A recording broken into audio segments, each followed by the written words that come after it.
Okay, here we are, Nach Paris. This is the first learning scenario, fully set up.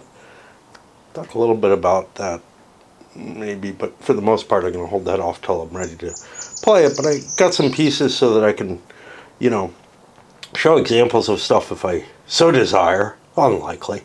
I always like to have the game set up before I start the rules if possible. But in this case, none of the pieces are actually on the board at the beginning. Which is kind of interesting because it looks like this is a counterattack coming into an area. It kind of looks unlikely that there would be nothing in the way. But it's the situation it's kind of a breakthrough type of thing. It's right after Mons and Charleroi. So I don't know. It just feels funny. I did want to point out I had a bitch of a time finding the counters. Among such a large counter sheet, there's a counter here and there, a counter here and there. They're not really organized in a way that makes sense to me yet. Like they're not numerically organized. They are organized where given armies are, or corps, I think these are corps, are collected together. But there's lots of other units. It may be that they're organized in a way that makes sense for the grand campaign, but doesn't make sense otherwise. I don't know. I don't usually face this issue of pop out the counters as I use them. These looked like they were going to be pretty easy. I wasn't going to need to clip them. They're all, rounded corners and everything. Well, I got to file each one, or a lot of them because they're side mounted. But I guess I don't have to. It was difficult to find them. The game doesn't make it any easier as the designations and whatnot. And these are the historical designations of these things, I guess. Well, I don't know. Like 17 ID. Well, ID is infantry division. This is going to be guard. Yeah. So they're trying to get to it. Artillery here. Yeah, I can't even pronounce that. Rufla? I don't know. But it definitely is not, again, it's along the lines of everything else. Go for, the historical appearance designation and whatnot, rather than trying to make things easier to play. It's funny, I did read the designer's notes. They were pretty good. Short. They don't go into details on each thing, and unlike the last couple of games I've looked at, there aren't a lot of designer's notes baked into here. But on the other hand, most of the rules, are kind of standard wargamey type things, just taken to a different degree.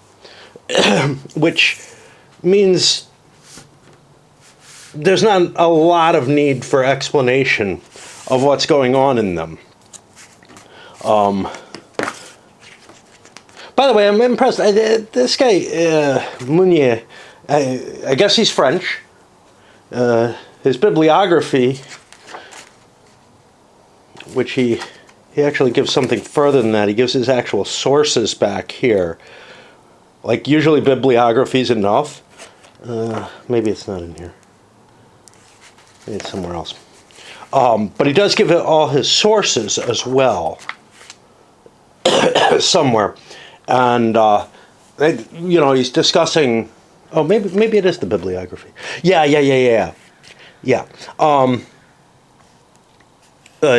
In italics, books originally written in German or English translated into French. I guess most of his research was done in France itself. He found some things in Italy which have nothing, Italy has nothing to do with this campaign. But I have to say that I'm pretty damn impressed with the English translation here.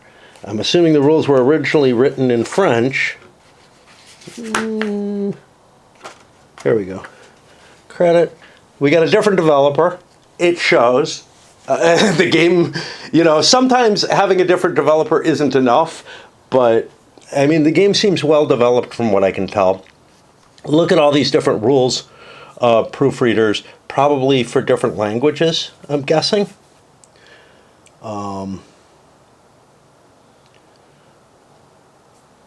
But yeah, I'm not seeing a translator, so the different proofreaders, the amount of proofreaders, man, again, it shows. So somebody went through a lot of work to make these rules work, and if it was originally written in French, or if the designer's native language is French, which seems to be the case, wow.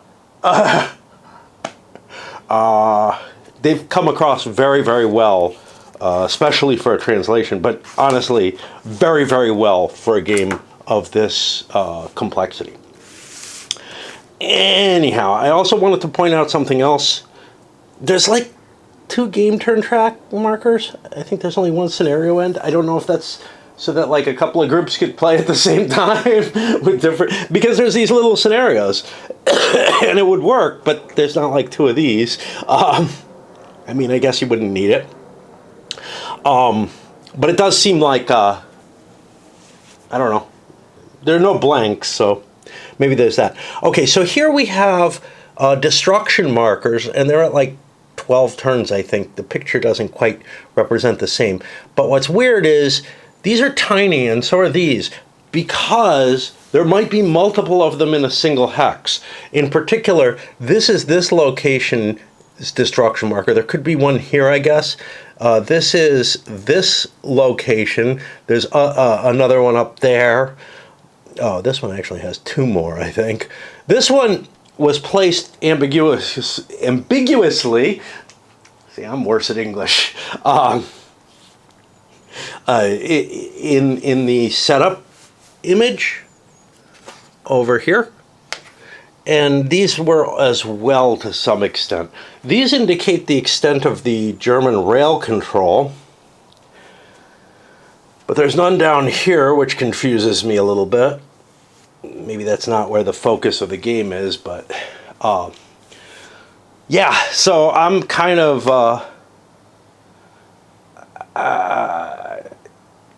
already looking, and again, much as I have from the reading of the rules, saying, oh man, that's just it's getting too much in the weeds. Just like the simple fact that like there are multiple key locations in a hex, and the hex is just normal size.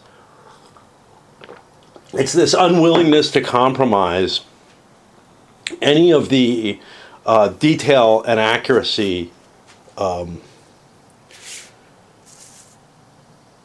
also, hey, we got to worry about scale here, man. Keep the map at a reasonable size and everything, and it is. Okay, let me light my pipe, although I'm sure it'll go out again. Probably get some yard work done later. I also have a cigar to smoke before my coffee runs out. So, not a full cigar. I have a stump of one from a couple of days ago that I'm like, I really ought to have that with something. I had a beer yesterday, but wouldn't have gone with the cigar. Okay. So here we go into, again, just the different counters and all the information on them and all the different types of unit types that are represented. The color stripe on top of most German counters distinguishes the armies. That's going to be this coloring up here. It's, again, kind of in muted tones, so maybe not so much, unless what they mean is this here, which does yeah, I think they must mean that. I don't know. Again, though, I thought that was core. The Belgian, French, and British armies have no such coloring. Okay, they do have some distinguishment on that, so that's the core level. Yeah. Now this is because the German armies had a more rigid association in the first months of the war, and that it actually changes during the game. In August 1914, to reinforce heavy artillery, 2 battalions of siege artillery, I don't know why this is a rule, with a total of 8 Austrian howitzers, were sent to the Western Front. These 2 units are also considered part of the German SAR. SAR, what does that mean? We're going to be doing this a lot. Siege artillery. I would have known that, yes, it mentioned siege artillery, but not in a way. I thought it might mean something like scenario arrival or something. We got our sizes. Hey, we're using just one standard for that. Unit step losses, and attrition. So each unit, we can't even see it here. Okay, let's look at this guy. It's clear here. Has a bunch of black dots. That is a 4-step unit. If I flip it over, it now has 3 black dots and 1 red. Shows that it's still, this is a clever move, shows that it's still a 4-step unit, but that the 3rd step is, that it's lost a step. By the way, compared to, I know somebody actually mentioned something about Anzio having the same kind of, hey, you got to replace counters, but you had to do it. It was because they weren't backed. Distant Foreign Fields was the worst that I've seen of this. And it's mainly because they didn't glue the counters together. If they glued them together, it would be kind of like this, but trying to remember how they did it. Yeah, so you actually, if you glued it together, you actually didn't have to search for replacements, which was very, very helpful. More like the Anzio thing. But they had 2 steps on each face of the counter, which I found kind of painful, but I got pretty used to it. So I stopped being upset about that little feature, where if you'd rotate the counter 180 degrees for the first step loss, you'd flip the counter for the second. It would not be bad if they started out double-sided.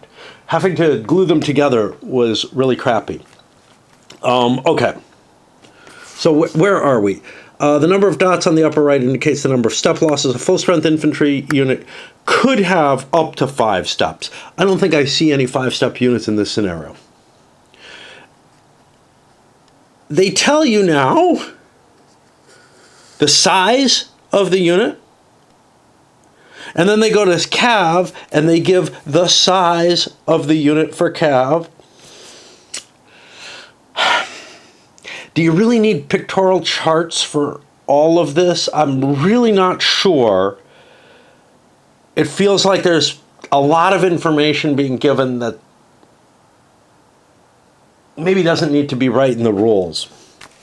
And I found that a fair amount, that there's a lot of stuff given, like this actual number of men in a unit. Whereas, you know, that it's the first or second counter, what the picture is. Most of this is fine. So, you know, if you've got to do all of this, okay, fine. There's room for the extra information. And then after we talk about infantry and cav, all of the unit counters have only 1 step, be they HAR, that's heavy artillery.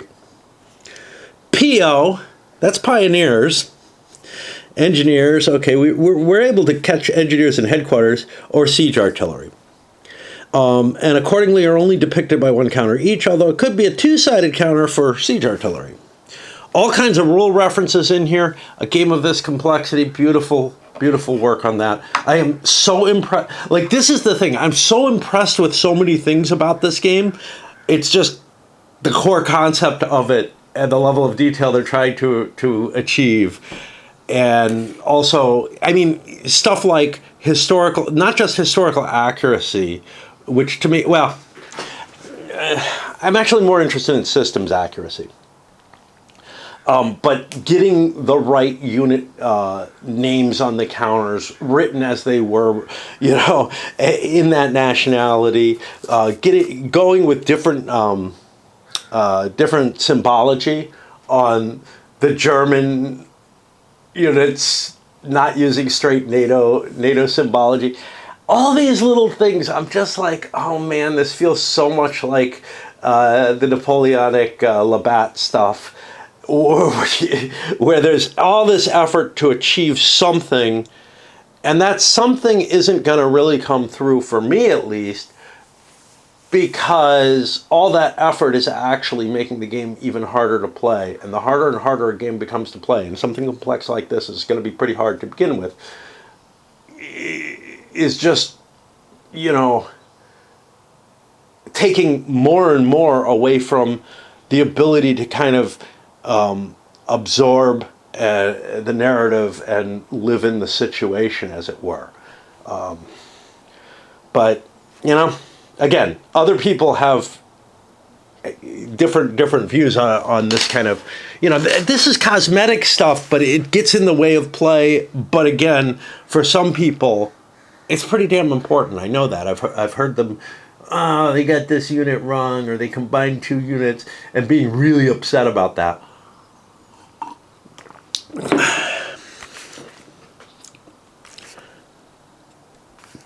Okay, here, current attrition level according to the number of step losses it's taken. Look, attrition level is how many red dots you have. This is just like, again, blowing this up more, maybe because the concept is hard to give. Then they give an example of degrading units. None of this really feels like it needs to be dealt with, but here they're like talking about how many steps there are in a unit. Then we have the explanation of the units. And we've kind of gone over what's available on the information counter. The biggest things to me are the combat factor on the left, the artillery factors in the center, the movement to the right. You do have to worry about the cab. That's kind of its morale. And the unit ranking. And then the other stuff is more designation type stuff and whatnot. But within that, you have, here's the four colors. You have things like different colors for the movement factors, different colors for the artillery factors. The replacement counter sheets, I'm really confused, because other counter sheets,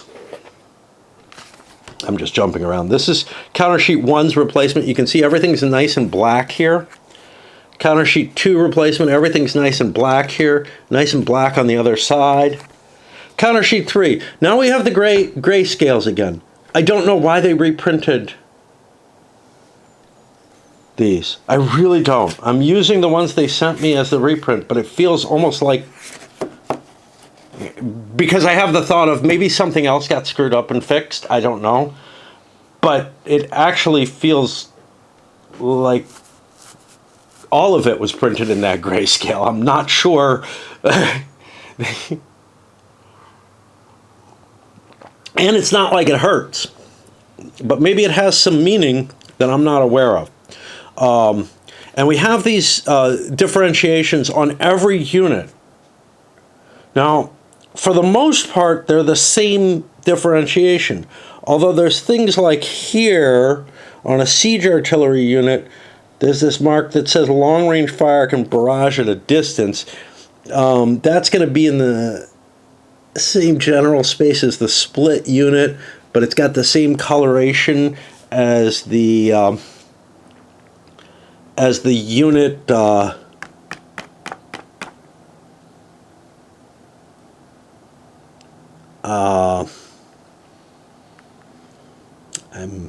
Unit ranking, right? Yeah, as the unit ranking.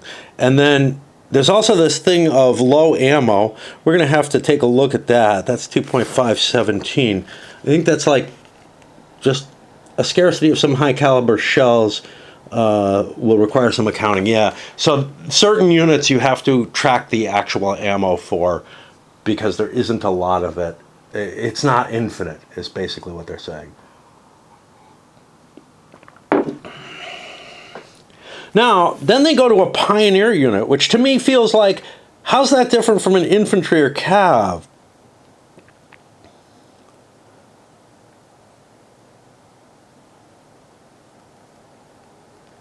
And I don't see any differentiation on the information that's present on it. It is one of these, as far as I can tell.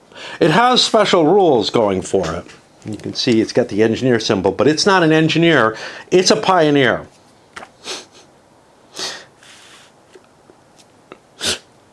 And we can detect that, I think, over here. German pioneer units have the E with the dark thing over it. They're treated as infantry with special rules. They're not engineers. You know, it's interesting. We don't have engineers in here. I don't know who are the engineers. Because there are engineers in the unit. Here's railroad engineer. That may be what they mean. Because they can do the bridges and whatnot. Okay. The headquarters unit does have some different values on it. See a little dot deemed to be evolved. They have a command range instead of the combat factor. They have air squadrons for the optional rule. For headquarters, symbol is in red. It is potentially affected by the offensive à outrance. It does have its movement. It's got a combat ability. Gray symbols mark low command range headquarters. And that's going to be on the actual unit type symbol. So that can be red, gray, or black. Now, in addition to standard headquarters, German headquarters are a different state of organizational flexibility on each side. The restricted side shows the headquarters' original capabilities, and unrestricted is to show their later flexibility in absorbing units. We got two values for command range and hexes. The reduced value is used only with infantry that belongs to a corps. The second value is used with all other units. We'll see what the hell is up with that. German units are restricted to using their specific headquarters side, but then when we flip it over, it doesn't have an army color side to it anymore. And did I get the right side here? Apparently. That is what turn? Game turn 22. We're before 22, which is why it's on that side.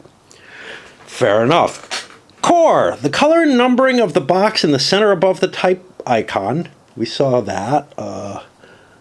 Kind of have one here, but we got that on a lot of units, both sides.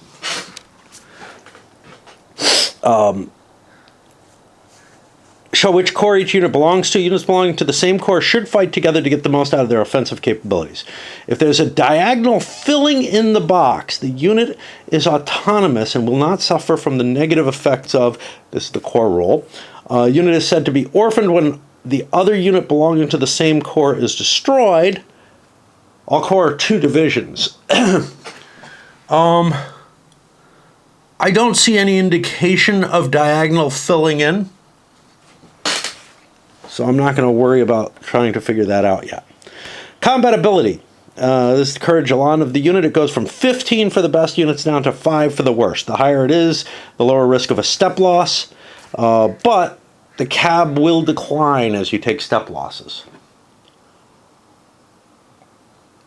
Interestingly, it grows back when you put replacements in. That's something that I'm not sure I totally agree in. Like, if you're funneling new troops into a high quality unit, you're probably lowering its quality, like more than the losses themselves would have.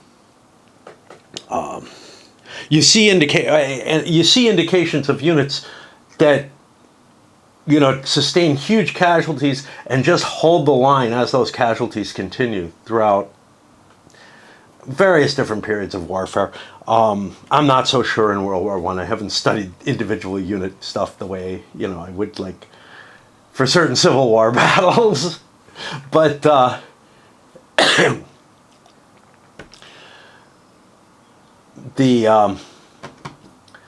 the act of incorporating new units, even if they're trained and not just raw recruits, into a functioning unit, tends to give you something that's not as good as the original. Okay.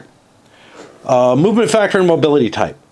So this gives you points. This is the first. So here's the thing. The first time they mention something in this big old rule book, they do give that, and then they give you the abbreviation. But quite often, you're reading and you don't remember that. Luckily, there is that page on the back. I wish that I kind of wish there were just a cheat sheet, because I found myself flipping through this so much, like a little card that had it. Hey, I don't know what's on the player aid. Maybe it's repeated there. I doubt it. I don't see anything of that size. But yeah, I'm finding reading the rules, I really could use a cheat sheet of that. And if I have to get my printer set up. Anyway, black numbers in white boxes are normal mobility. White numbers in a green box is superior mobility. White numbers in a black box is min. That's going to be mountain infantry. Movement, advantages in mountainous terrain. Artillery. Units depending on railroads for movement and thus can't move any other way are put in a yellow box. Whee!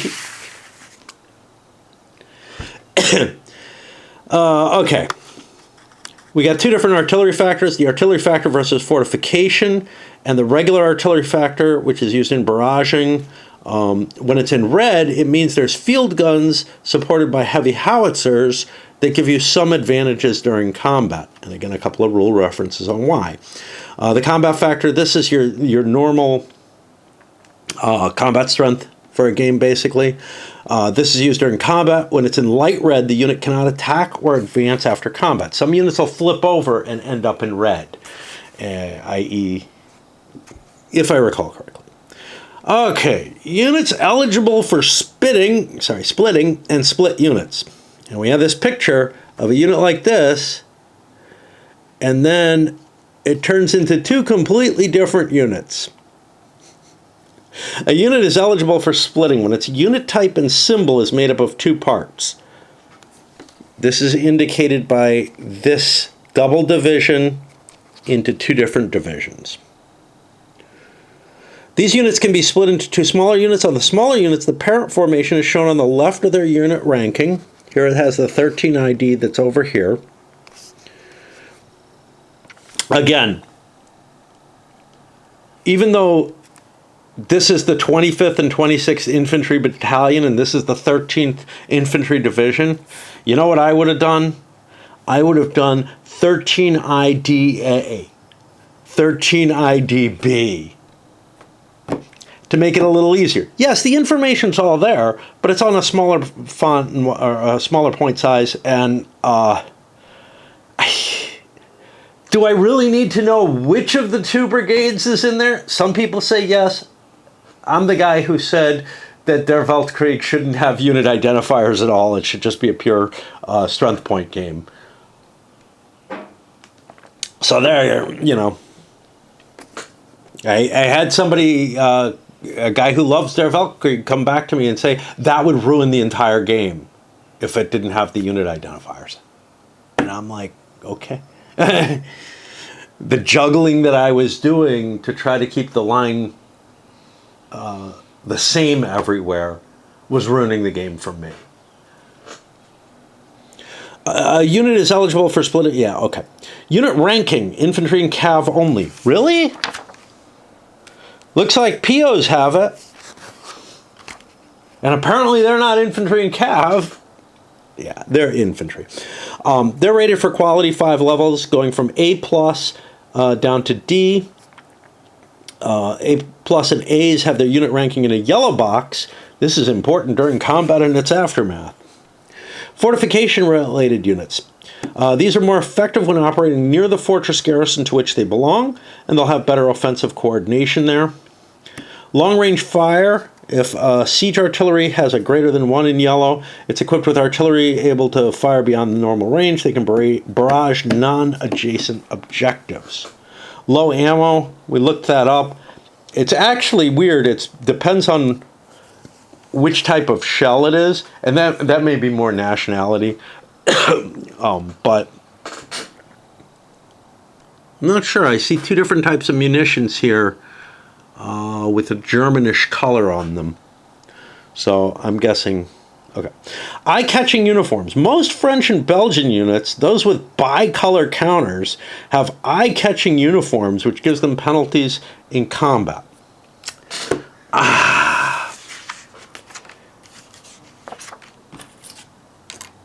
going to have to use this as a... Okay. 2.11. I'm having trouble distinguishing whether there are any. Okay. The main colors of real life. More often than not, French and Belgian will be shown in two-tone colors, jacket and trousers. Dark blue and red for the French, dark blue and gray for the Belgians.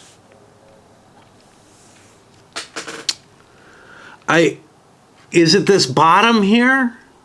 I think so. See, all these have a top and a bottom. If we look at the German units, they have a bottom and an army designation. So I think this is the dual color units where they have that band. And that is indeed almost all of them.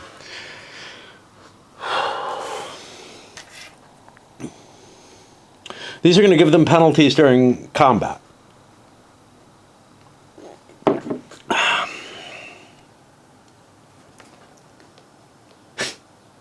Again, we're in the, did we really need to identify every unit that has that particular qualification when it's almost all of them for a couple of countries? Couldn't we have just factored that into their combat factors or something else? I don't know. Now, in La Grande Guerre, which takes account of that, it is all the French units are affected by it, none of the Belgians. But all the French units are affected by it, and for like the first 2 turns of the game or something. That's the level that I like. But of course, that's a grand strategic game at about this kind of detail and complexity, you know, relative to the scale. And I'm interested in that level of detail and complexity when I'm looking at the grand strategic. When I'm looking at the operational, I feel like I'm digging too deep. I still want the same combat system that I want, you know, in my grand strategic, I guess. I don't know. I mean, I certainly expect more detail here overall, but I don't expect it to go into, yeah, these guys had blue pants and these guys didn't. And really, it's like the infantry are the ones in, and the cav are the ones in the multicolored uniforms, which, yeah. They're the ones who are going to be leading the fight. It's not like the artillery is going to really be getting shot up that much. And you could just specify it as all the infantry, whatever. Okay, BCA, BCP, and Jaeger Battalion. BCA, BCP, and JB are French or German elite light infantry. Even if not all chasseurs, okay, we're beginning to think that this maybe has something to do with chasseurs, or Jaeger, are present in the game. Rest assured they're all factored into different infantry and cav. Okay, we got to look up BCA and BCP. JB we're assuming is Jaeger, but maybe not there. Okay. BCA, we have to take a look at the French military. Bataillon des Chasseurs Alpines, Bataillon des Chasseurs à Pied. Okay. I'm guessing we don't have Jaegers in French. I'm guessing we don't have Chasseurs in German. And here we have Jaeger Battalion. Okay. So, wait, why did we need to know this? I don't know. I don't feel like there's a damn bit of information that's rules here. Okay.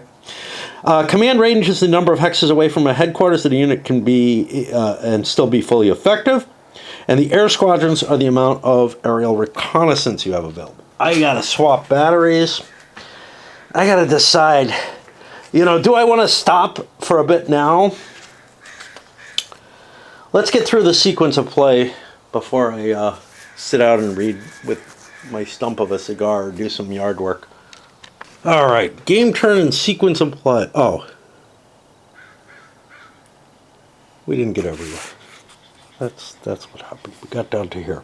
Upgrading units. During the course of the campaign, some units had their orders of battle modified in a major way.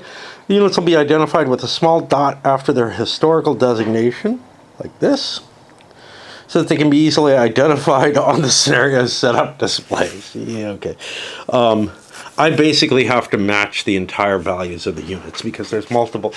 I can't just go by the designation. But there are replacement counters. Okay. The historical designation used in the game are those used by the belligerents. You can find key to the acronyms in the back.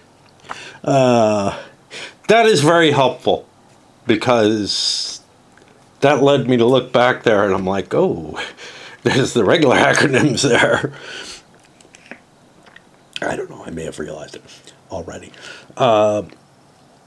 The first turn of a scenario usually only allows for placements of units, entrenchment attempts, and sometimes the use of replacements. And we see that in this first scenario. It felt weird to me.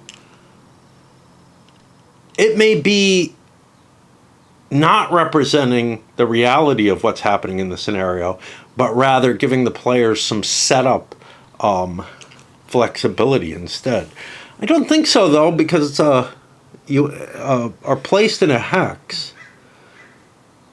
It's just weird. I don't know. But it's interesting to see this here. Because one of the things I have to tell you about the scenario book is it didn't make sense to me. Not so much this. This I could read through and say, okay, I kind of see what I've got here. This took a lot of effort to figure out what's going on. This is the entry turn. Obviously, the units are the units. This enter's already entrenched. Okay, doesn't sound like entry to me. There's this marker set up.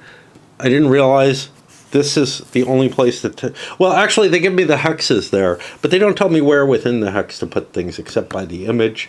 And I just had kind of a, okay, I'm just going to put all the counters out and try to figure out afterwards. And eventually it did, it was clear to me. But at first I had very much of a, what the fuck is going on here? Where did the units set up? It took quite a while to realize they don't even set up. Okay. And it looks like this one is the same thing. It's an interesting design decision. One that I've never seen before. Those units are in fixed positions, but you spend a couple of turns setting up the game. I don't know. I'm not sure what's up with it. Okay, the game turn. The German side of the game turn marker is put on the game turn track. Okay. I didn't know which side went first. In the turn box of the scenario being played, the game turn starts with a German player turn, where the German player is the attacker and the Allied player is the defender. And we have a little A and a D next to these, so I guess that's an abbreviation. This is followed by the Allied player turn, where these roles are reversed. Pure I go, you go. Designer goes into it. Basically what he says is, it was obvious I wanted to do it this way. Like, okay.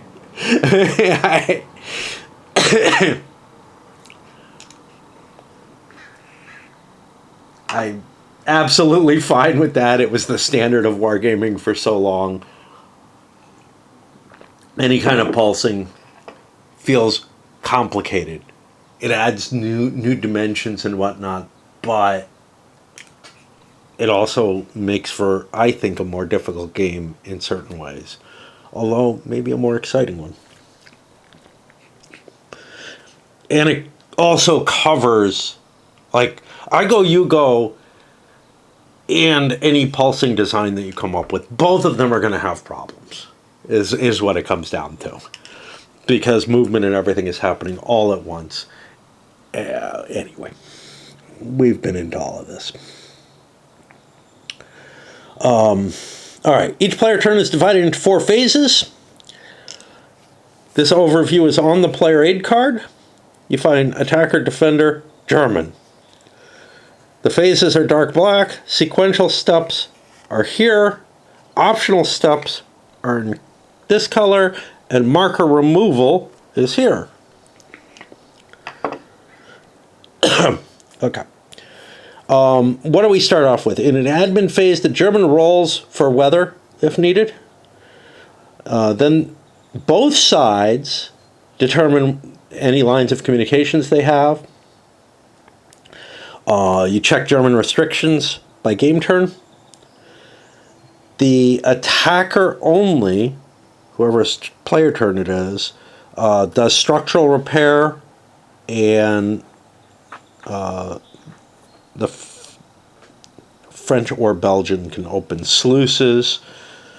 My eye is giving me trouble. I gotta stop, I think. Kind of gotten blurry, and I started poking my eye. Sometimes that helps get it used to it, and they got worse. I'm like, uh-oh. Okay. The barrage phase, you have a preparatory artillery barrage step where you fire on units or forts, and then you declare any assaults against forts that are going to be artillery supported. Then you hit the movement phase. If you were in the barrage phase, if you did anything during the barrage phase, you don't act in this phase. I'm going to look through the counter, see if there's something of a marker for this. There's a lot of markers in this game. There should be something that says you acted already. Multiple counters which can do this. This is prep barrages here. There are others in place. So, I mean, it gives you the components to deal with this kind of issue. You also have reinforcements which prevent you. Somewhere or another I saw, must be under here. Right. No. Somewhere I saw one that's, up here. Declared assaults against the ABF assault that's here. You indicate a lot of game state with these little counters. Unfortunately, there's no list of what all those are already present back in the rule book. So the only way to find out is to kind of page through the counter sheets. Kind of glad I didn't punch things yet. I will before I get to the full game, but yeah. Okay. Where were we? Okay. Remove FOM markers. I don't have to look this one up. That's forced march. FOM. Mandatory withdrawal. I believe that's any kind of withdrawal that units have in the game itself. That, like the Hindenburg move and whatnot. Movement facing and unit arrivals.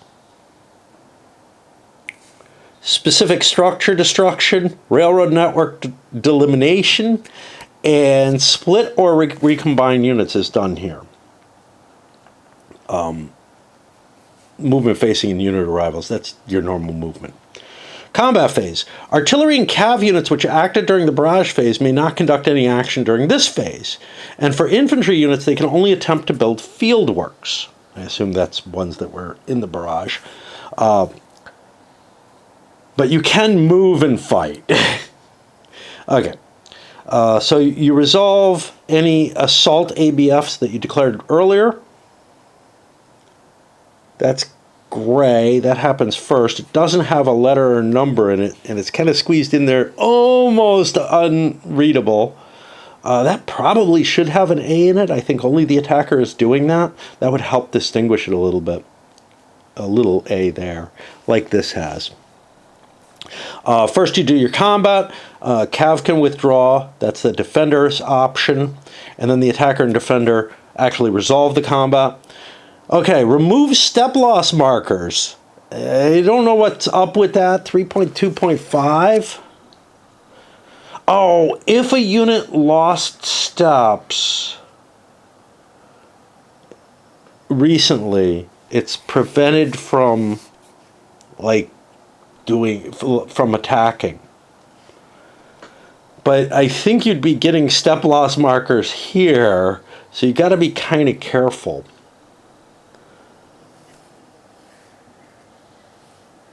Maybe the 2 pluses show up right away. I don't know. But I am a little confused because the step losses should be happening during combat. And it feels like this needs to be kind of squeezed in there somewhere. We'll see. We'll see. Then you have combat movement, which I don't even know what that is. I'm assuming that's a sort of an exploitation type of situation. Unit consolidation, I guess putting split units back together. I think that also allows you to suck units in that aren't related, but they have to meet certain conditions in order to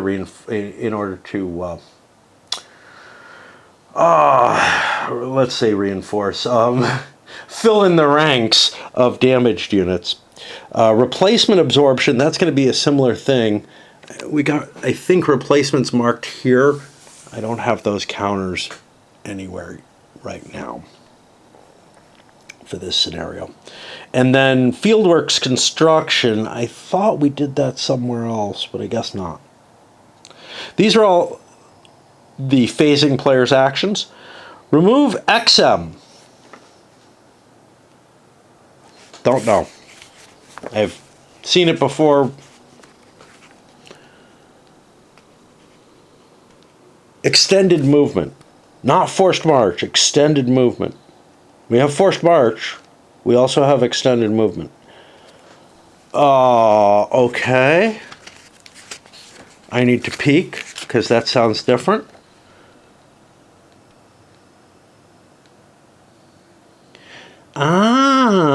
Extended movement is if you use your movement allowance, like more than half of that. Oh boy. And that's going to have its own little counter on it. Okay, remove extended movement. Preparatory, I completely forgot that. Preparatory barrage launched. Those are the markers that indicate that you were, that you fired back in the barrage phase. And ABF assault markers, you know, I feel like those could be removed when you make the assault. Maybe I'm missing something. Okay. During the Allied player turn, during each step, sequential and optional, Belgian units always go first, followed by French, and then the British. That feels weird. This sequence is followed for each step, i.e. you do not have to go through all phases. Yeah. That feels weird to me. But, okay. During the first German admin phase of each scenario only, the German player will have to undertake a railroad network limitation. That, I think, is already handled here, but I'm not sure. 12.1, and only that. Beginning with the... And only that. That's all they do. Beginning with the admin phase of the next game turn, proceed with the following 3 steps. If a rain symbol is indicated, you have to roll a die. The German player rolls a die on their turn for heavy rain. Line of communication determination. Both sides, yeah. You know, I think I don't need to go through this with a fine-tooth comb. It's pretty much repeating what's here. Okay. In the combat phase, before doing anything else, you have to declare assault ABFs.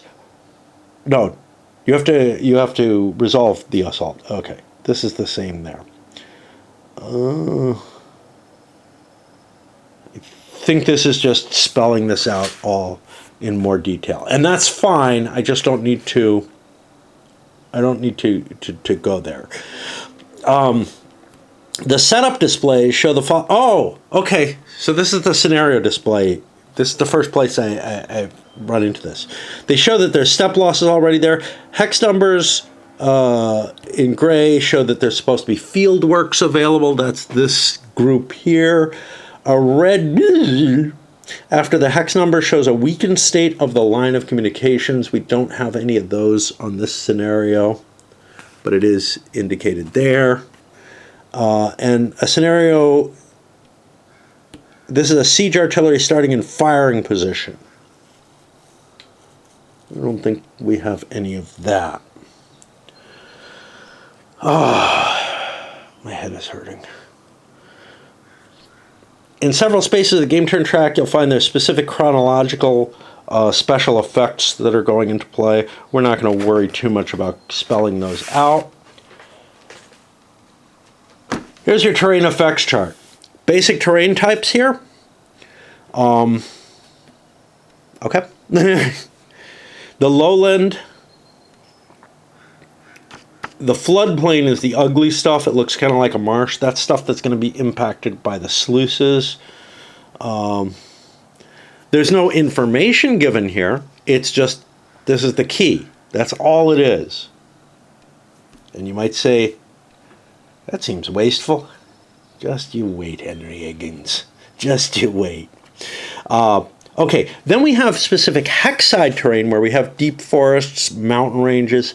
These are going to be, again, impactful. Obviously, rivers and whatnot. These are going to be impactful as, interactions between hexes. And again, they have their own charts further on that are going to take into play of that. Okay. And here they talk about, look, the rivers aren't really... This is beautifully done. It's just a pictorial, but it's just so quick and so obvious without using any words. Yeah, we're close to the hex line, but we're not worrying. We're not going to create a jagged line there. I didn't really need it, but if you're going to express that, I can't think of a better way to do it. Here we have the different kinds of railroads. Significant, these are high capacities here, single or double line. This is a low capacity. How railways connect. And then one direction, we see these here. We have these little arrows. That means you can only change in that direction, I guess. There's railway stations that are positioned outside the town. So this is the town marker. This is a railway station in a different hex. In this case, you do the you disembark or embark on trains out in a different hex from the town. There's a number on railways. Okay, that's going to be for setup and whatnot.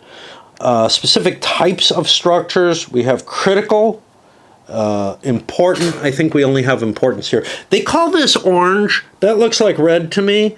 They call this red. I don't know what that is, burgundy or something. Yellow circles are normal structures. A white circle has no impact on play. If you're me and you've already got a complex representation of stuff, I would say fuck it and get rid of that. But that's just me.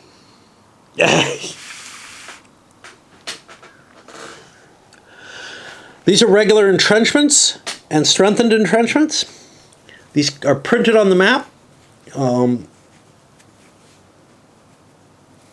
There's also the capacity to build regular entrenchments eventually by the Germans after a certain point.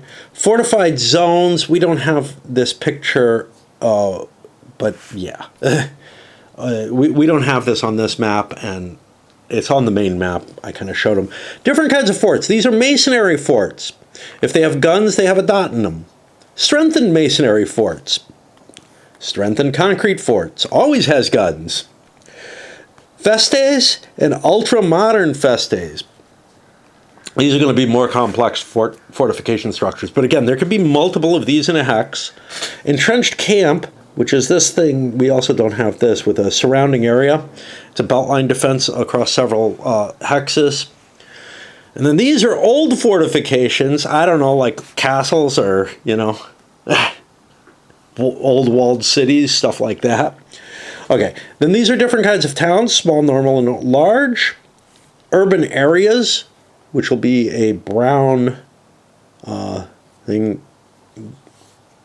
It's going to be important, especially Brussels, Anvers. We're probably going to hit those. We're probably not going to hit Paris. This is a road bridge. Roads aren't on the board. Just shows you that the major river is easier to cross. This is a mountain pass.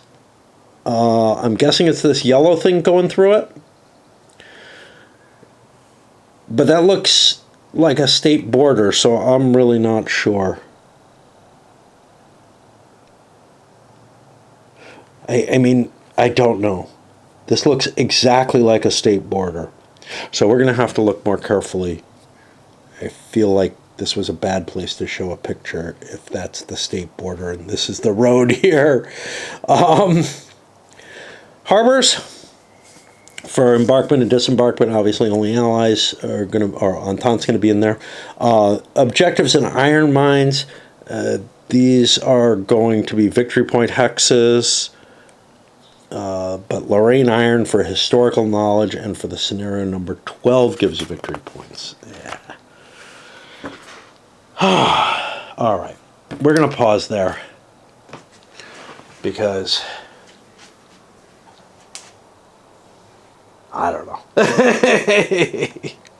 Comes the garbage truck. I don't know if it's the regular one or the recycling. I've been taking it easy today, which is okay. I feel good about it. I sat outside and read for a while. My wife used to love just the way the different trucks that we have here are. She felt like it was cartoon land type stuff. Not so much the garbage truck, but a little bit. And I come down here ready, to convince myself to do some more of the rules, which we'll do. And I find I've started ordering things online again, like used games, and this is one. It's a Vea Victis that I wanted a while back and have been not picking things up, but I picked up 2 games used this year already, which is very different from recently. Okay. The combat ability test. At different times in the games, you have to check your cab. You have to roll a d20, the result equal or less than the unit or fortification cab at the time of the test. If it's higher, the test fails. There are modifiers that change the value that the unit or fortification has. They're applied to the cab before rolling the die. Negative modifiers make it harder, positive are good. If the cab is equal to or less than 0, it's automatically a failure. Presumably, it can be automatic under some circumstances.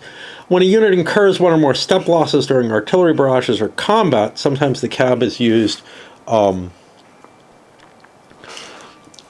a test to see whether there is a loss. Fortification-related units within or adjacent to their entrenched camp get a +2 bonus when testing their cab. And here we have unit details.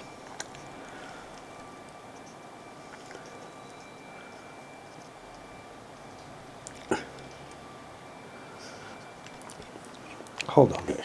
So they're saying there's a limited front line. Larger units have only a few cav squadrons. The front line and control over adjacent terrain was improved. They're trying to make an excuse for why units have facing. Look, in all operational games, I would make the argument that this makes sense, but that it's not worth the effort. But here, yeah, zones of control. An infantry unit with only 1 or 2 steps, and apparently any pioneer or heavy artillery, and larger infantry units have larger zones of control from that. But facing still matters, I guess, in order to define flanks and rears in addition to the zone of control. Now, Cav has zone everywhere. You might have units that have multiple facings, in which case they have overlapping. Uh-oh, there was a bird chunking around in there. I gotta fix that thing, but it's been years. I tried fixing it once and not very well. I have all kinds of things I need to fix. They have sort of overlapping zones of control. It looks to me like this is, we'll see how this is here. They're cumulative and added together in the most favorable way. Okay, so yeah. So you don't get the rears. And this also, again, it makes sense. It's just like, do we really need this detail? I don't know. I don't know. Okay, however, if you find these rules overly complex, you can do without them. In this case, treat all units as cav units for zone of control and unit facing. Maybe I will. I'm glad they put that in there. Obviously, I'm not the only person who looked at this and said, yeah, you know, you're just going too far. I like that that's, you know, I'm going to try the whole hog.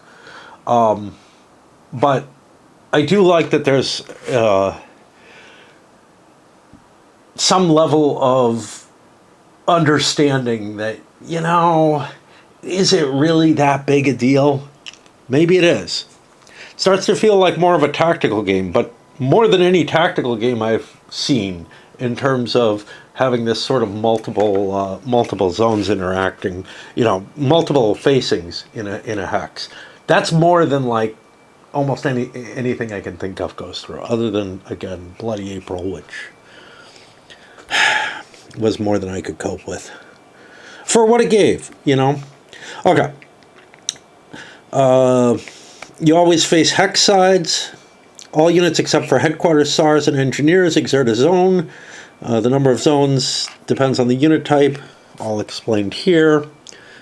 Units with an ARF less than 6 do not exert a zone beyond a major river hex side. ARF is the artillery fire. Only heavy artillery, mountain infantry, and infantry with a red ARF exert a zone over a deep forest or mountain range hex side. So that's what, at least part of what the red artillery value is for. When a flood-susceptible bank side becomes flooded, no unit can exert a zone beyond it. Unit facing determines the front line according to the unit type and its number of steps. If several units are in the same hex, they have the best zones, and they collectively do.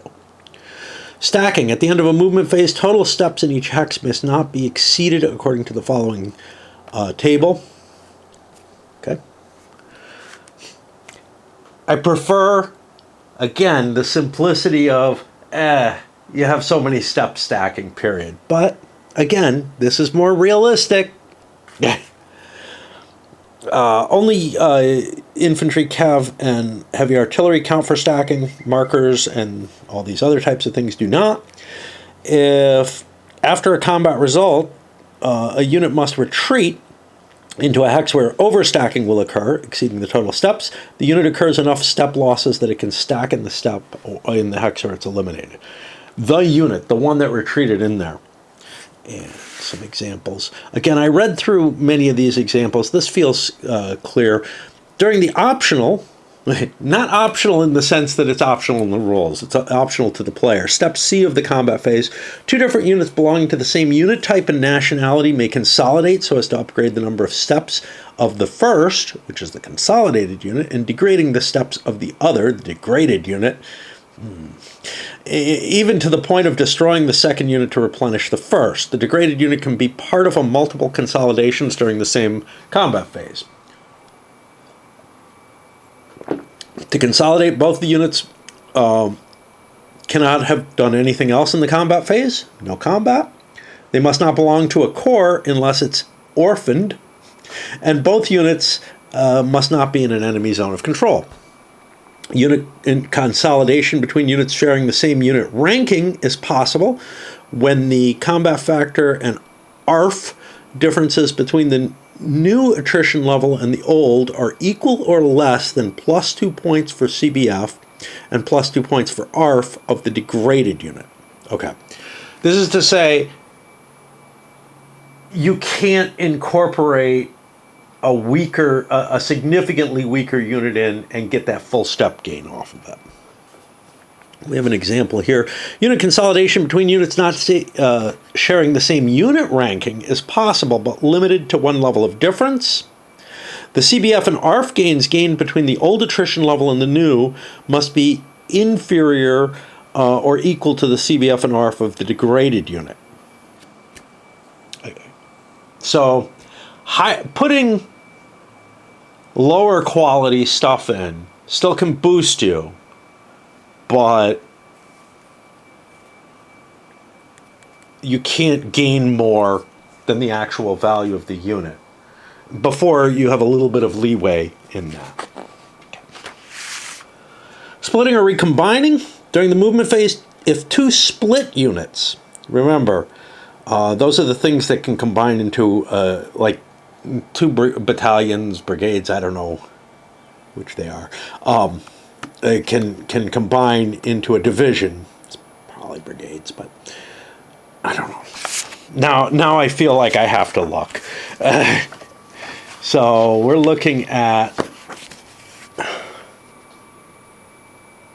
this will be under I. Infantry, no, that's not what I'm looking for. See, infantry. Okay, so DI is division of infantry. I see brigades everywhere else. I saw BI, and that, I don't know. I'm guessing brigades. Anyway, we're getting ourselves lost here. If two split units are in the same hex, they can be recombined into one unit, which will be eligible for splitting. Both counters are replaced with the counter for the recombined unit. If this operation is conducted during movement, use the movement factor of the unit that has spent the most movement factors so far. During the movement phase as well, an eligible unit may be split into two separate units. When the two units are recombined, if one or both of them has suffered a step losses, the recombined unit will have the same total number of step losses as its component parts, adding them. For I'm guessing that a split unit has less total steps, that the two split units together combine for the amount of same total steps. For a unit to be eligible for splitting, it must be at least 2 steps. Yeah. The German 4KK, now this is so significant. This is just a rule here, right? Is made up of 3 and 6 KD. I'm guessing this is a corps, this is a division, but I'm not sure. Again, let's look under KK. KK is a cavalry corps. Okay. It's initially made up of 3 and 6 KD with 2 attached Jaeger battalions. If these 2 units have not suffered a step loss and are in the same hex or adjacent hexes, they can be split, creating an autonomous Jaeger unit with 1 step. They can be recombined if they're all in the same hex or adjacent, but only if none of the units have suffered a step loss. A blue plus on the counter serves as a reminder. I'm thinking that's here, but that doesn't look blue. When they appear in the game, the 3 and 6 KD are always deployed as combined units, i.e. not split. So here we have the 3 and 6 KD of the 4 KK. So these are the actual pieces that'll be on the board, and they indicate the Cav plus the Jaeger there.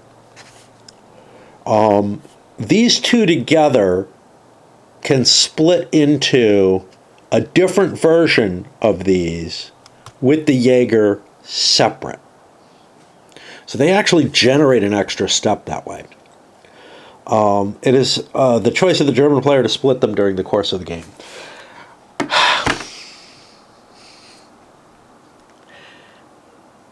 You know, I don't know that level of... Again, this is like, there's one unit that there's this special rule for, and we're going to hit another one, I think, next after it.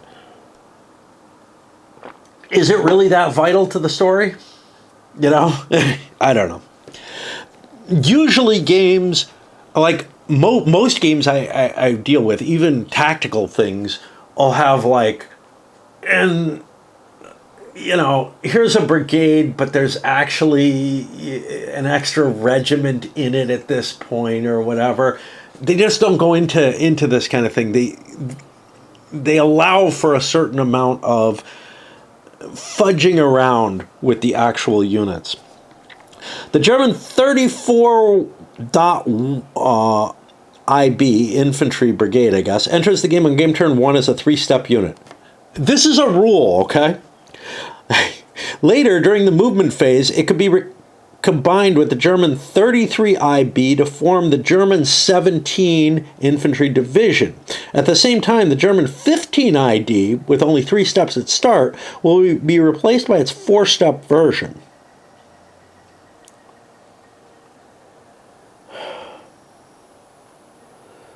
If at the time of the creation of the 17 Infantry Division, 34IB or 33IB, or both of them, have already suffered a step loss, they will be carried over to the new 17ID.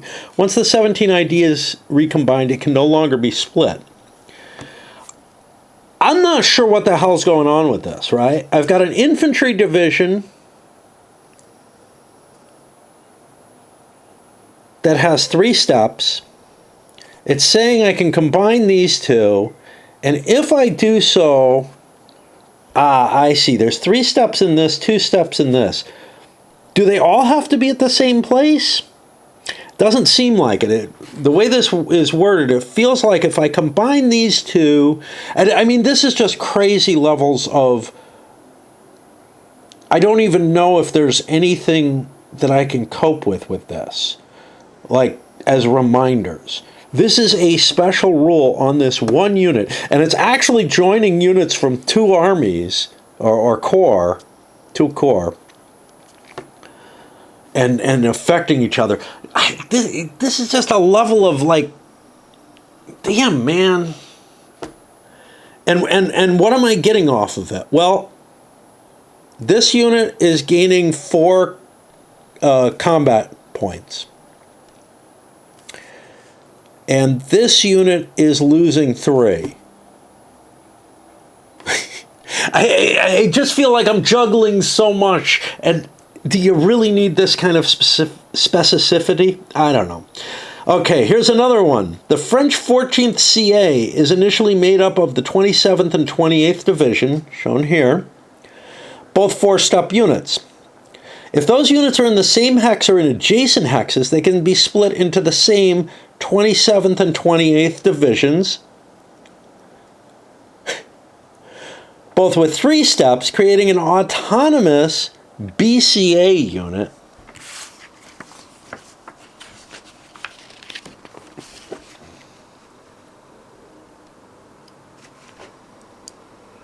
Battalions de chasseurs.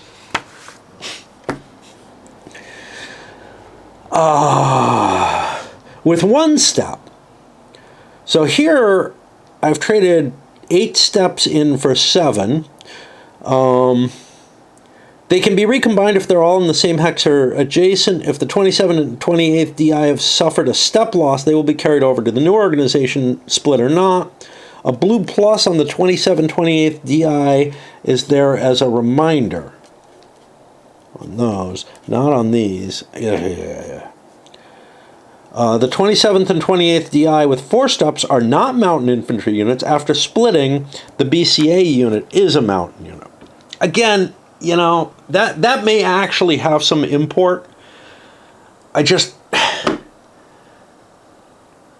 want to scream, like, start it in that split version then. Give me that mountain unit. Don't do this. Don't do that. Even if historically some of these things were done, it's just too much, man. Okay, unit movement and facing. During the movement phase, the player can move his units that did not act in the barrage phase. And again, there's markers that indicate the thing you did in the barrage phase. A lot of record keeping, mechanical fiddling, but the other player, the defender, will not be able to move any unit during the adversary's movement phase. The player can move his units according to their movement factor, graded in points. Each unit is moved individually and only once. Units move hex by hex, paying terrain cost. They have to be positioned with a precise facing. You can change the facing of your units without moving them. This doesn't cost any movement factor, but will count as if it acted during the movement phase. Splitting or recombining units can be conducted during the movement phase. These units can move normally. They can do it in the midst of their move, in which case movement factors might have to be dealt with, equalized, whatever. A unit cannot enter a hex occupied by an enemy unit unless the enemy unit is a headquarters or engineer alone. Effectively, a cav or infantry unit which enters a hex solely occupied by a headquarters or engineer automatically destroys them. I think they come back, the headquarters come back. The following table gives the cost of points of each terrain type according to the mobility type and the stacking limits. So what do we got here? The mobility type doesn't matter. They just have a certain amount of points. Did we have the stacking limit already? We did here. But it's being repeated here. Okay. Unless using naval transport, a unit exiting the map voluntarily or involuntarily is immediately destroyed. Crossing terrain types, only specific units are allowed to cross some hex-hide terrain types, paying an additional movement factor in doing so, beyond normal cost of entering the hex. This is all pretty standard stuff, but I feel like we have to go through it very carefully because things feel so different with these huge movement factors and different types, etc. The following table gives the point cost. So normal movement can't do some of these. Well, nothing can cross a major river that's not properly bridged.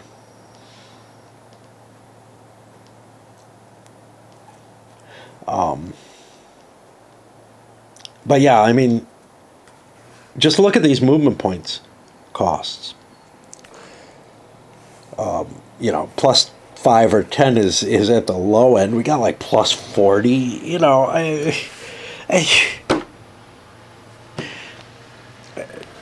It just feels weird.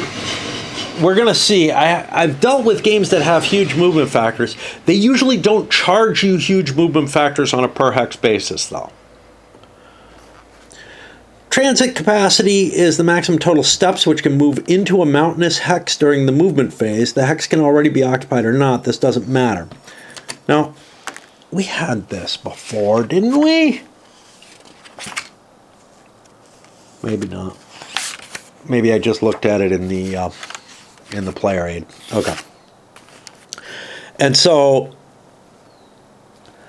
where is this? Yeah, so entering a mountain hex,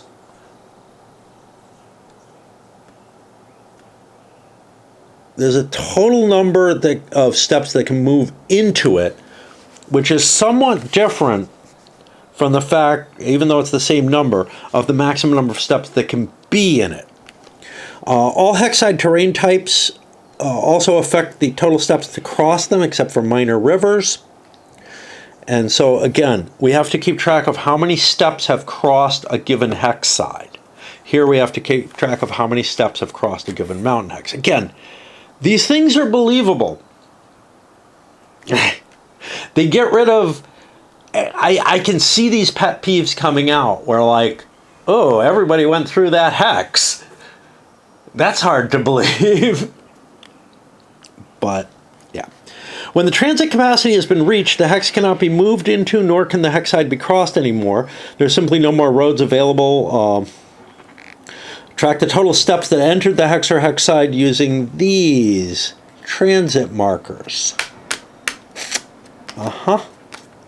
Extended movement. An infantry or cav unit that executes a first level extended movement and gets a marker for that.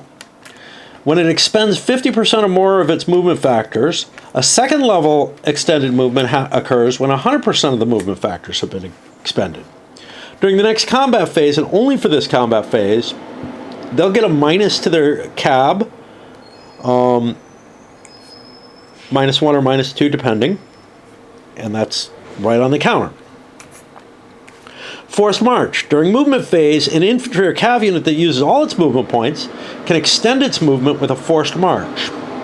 Hold on, let me let the truck go by. Only infantry at full strength or at attrition level 1 hit and cav at full strength can use a forced march. They get these additional movement points. Germans are a little slower. The French are generally better at this. Germans have to be high quality units to do it. A unit using a forced march will incur a -3 to its cab. And again, there's, I'm sure, a counter. Yep, there it is. It can't do 2 forced marches in a row. As a reminder, the FOM marker should be placed on those units and left there until their next movement phase, as opposed to these, which only last to the combat. Hard. It's going to be hard to remember that. Okay, let me give my gripe here. I mean, part of me is saying, okay, you know, are you just being resistant to all this extra complexity? Maybe. Maybe it'll be fine. Maybe dealing in 50-point movement allowances with 10 points per hex will feel just peachy to me. Maybe it won't. Maybe I'd have been just as happy with, like, movement allowances divided by 10 and everything closer to what I'm used to in war games. I'm not sure how big a difference that's going to make. This much I can tell you, though. Again, reaching back into the tactical games, when I'm dealing with tactical games that deal too much in movement allowances and in, you know, formations and facings going through different hex sites, I feel like I'm playing a minis game. It feels right in a minis game to make all those kind of modifications. It feels like it's a pain in the ass that I don't want to deal with when I'm dealing with a hex grid based game. I feel like one of the advantages of a hex grid game is to make movement more simplified. But the truth of the matter is, most of the groups that I played minis with were more into the more simplified minis games that felt more simple in so many ways.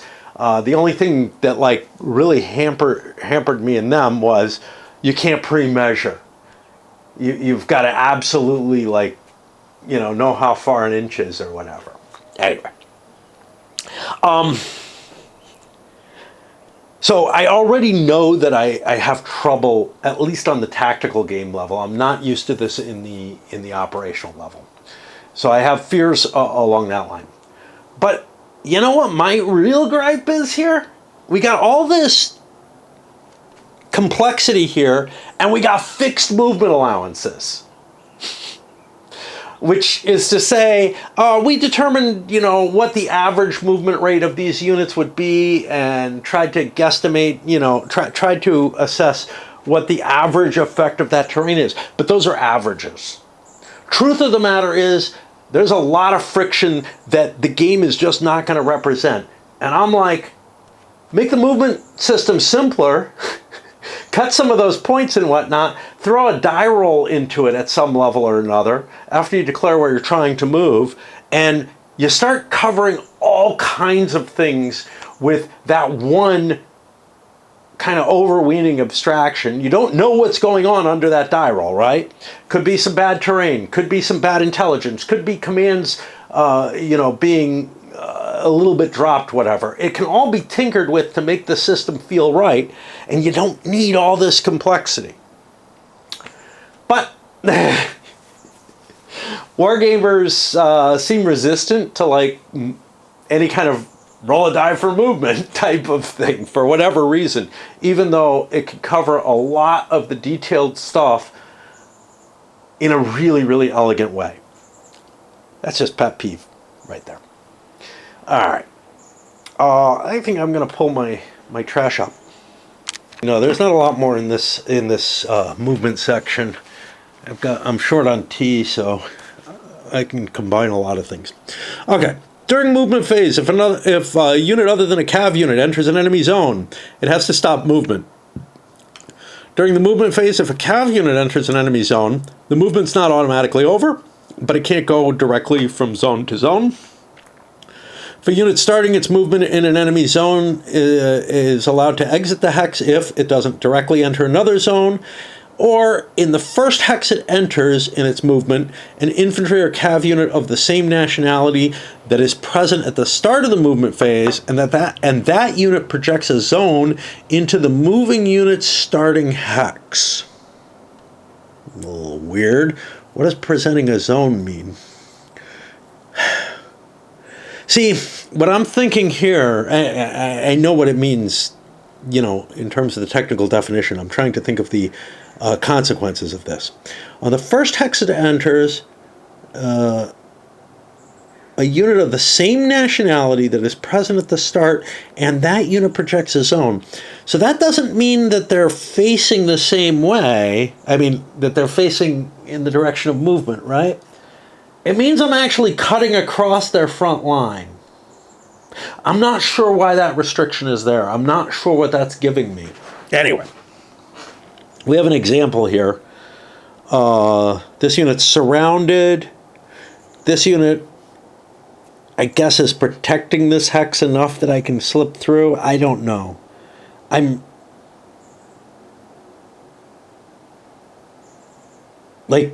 I feel like it would be more sensible if this unit had this unit in its zone.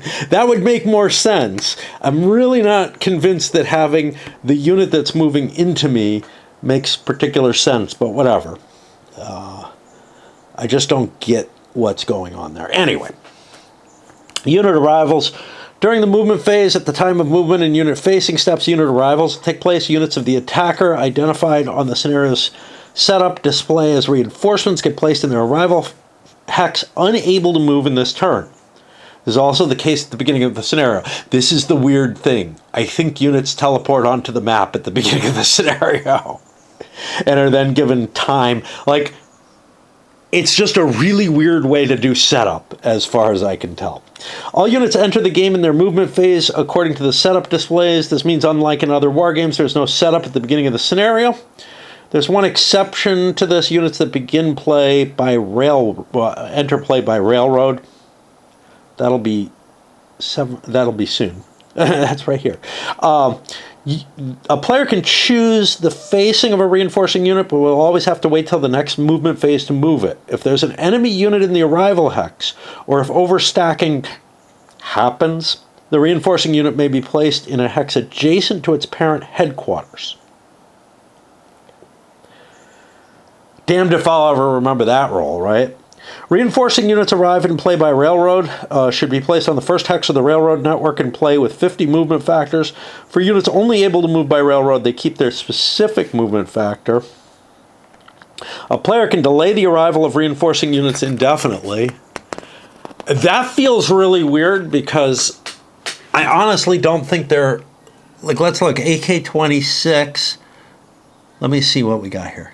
AK-26 is this hex. These aren't arriving by rail. They're just getting set up there, essentially, right?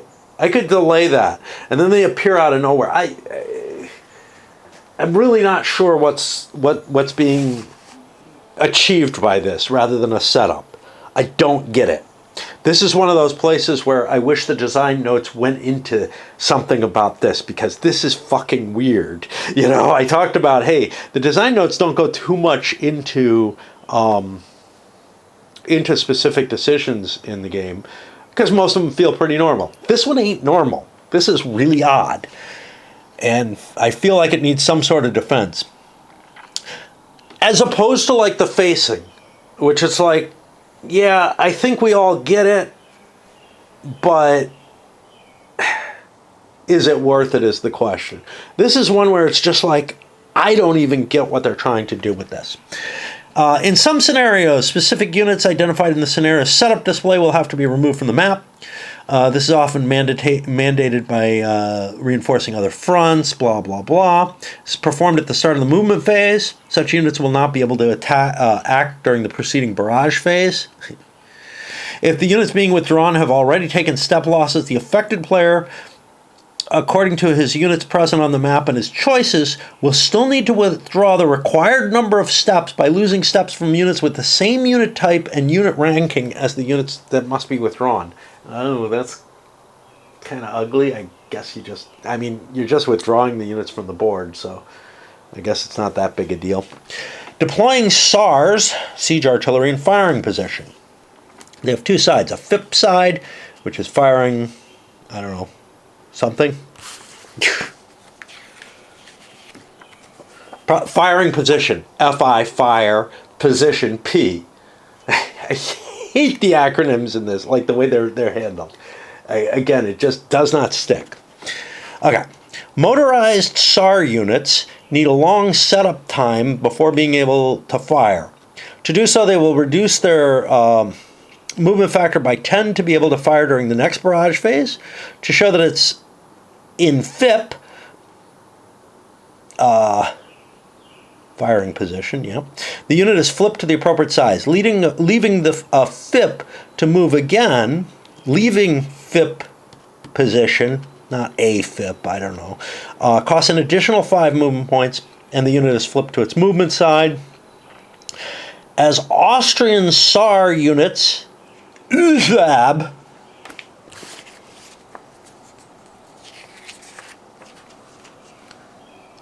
we have USAB.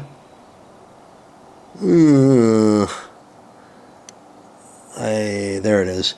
Österreich Festung Artillery Battalion. Are equipped with mobile howitzers. They will only have to spend 5 movement factors to be able to fire, and leaving FIP costs nothing. Okay. And we are going to pause, get my tea and whatnot. I'll be back at some point. But you see why I said this game is going for sort of the ultimate in detail and realism and everything. But you know, I don't think it works. Because when take the movement allowance thing as a quick example. When you're going into all this detail, and if I'm throwing the kitchen sink in, that would definitely be at the top of the list of things that I'd want to put in for realism, is to have some kind of variance in movement, not fixed movement factors, not the God view.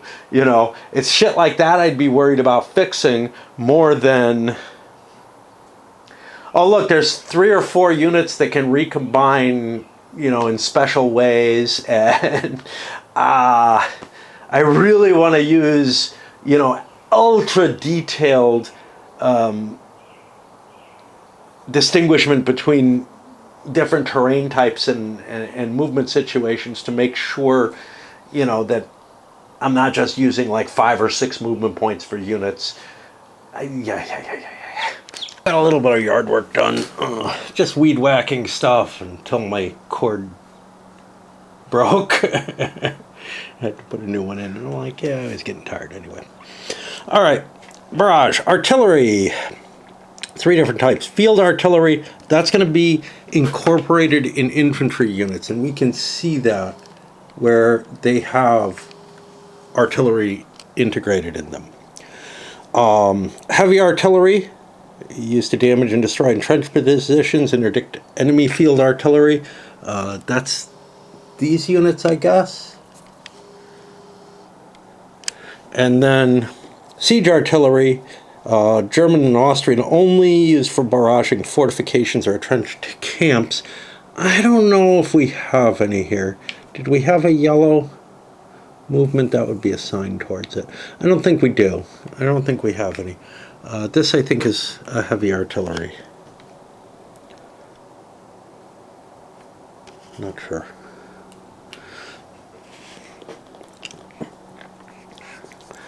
Starting in 14, field artillery displayed its extremely lethal capabilities. Some companies suffering 80% casualties at the hands of field artillery without ever firing a shot. According to French Parisien, the large German howitzers were not particularly lethal, but tended to demoralize their targets. And French coordination between infantry and artillery was seriously lacking. But the French did have exceptional artillery, actually. Their field artillery was very good as well. Units wanting to before any eventual combat, the preparatory artillery barrage step lets the attacker, with units not having suffered a result of 2-step losses or more during the previous game turn, undertake the following actions. Launch artillery barrages versus units or fortifications, ABU, ABF. Units wanting to launch an ABU must have an ARF, artillery fire, and those wanting to launch an ABF must have an AF, AFF. SAR units, strategic artillery, subject to SAR setup rules as well as railroad SAR, must be in FIP, firing position, to launch a preparatory barrage. Any unit launching a prep barrage will not be able to attack. See, this is the thing. I would like reduce preparatory barrage to prep barrage to save a few letters here and there, right? But not use these kind of weird acronym type things all over the place. They're all 3-letter too. Would not be able to act during the upcoming movement phase and combat phase unless it's an INF unit trying to build field works. As a reminder, a prep barrage marker can be used to track units that have launched a prep barrage. Now, this is one of the things, is like, oh, infantry can build field works after they barrage. It makes sense. It's going to be hard to remember is the thing. During a barrage, a unit can use either its ARF or its AFF, but can't use both. ARF and AFF are not splittable, cannot barrage more than 1 hex. In a stack of units, each unit with an ARF or AFF can barrage their own choice of hexes, though. Okay, artillery barrage against units. Only through its front hexes, but the interesting thing there is overlapping can create more front hexes for a given unit. It's kind of weird. Again, there's concepts that are just, not normal in this game, right? Where were we? During an ABU, the final potential of the attack is the sum of the ARF of all units participating in the barrage. It's not possible for allied units of different nationalities to launch a barrage together. During a barrage, the attacker's units stacked in the same hex have a choice to barrage together or not. It's the attacker's choice as to which units launch. As a result of one ABU, the result of one is always implemented before launching the next one. Wow, this little yellow bit is like looking like a vision artifact to me because, I don't know, my glasses and whatnot. Only one ABU can be launched against each hex occupied by the enemy, so you have to consolidate if you're hitting one place. Okay. An ABU conducted with an ARF of less than 20 points. With 6 points of ARF, only one unit can be barraged. 8 points, 2. 12 points, 3, 16 points, 4. Now note, these don't actually get divided up, so you always want to hit, with enough to hit all the units in the hex, probably. An attacker with an ARF of 20 or with less than 20 must choose the units he wants to be barraged in the hex. With a total equal to higher than 20, a hex can be fully barraged, striking every unit stacked in it. Let's take a look again up here. Yeah, it's by hex, whether or not. So there'd be no reason not to combine, but you can't, say I'm shooting at this one and I'm shooting at this one in the same hex. The results of an ABU are resolved by the roll of a d20. The result is then divided by 2, rounded up. Now resolve the results for each impacted unit, one after the other, taking into account the individual modifiers.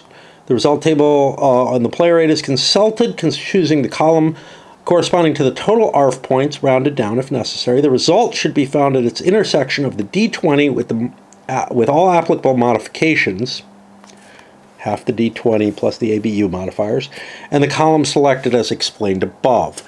Let's peek at this. Here we go. So here we've got the restrictions of the units printed in there. That's really helpful. And then we, let's say we're rolling on the 20 chart or whatever. We get a result. This is going to be, okay, a solid hit, and this is going to work on all the charts. A solid circle is a step loss. An open circle is a cab check for a step loss with a modifier on it. And the positive modifier is added to the cab, which means it's more likely to succeed. You can see they start, as the hits get bigger, they start getting more and more negative, and then eventually run into these. This is your die roll. You add the ABU modifier.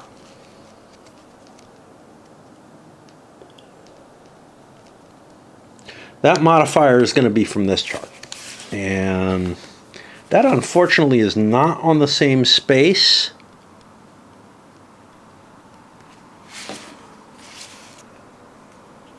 I'm unhappy about that. It's over here. I guess we can get them next to each other, so that at least there's that. Okay, here are the results. And again, it's as I explained with the solid hits versus circles. This is their way of explaining things, which I do have some issues with this. Like, I'm surprised when I see a chart like this, and it's not like a combat, it's not a combat chart. This is actually their way of explaining a number of things.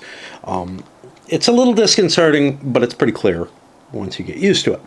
A unit losing 1 or 2 steps after an ABU will not be able to conduct combat during its next combat phase. Mark the unit with a step loss marker.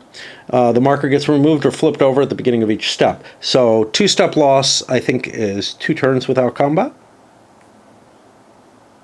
Oh, no. That wouldn't it? Yeah, it looks like it. Without combat and without being able to fire its own artillery against a unit. And then 1 step looks like it's just no combat. So that's kind of interesting. The marker gets flipped over after step B of the combat phase. I'm a little confused by that because I don't know if it hits your own. If it's your own combat phase or both players. Let's take a look. Step B, combat. It's not clear there. What was the number to that? 325. That's going to be down here. Step loss marker. After resolving all combats, step markers get removed, and 2+ step markers get flipped. See, here's the thing. The defender doesn't get an opportunity to fire during the combat phase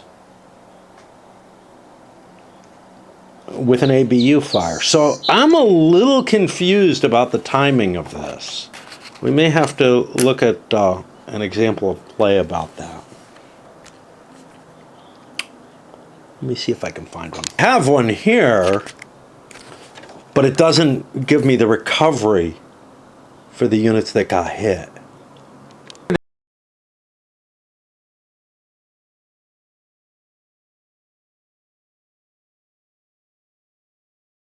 To read for there, but I feel like this is actually clear enough. A unit losing 1 or 2 steps after an ABU will not be able to conduct combat during its next combat phase.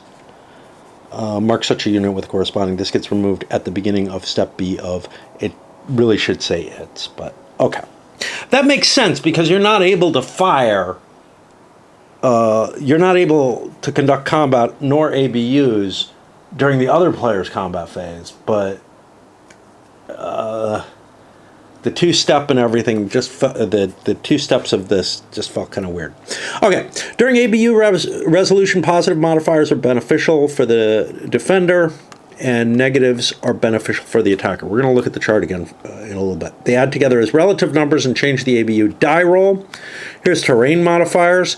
As French and Belgian coordination was seriously lacking, their ABUs, including more than 1 unit, suffer from a modifier. Cav targeted gets a +3 modifier, helping the defender. Cav's able to sidestep easier. German Har, heavy artillery, or French 120L Har. I don't know what that 120L means. It's going to be the type of unit. Don't see it in the list. I don't know what it is, but stacked with a cav or infantry unit targeted by an ABU gets a +3 modifier. So the artillery gets covered in some cases by the infantry. A German siege artillery stacked with cav or inf targeted by the ABU gets a +5 modifier. If the result goes beyond 16, the ABU result should be read one column to the left, adding -2 to the original modifiers. So let's take a look at the table again. So if my modifier boosts, and you can see the misses come the higher you get.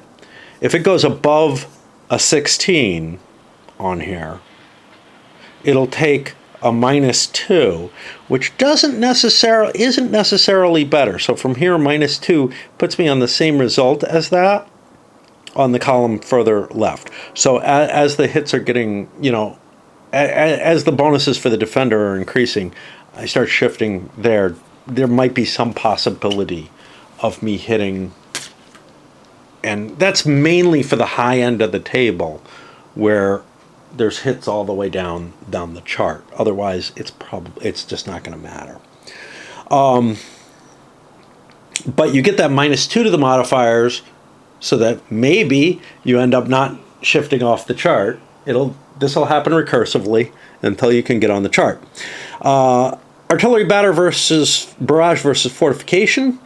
You can do an ABF only into your front hexes and only versus a hex where one or several fortifications exist. The barrage will have no effect on the enemy units in the hex whatsoever. SARs that have long-range fire capabilities and are not in an enemy zone can barrage fortifications in the first half of the second hex. Again, fortifications, and we don't have any here, I think, are positioned in specific places. So if you have to go more than halfway into the next hex, you can't hit it anymore. Again, too much detail? Maybe,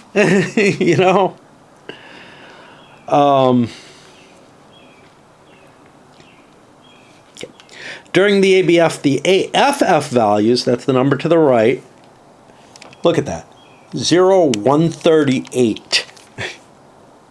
Values of all units participating in this barrage are added together.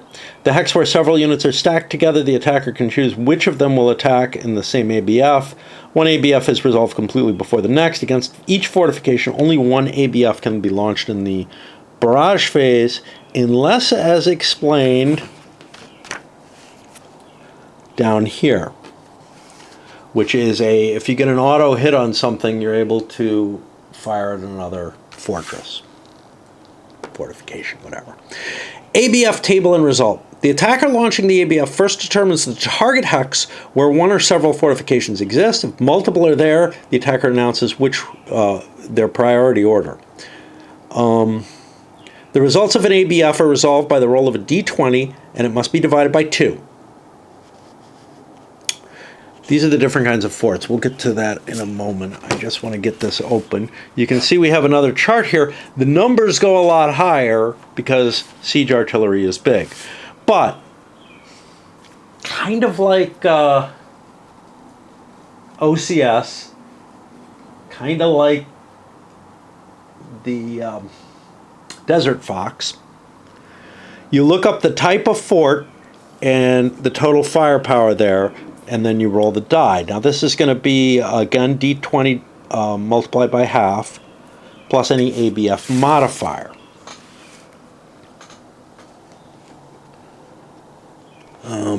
This is masonry forts, strengthened masonry forts or normal festes, strengthened concrete fort or ultramodern feste, have a yellow background on them. The attacker uses the line on the player aid court, the column card, the column corresponding to the total AFF, rounded down to the nearest column entry. The result can be found at the intersection of the column and the D20. And again, same kind of, well, Here you're looking at a fort being destroyed by a result from a cab failure. A feste loses a step and it's flipped over. And this is the modifier that's just printed on here. That's just explaining what's going on there. Again, this is weird because the rules don't spell out what you do. You have to interpolate from this weird little example thing here. Okay, with an actual red dot, which is an automatic loss, one fort is automatically destroyed going all the way up, any of the forts. And as a bonus, another fort in the same hex must pass its cab test with the modifiers of the ABF result, and it's destroyed if it fails. So this double result here hits one and then has a chance of destroying another. A feste automatically loses a step, it's flipped to its back, then it has to pass a cab and is destroyed if it fails. I don't know what happens with a half-formed feste in this case. And that's the modifier.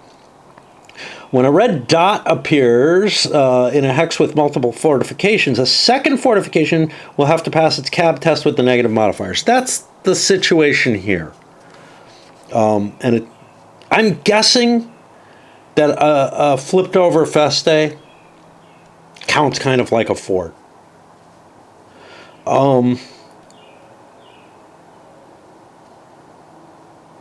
If the second fortification has better protection than the first, though, it gets plus 10 to its cab. If it has less protection than the first, it gets a minus 6 to its cab. So you want to hit the biggest fort first, I think. Just because of the modifiers coming in, that's sweet.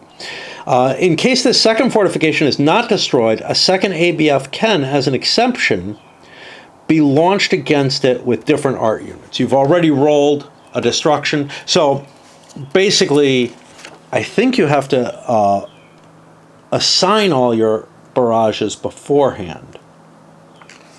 So you would have already assigned it. I'm not positive about that.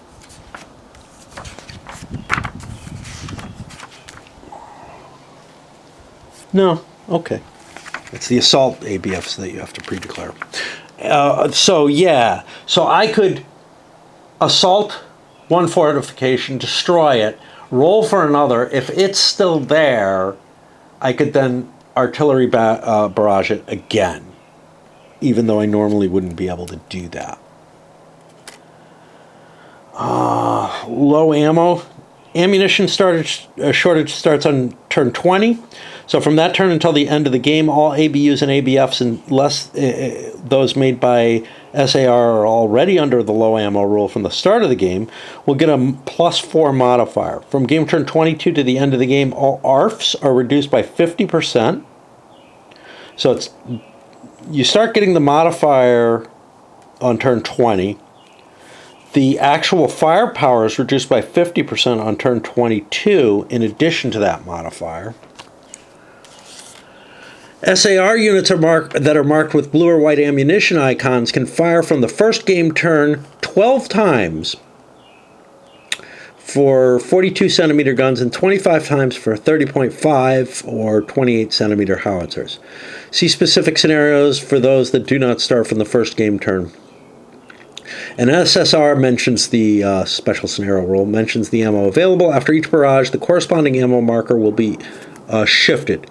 Now, this appears to be for all weapons of that, for all guns of that type. You just have X number of fires total on those siege guns. When it reaches 0, no more barrages are allowed. So it's not like you have ammo that you're tracking per gun or per battery. All right, I'm going to break there before I get into the combat. Why? Because my battery's almost done. And I don't really feel like keeping going. Okay, here we are. It's nighttime. I managed to. I had myself one of my magic milkshakes or whatever. Really just chocolate milk with vodka and cranberry juice, but then a cigar, and then ate and took a nap. For whatever good it is. Okay. Huge clashes of infantry, good terrain, field craft, efficiently artillery support, accurate enemy identification, and attacks made with strong forces were the keys to winning battles. Okay. The attacker can initiate a combat only during his combat phase against an enemy-occupied hex if all attacking units fulfill the following. They were not active during the barrage phase. They are adjacent, and the attacked unit is in one of their front hexes. They're from the same nationality.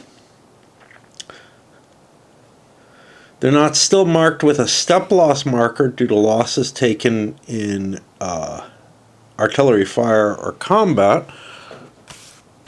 Oh, here's the one around I marked.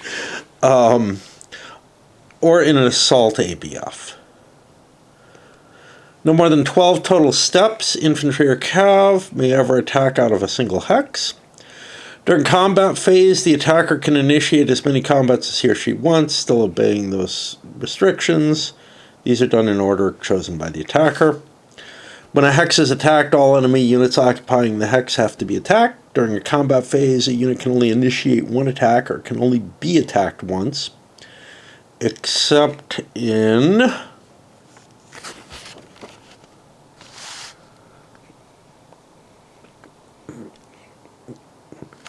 seems to be this rule has some sort of exemption to it.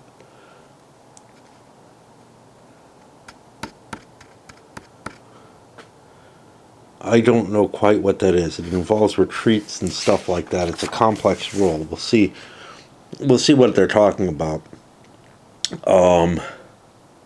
Where'd we go? The attacker is not obligated to have all units present in the same hex engage in the same combat. Some can attack one hex, others another, others can do nothing. Combat including only ARF on the attacking side is not possible. You have to actually throw the troops in. A German or British cav or infantry initiating combat has the choice of being fully committed to the fight with its CBF, combat factor, or partially with only its ARF.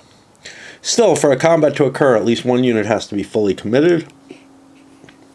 A unit having suffered losses will not be able to be fully committed as an attacker to a combat if its CBF is in light red. In this case, and if its type and nationality allows, it can only be partially engaged in combat.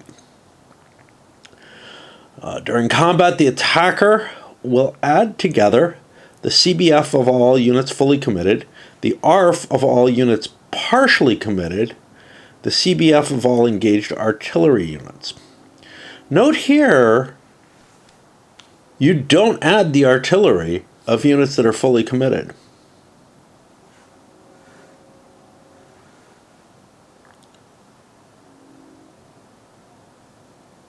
Yeah. Interesting. I actually thought that they would both be combined. That's going to be something I got to try to remember. The defender does not count the units that have already fought, e.g. if they've already retreated into the now attacked hex in a previous combat, so it's not going to be the retreat thing in that role. Here she adds together the CBF of all units present in the hex, no artillery. On the Allied side, when several nationalities are stacked together in the defending hex, the Allied player will have to choose which nationality will use its full CBF factor. The others will all be 50%. Okay, for the defender, yeah. The attacker can't have multiple nationalities. SAR units without any ARF will be automatically destroyed if attacked by at least 1 point CBF while alone in the hex. Combat is resolved based on the ratio between the attacker's ARFs and CBFs against the defender's CBFs.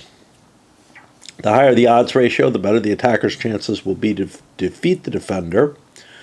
On the combat results table, find the column corresponding to the exact odds ratio, rounding down if necessary. We've already talked a little bit about the weird odds that are on here, like 1.2 to 1.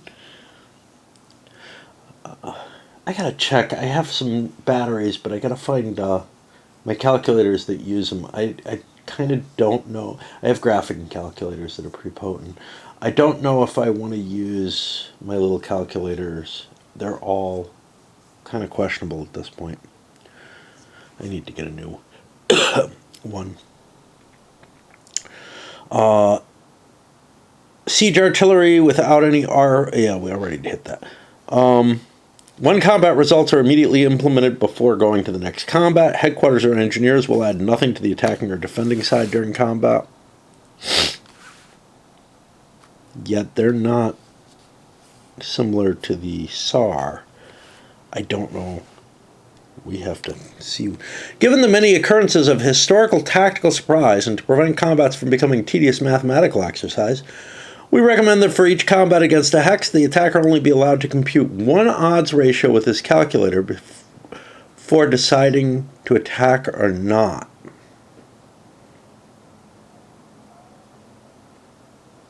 Yeah. So they're saying you can't, try to figure out, okay, this unit and this unit, but you can calculate, see that you're way over what you need to be and drop a unit, or can calculate and see that, oh, I bet I need that, and make a quick guess, I guess. I'm cool with that. I don't even know if I want to calculate with the calculator, to tell you the truth, until I make the decision. If the attacker this is cav withdrawal. If the attacker initiates combat without any cav units against an enemy cav unit, either alone or stacked with enemy units, the cav unit can withdraw from the combat. The withdrawing cav units must be retreated one hex by the defender towards its line of communication. We haven't gotten to that rule yet. It's complex. The attacker's units can now advance into the vacated hex if empty and must initiate combat if any units are still in the just vacated hex. So you declare the attack, the cav leaves, you still have to fight whatever's left. If multiple cav units withdraw from a hex according to cavalry withdrawal, they're allowed to retreat into different hexes as long as they obey the restrictions. If a withdrawing cav unit enters a zone of control of an enemy unit during cav withdrawal, it has to pass a cab test unless a friendly unit is in the hex it occupies. I'm assuming it takes a step loss if it fails. I think that's almost always the case with cab test. I'm not sure if it is always. Like forts, it kind of is too. A cav unit may not move off map or through a mountain range during cav withdrawal. An attacking unit may not initiate combat because of cavalry withdrawal, will not be able to initiate any other combats during its combat phase, but it does get the advance, right?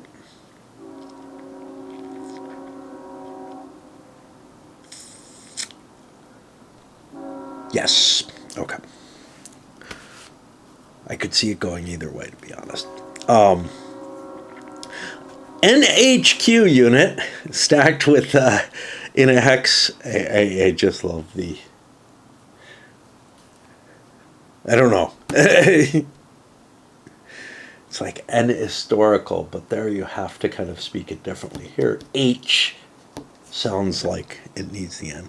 An HQ unit stacked in a hex with a cav or infantry unit that is attacked by a force that does not include a cav can also undertake cavalry withdrawal. After cavalry withdrawal, the stacking limit must be respected. The CRT units not involved in the combat or only partially committed, i.e. bombarding, are not affected by the combat results. You roll a d20. It doesn't look like we have it here.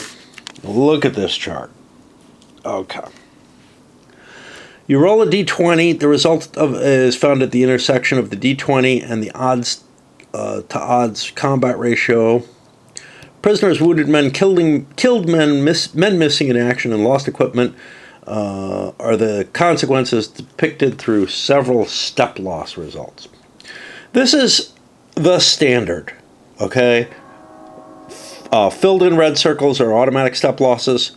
The empty circles with a modifier, including a 0 modifier, are cab tests.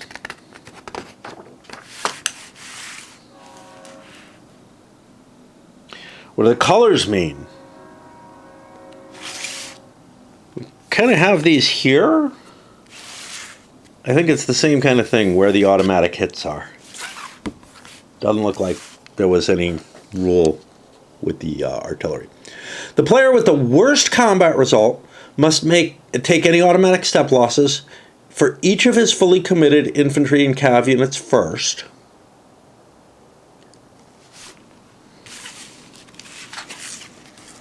Remember, in the artillery side against units, you check in general, if you're not under firing, each unit against the result. Is that the case here? It sounds like it, for each of his committed units. Then that player's fully committed infantry and cav units must pass a cab test and take another step loss if the unit fails. The other player will then take his fully committed infantry and cav units, automatic step losses, and cab tests. Remember that POs are treated as infantry, pioneers. Then we have a couple of examples here. I feel like this is pretty clear. The side with the first unit to suffer one or more step losses is the side that must retreat. Now remember, the side that took the heavier losses has to check first, but they might not take any actual losses on one of these results. Obviously, the heaviest losses on the sides with automatic losses, they are going to check first and take automatic losses, so they will get the retreat capability. They must retreat one hex with all the units that lost one or more steps. The other side, whatever the combat results, is never forced to retreat, even in the case of failed tests. Units with a unit ranking of A+ or A must only retreat when they're at attrition level 2 or worse. After all cab tests and any possible retreats of infantry and cav by a player, if there are only headquarters engineer and artillery units, or units that were involved in a previous combat this player turn in the hex, then those units will have to apply the combat results. If they do not suffer a step loss after the cab test, the player chooses whether or not to retreat these units a hex. I think if they do, they're dead. So, if the modified die roll goes beyond 25 on the chart, this is similar to the artillery thing. The combat result should be read one column to the left, adding -8. And again, high rolls are bad. Okay, these are for the attacker. These are less damaging than the low rolls. So if you end up being boosted above a 25, you instead shift over with a -8, and that could be recursive again. I don't know if it's possible, but if the modified die roll goes below -4, the combat result should be read one column to the right, adding 8 to the original modifiers. Is 8 a reasonable number? I don't know. This is a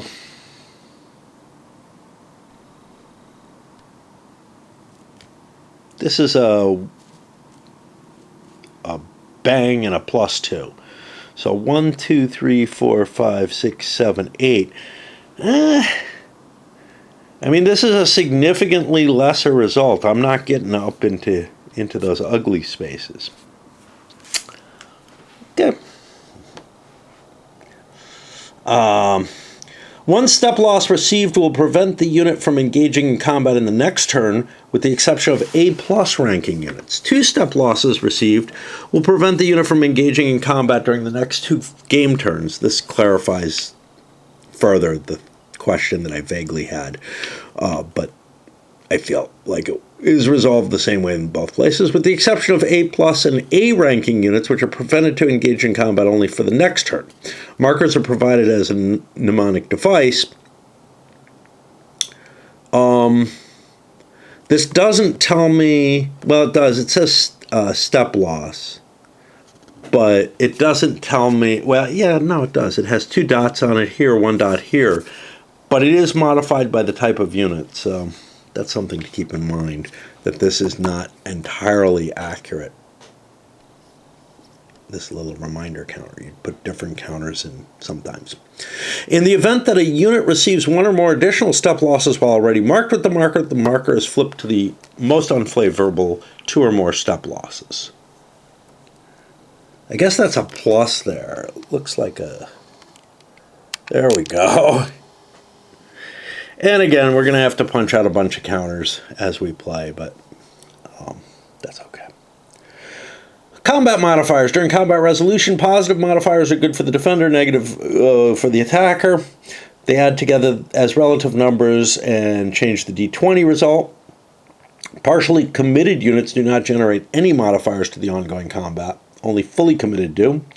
When several fully committed units are attacking from different hexes, only the most beneficial modifiers for the defender are counted. I'm guessing that's terrain stuff. Attacking infantry and cav engage fully committed in combat against enemy units positioned behind the following hexside terrain types suffer the modifiers. So this is going to be hexside modifiers if you're crossing that hexside. I guess you pick the worst one. Yeah, the best for the defender. A unit cannot be partially committed across a mountain range hexside during a combat. Unlike distant foreign fields, you can't just shoot over a mountain. That's not what's happening, but it feels weird in that game. During combat, deployment difficulties may arise when too many attacking cav or infantry are involved from the same hex. Depending on the terrain type of both the attackers and defenders' hex, there's a maximum number of inf or cav steps that can attack from each hex. Additionally, the combat die roll can get adversely modified by the terrain modifier. Okay. So this is hexside. This is hexside modifiers. This is hex modifiers, and I assume these add together. And they're all bad.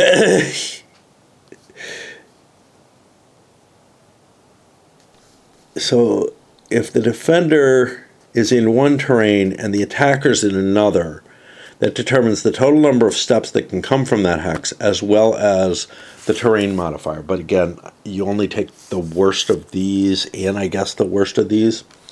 The total steps, we can look in the examples to see. The total steps of a fully committed cav or infantry unit are counted normally, but for a partially committed unit, only one step is counted, but it still counts against the terrain modifier.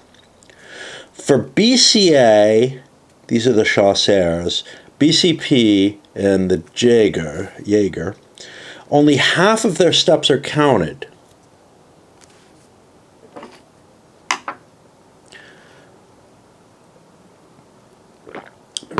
When one of those BCA, BCP, JB, or mountain infantry participates offensively in a combat where the maximum number of attacking steps is 9,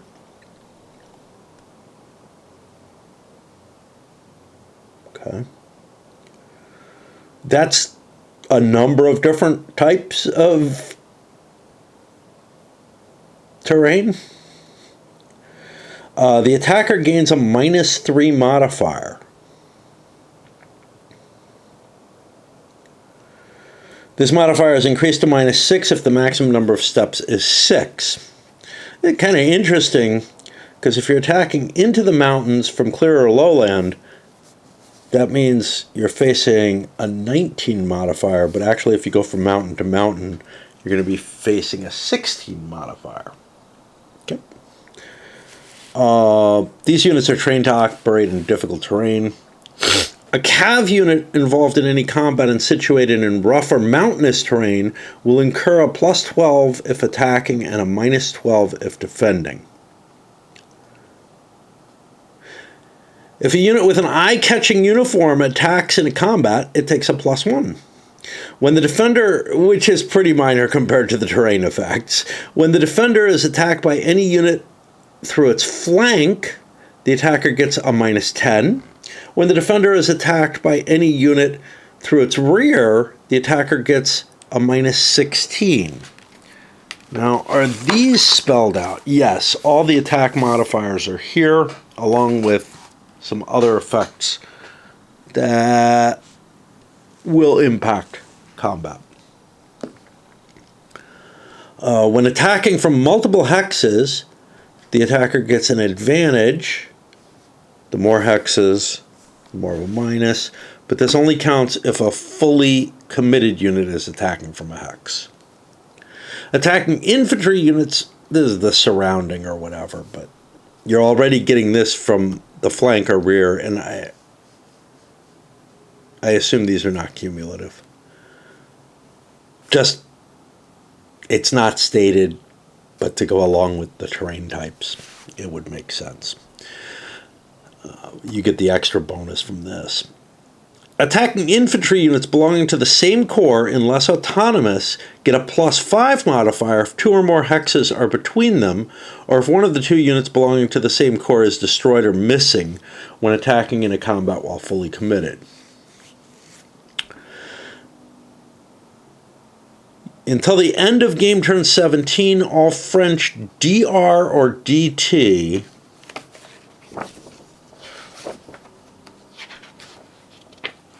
I don't know, division something. Reserve territorials. That makes sense. Except for the 70th DR, unit ranking A, will have to pass a successful cab test when attacking. For each cab test failure, a modifier +3 will be added to that combat. Okay, we had a question about something.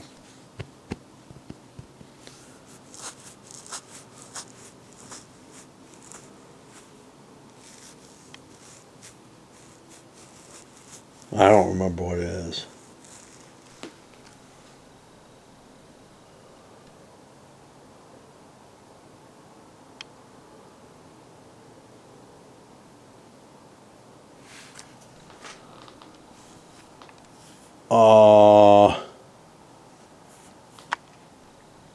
Let me switch batteries and read on my own. It's something of a loss here.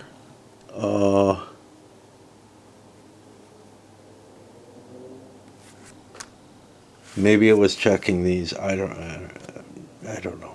No, these, the attacking from multiple hexes. Or the flank and rear. I don't know. I'm not going to worry about it.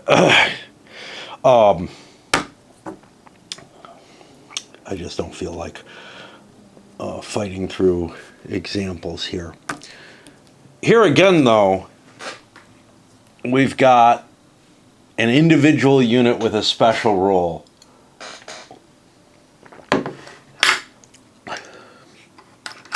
A special rule that applies to a lot of things, but then one individual unit that is not, well, I don't know if it applies to a lot, but cab tester in combat. When units with a red ARF and or when one or several PO units participate in combat, each will lower the cab of all enemy units involved in this combat by 1.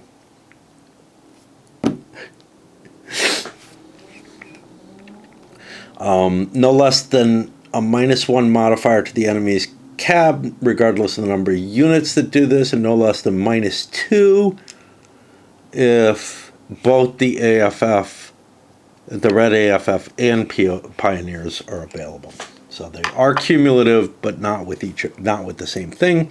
If one or more HAR, heavy artillery, with an ARF of 5 to 11 points is involved, this will lessen the cab of all enemy units in this combat by 1. If the ARF is 12 or more, the cab will be lessened by 2.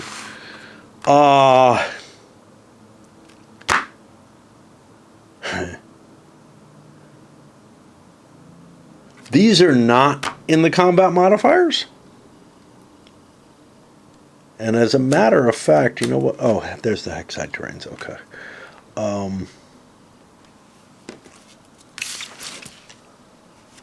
We have the cab modifiers here.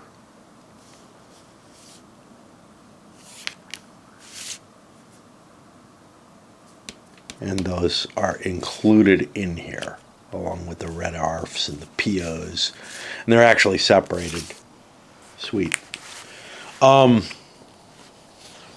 was this other one here?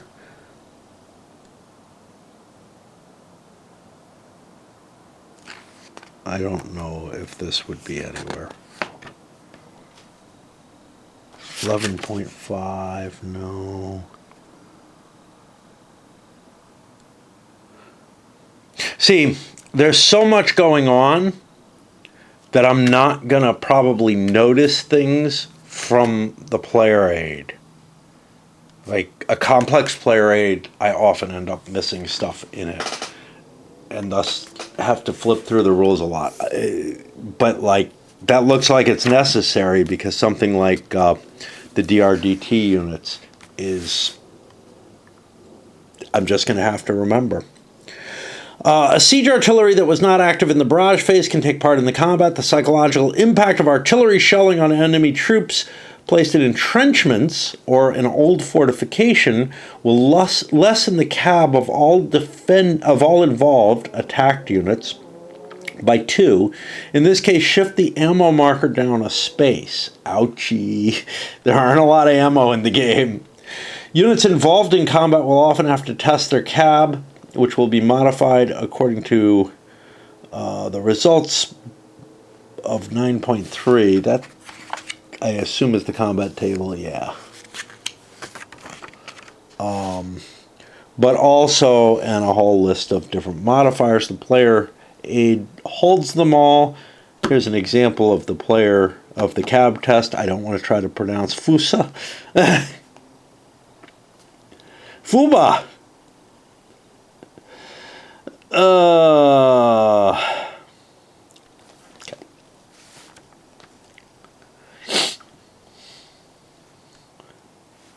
Retreat or advance after combat. After combat, one player may have to retreat 1 hex if they've taken at least a step loss. When a unit retreats after 1 step loss, its unit facing UFA can be freely changed by the owning player. If a unit retreats after 2 step losses or more, though, it has to keep its facing. Which feels weird. It feels like its facing should be in the direction of the retreat, to be honest. A unit retreating into a hex devoid of friendly units and which is in an enemy zone of control will have to check its cab test again and take another step if it fails. So, no. I thought there was something where you had to take cab tests and it didn't cause a casualty. Okay.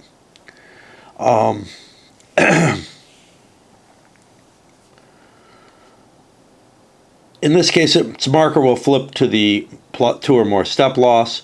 That looks like it's no matter what, even if it's got a high morale.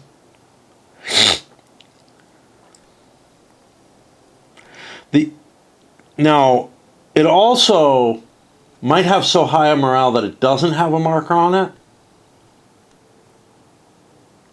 And you can't flip that marker, and I don't know if it should go to the 2 or more, the 1, or very unlikely, just not be there. That's a hole in the rules. They're very good in general. The unit's cab will be modified by enemy cav units exerting a zone into this hex. This is during a retreat, and by the total ARF of all enemy units contributing to the zone. And there's a bunch of modifiers there. Damned if I'll remember all this. And that's the thing. I've said this about other games that try to go ultra accurate. Or ultra detailed or whatever in the sort of way that this is. And Summer Storm comes to mind with this. The chances of not remembering shit or fucking up all these modifiers or whatever is higher than my chances of getting them right, which means that my accuracy is going to go down. I'm not going to catch all the shit that's supposed to be there. It's just not going to happen, and I can guarantee that. Some people may. I'm not among them. An infantry unit that's forced to cross a hex side with terrain it usually is not permitted to cross will take an additional step loss. A cav unit in this situation, though, would be destroyed. And yeah, there's multi-step cav. During a retreat, the stacking rule must be respected, and units retreating off map are destroyed. After retreat, when a hex is devoid of any enemy units, which is not always, the non-retreating player, even with 1 or more step losses, but not having its CBF in a light red color, must immediately, and it's weird, light red is good for the artillery, bad for the CBF, for the combat factor, must immediately decide if 1 or more of his units involved in this combat will advance. The advance is not mandatory, but whatever the decision, he will be able to change his unit facing even if the units do not advance after combat. In case the enemy hex is not vacated, though, the attacker is not allowed to change their facing. They're engaged, yeah. Advance after combat is never allowed for SARS. I don't know what a French rap is. Or units that did a forced march. Regiments d'artillerie à pied. Okay, I'll buy that. A unit can advance after combat into an enemy vacated hex by crossing a terrain hex side only if allowed to do so through their movement. So if they're not allowed to pass through a certain terrain type, they can't advance through it, even though they could retreat through it at a penalty. Combat movement. This is something we didn't know what it did. This kind of limited movement gives the attacker the possibility of making small frontline adjustments. An infantry or cav unit that did nothing during the barrage, movement, or combat phase can make a combat movement. During optional, again, optional just means it's at the option of the player, not a rule. Step B, a combat movement gives the player a 1 hex movement, but only if the unit could make the movement, considering normal movement rolls. After making a combat movement, the unit's facing can be freely changed. Instead of moving a hex, you can also only change facing. This can be used to enter or exit an enemy zone of control. Used to enter or exit. I'll have to follow the normal rules for that. More examples. I did find them useful in reading. Now we start hitting the fortification rules. And we're tired. This is at 22 pages so far that we've gotten through. It's less than 40. We've made it through really more than half the rules here. And some of these, that page isn't too. Line of communications is a major rule set left. You can see lots of these are just examples. Train operation, yeah, that's kind of complex too. Fieldworks is kind of part of combat. It's complicated. It's a big enough rule. I want to pause on this. This battery did not charge anywhere near as much as it should have. Okay. I've been upstairs clipping counters and whatnot, watching videos, but I don't know how much. I know I can't stay up much longer. So we'll see if we can get through the fortification type rules. Fieldworks. The first defensive protections were small bits of trenches called fieldworks. As the French, we're skipping over a little bit, as the French command was essentially offensive-minded towards offensive outrance. Few fieldworks were initially built. On the German side, the units were more prone to protect themselves, as their doctrine did not shun protection. Okay. Only infantry and heavy artillery can build fieldworks. I feel like pioneers need to be included in that. I don't know. Maybe they're not big enough. For an HAR, if it acted in the preceding barrage phase, it cannot build fieldworks in the same turn. During optional, and same proviso with optional, step E of the combat phase, when fieldworks construction is allowed, a unit able to, which but did not perform forced march, can try to build fieldworks. It will not be able to do anything else during the combat phase. Unit must pass a cab test. If several counters are stacked in the same hex, the lowest cab of the infantry involved in the attempt to build fieldworks will be used. We got modifiers. Terrain affects things. Nationality affects things. This is modifier to your cab. It's not happy.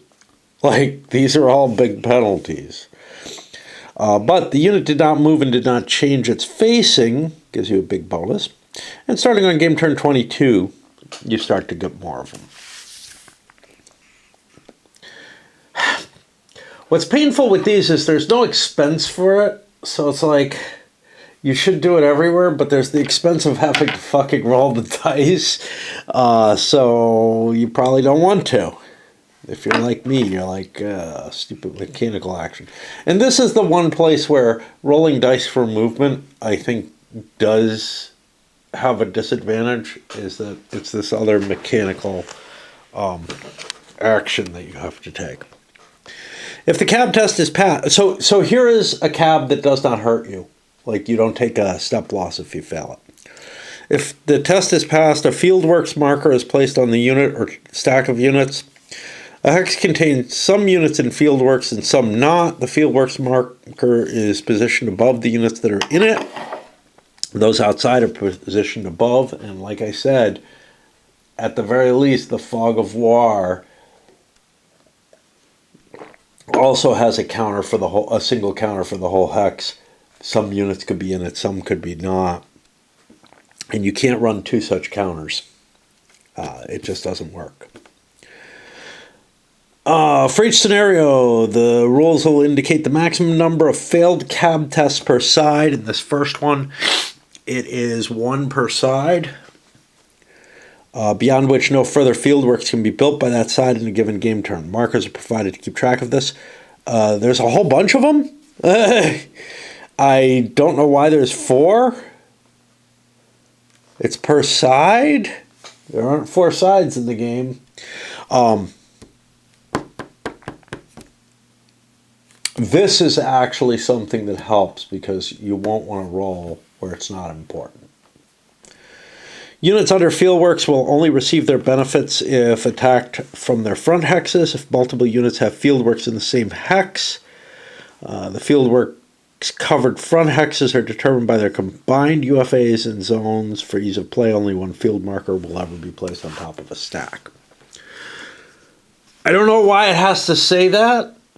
I've been assuming that all zones and frontals are based on the combined.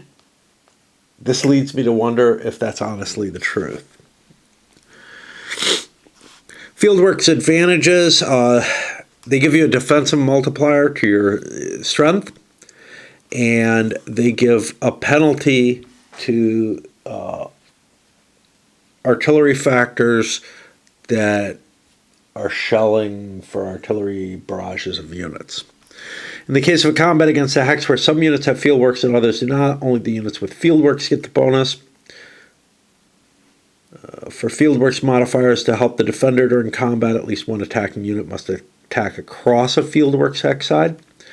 In case of an ABU, where some units have and some do not, they'll face different artillery factors based on whether or not they're in the fieldworks. As soon as a unit leaves a hex with fieldworks, it loses its bonus, or if it changes its facing. As soon as a fieldworks marker is alone in a hex without any unit benefiting from it, it's removed from the map. All right, fortifications. Regular entrenchments. And again, we're not going to have any of these on this map, but before the conflict began, French and Germans erected defensive lines, various locations. These are deep strengthened trenches, sometimes with armored shields, battery positions, some wood cutting, first barbed wire network. In some cases, Germans actually positioned artillery ranging markers. During mobilization, all these positions were rapidly manned, strengthened, and expanded. Quite rapidly, these defensive lines spread in all directions and existed for a long time and lasted until the end of the war. All right, regular entrenchments can be found in black on the map or on counters. Regular entrenchments found on the map are permanent, and their original names are printed on an orange frame in the map. The whole thing there. Small arrows on the picture depict hex sides where regular entrenchments are effective, basically if you're crossing it. Units deemed operational until deemed operational in game turn 3, regular entrenchments are considered the same as fieldworks, what we just went through. At the start of game turn 3, all regular entrenchments become operational. All units except cav, limited to 8 total steps, and situated beyond behind the regular entrenchments protected hex sides will get the following bonuses: higher multipliers, better, well, same reduction of 50% of the ARF, but then also a modifier to the die roll. And I don't know how those relate. I haven't tried to assess the difference between a modifier bonus and a percent strength, and probably isn't like a linear relationship. Yeah, I'm tired. In a multi-hex combat, the defensive bonus will be effective if at least one unit is attacking across regular entrenchment. Units in regular entrenchments will only have to retreat following combat they suffered an automatic step loss, regardless of whether or not they passed their CAB test, or if they're at attrition level 2 or worse. Okay. So yeah, the cab test won't in and of itself drive them away.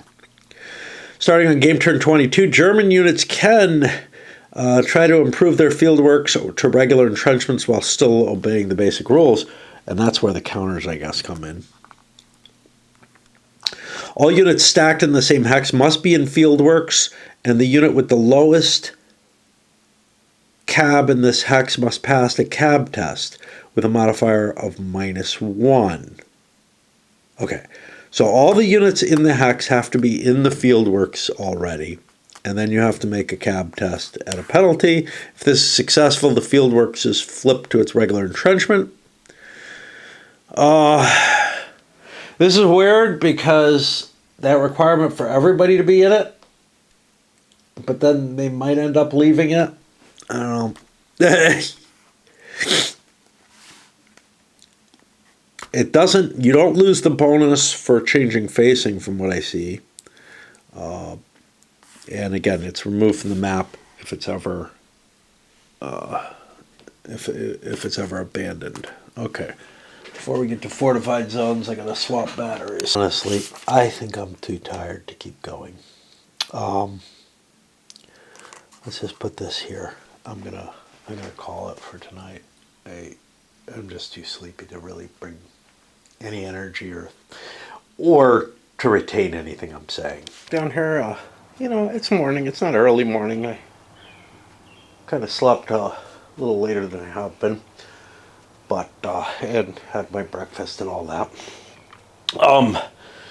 One problem I'm facing, and I kind of need to do this because I don't have anybody else to talk to guilt myself into trying to do things. But this week I've been good. I got out every day and did something, mainly, I guess, all in my yard. But now it's Thursday. I kind of promised myself I would go for a walk, a fairly long one, downtown, get some lighter fluid, get a pouch for my tobacco, stuff I kind of need. Maybe grab a gallon of milk on the way back, although hauling that on my back isn't as pleasant. So that's sort of an iffy. I've got to go shopping next week. Could have gone this week. But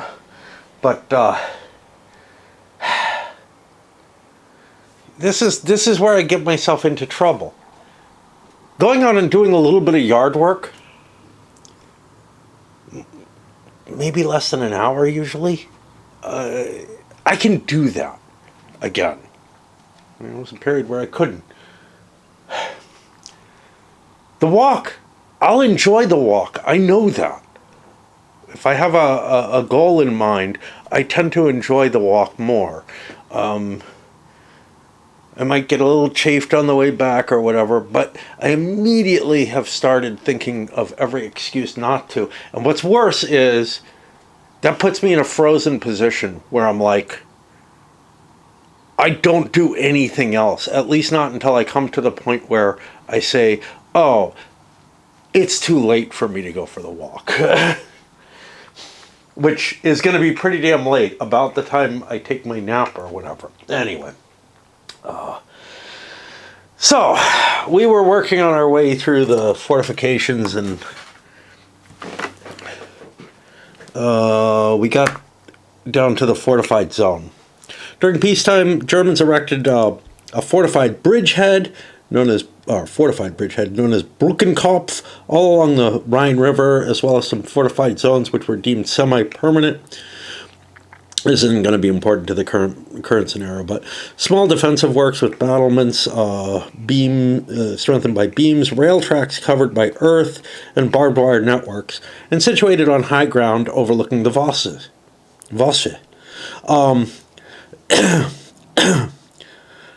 Two, where cleverly situated, I think it's supposed to be were, on high ground of Saint-Maurice Pass and Bonhomme's Pass. From the start of the conflict, all these positions, you'll see there's a few little places where the grammar is a little off, you know. This particular section seems more problematic, like the proofreading wasn't as good as it has been in general. But overall, it's pretty good.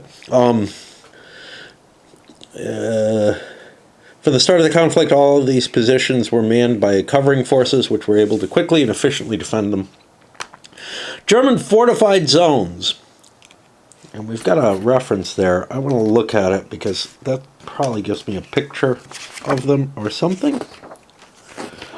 I do find these are so dense that I have to look them up. There's the fortified zone. We kind of had that picture already, I think, in here. Maybe not. Okay. Over here, maybe? No, I don't know.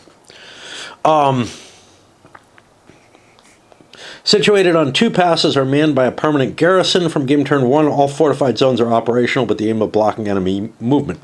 Outside of the initial French attack, in the campaign, I don't think we're going to see this, but in front of the hex where the fortified zone is situated, enemy movement is immediately stopped. As long as a fortified zone is not destroyed, no enemy unit will be able to enter its hex.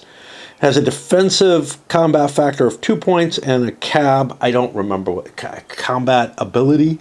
I don't remember what that actually stands for. And again, if I can't recall it in my mind, I have to look it up every time or every so often in the hopes that the meaning sticks in my head. I know what cab is, more or less, but I don't know what it means. When a fortified zone without a unit stacked in it is subject to combat, the fortified zone will get the terrain modifier, but as all sides of it are defended, I'm assuming those are the facing things, won't apply. A unit attacked while in a fortified zone receives 2 extra combat factors for its defense, but no additional benefits besides those from the terrain. I'm not getting a combat... oh, here we go. A defensive combat factor of 2. Yeah. Against an ABU, the following modifiers are used. Attacking ARF is lowered by half and a +2 modifier exists. Terrain modifiers are not used. It feels a little weird. You'd think they'd be designed to use the terrain too. If a fortified zone cab test has failed during a combat or an ABU, the fortified zone is destroyed like every other combat. Like in every other combat, if the fortified zone is destroyed and if the hex is empty, I guess that's the advanced rules, 9.6.5.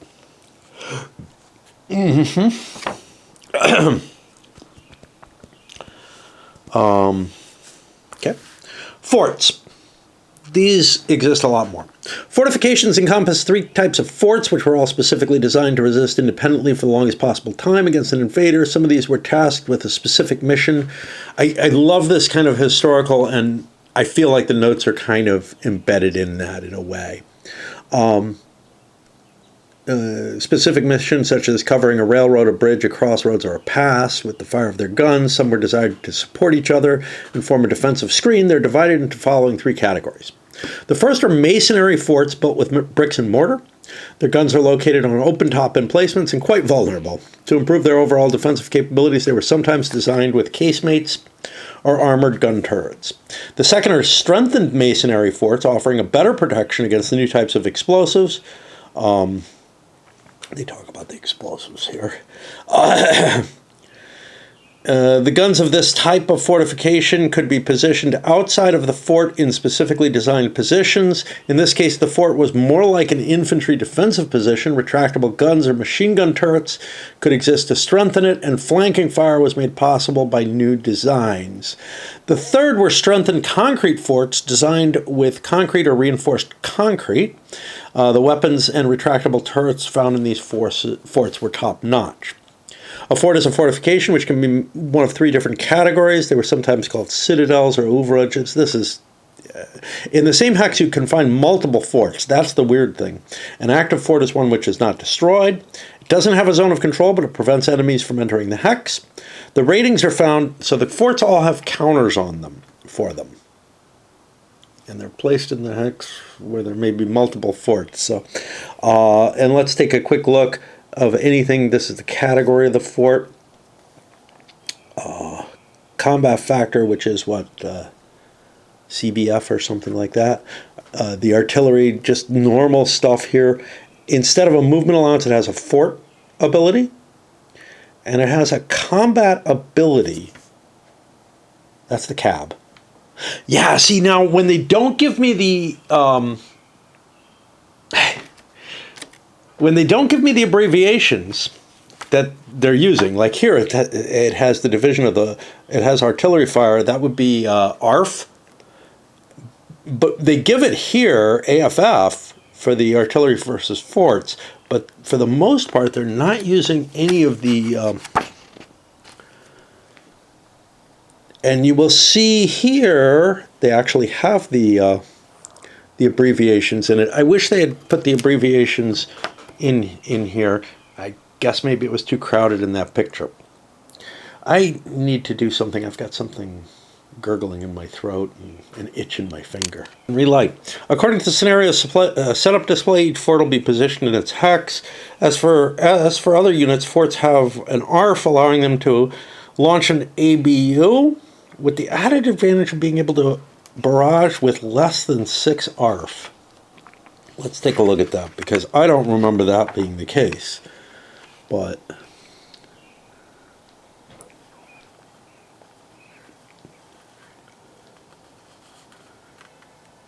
it's going to be here. Is there room on the table for that? Forts only. Okay. So there is a column for less than 6. I didn't remember there being a rule about that. Maybe I glossed over it, or I mean, I'm not seeing it now is my main issue. Okay.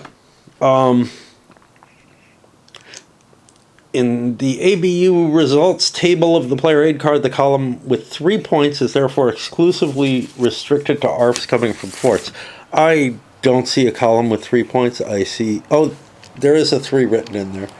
I saw the forts only. Writing black on almost black gray is not very visible. Okay. An ABU, where are we here? In this case of an ABU launched by several different units barraging together, it's possible to add up a fort's ARF with other units' ARFs. In this case, 8.43 applies. I don't know what that is. Probably some kind of coordination, but I feel like I need to peek. Yeah, it's coordination between multiple units for French and Belgians. Okay. Yeah, okay.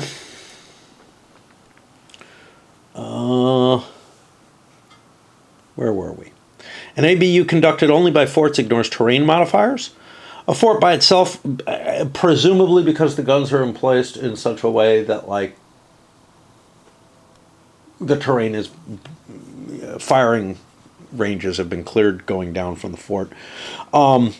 A fort by itself cannot attack in combat. Its combat factor is useful only to resist an assault ABF and is added to the CBFs of other friendly units defending in the fort's hex during the combat. In this case, the forts will not be affected by the combat result in any way.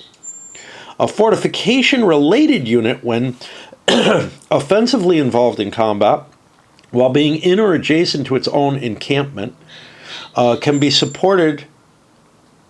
That sounds like a blackbird. I shouldn't have them here.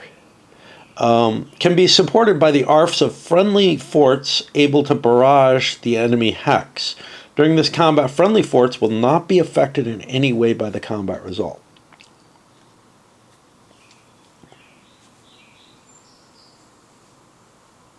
Okay, a fortification-related unit can be, I guess that's the partial commitment type thing. The forts are allowed to do that, but only to fortification-related units. Being small units, headquarters and engineers can be sheltered in a fort hex to protect them from combat. Therefore, such units may not be attacked when in the same hex as an active fort. A fort that loses a step is permanently destroyed and no side can repair it. The fort counter is removed from the map. The Feste. Festive. Oh. The Feste were characteristic German fortifications designed with a new and different doctrine to the one prevailing at the time of Belgian and French forts. On a vast territory, they erected a modern defensive system featuring protected batteries with armored turrets, concrete barracks, spread infantry shelters linked to strategic posts by underground galleries, machine gun emplacements, and armored observatories, fire trenches often made in concrete overlooking ditches protected by barbed wire networks, and for the bigger Feste, one or more concrete forts with armored turrets. The concrete of the different Feste was not reinforced, but could perfectly withstand the French 220 millimeter gunfire. The guns arming the Feste were powerful 10 centimeter or 15 centimeter guns, which could sometimes reach targets at 13 kilometers. And remember, this is in 1914. A Feste is a fortification which can be one of two different categories. By the way, I feel like the information here, it's new to me. Now, I'm kind of a World War I fan in terms of games, and have been for a long, long time. Going back almost to the earliest days of my gaming. Not someone brought in by Paths of Glory. I actually think Paths of Glory kind of sucks, but most of them are strategic views of the war, not so much the tactical details. But I figure if I'm unfamiliar with something, a lot of you will be. So reading these aloud is actually kind of helpful, or reading these is kind of helpful in kind of picturing what's going on. Okay, a Feste is a fortification, one of two different categories. Unlike forts, they're two-sided. They can take a step loss. They're flipped to their reduced side. According to setup display, Feste will be positioned on the map in the same hex. There can be one or more Feste or forts. An active Feste is one which is not destroyed. An active Feste has a zone of control. This is different from forts. In the hexes printed on its counter. After having suffered a one-step loss, a Feste loses its zone. An enemy unit cannot enter an active Feste. The ratings are found on the counter. Guess what? They're exactly what we're used to everywhere else, except we have steps on them here, and we have the hexes for the zones of control. So a little bit different. It's the hexes for the zone of control that's the only new thing. I don't know if they would have to put all these pieces of information that are regular, that are consistently in between units. I really just don't know if they need that much information here. Highlight the one thing that is kind of new, maybe. I don't know. According to the scenario setup display, each Feste will be positioned in its hex. As for other forts, they have an ARF allowing them to launch ABUs with added advantage of being able to barrage with an ARF less than 6. This is same as forts. ABU made only by Feste ignores terrain. I'm assuming one made by Feste and forts ignores terrain as well. A Feste by itself can't attack in combat. This is all the same stuff as the fort. Fortification-related unit in its encampment can be supported. Being small units, we have the headquarters engineer with one step loss. The Feste is flipped over to its reduced side, and it gives the impact, but that's on the counter. On a second step loss, it's permanently removed. Okay, here we come to something new. I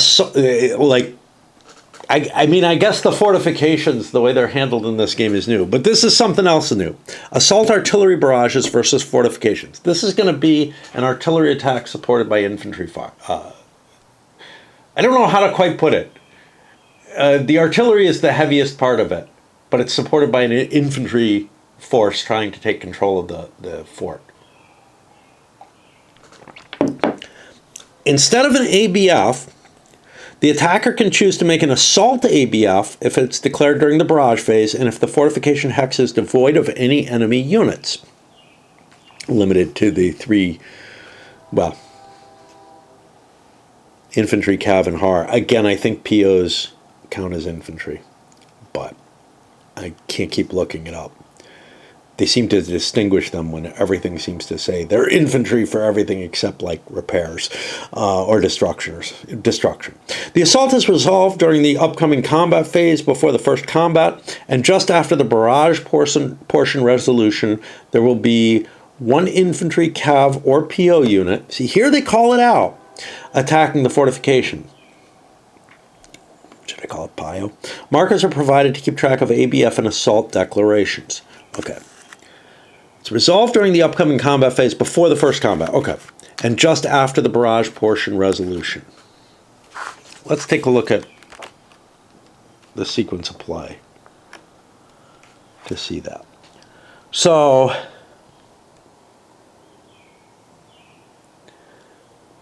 the barrage is up here. Movement comes in between barrage and combat. That's what I thought. And I'm finding this kind of confusing to me. The assault is resolved during the upcoming combat, before the first combat, and just after the barrage portion resolution. Oh, I guess there's going to be a barrage just before the infantry hits as part of the same thing. I think that's what it's saying. To conduct an assault ABF, the assaulting unit must be adjacent to the assaulted hex at the end of the movement phase, and the assaulted hex must be in one of its front hexes. The bonus of the assaulting is a shift to the right on the ABF results table column corresponding to the AFF used in the attack. So you're essentially doing a barrage, but the infantry or whatever gives you a bonus. And here you get the number of shifts that are provided by the different types of units. So an infantry unit that's good quality can give you quite a few shifts, but it depends on the CBF of the fortification. Weaker infantry gives less, cav sucks, and if there were multiple fortifications in the hex and you didn't ABF or assault ABF, all of them, they give you a penalty. But it's just a one shift penalty, no matter how many there are. A fortification attacked by assault ABF can get one column shift to the left if at least one other fortification in the same hex was not the target of another ABF or assault ABF. I'm not sure that there's a way of marking that a prior ABF went against them. Remember, again, the movements happened in between. Yeah. As with normal ABF, the attacker can only make one assault ABF against a fortification. However, an assault ABF with at least a red a guaranteed casualty against a hex with multiple fortifications means one fortification is automatically destroyed. The attacker has the option to assault another fortification in the hex with the same unit, even if this fortification should have been assaulted by another unit initially, in which case it'll stay idle.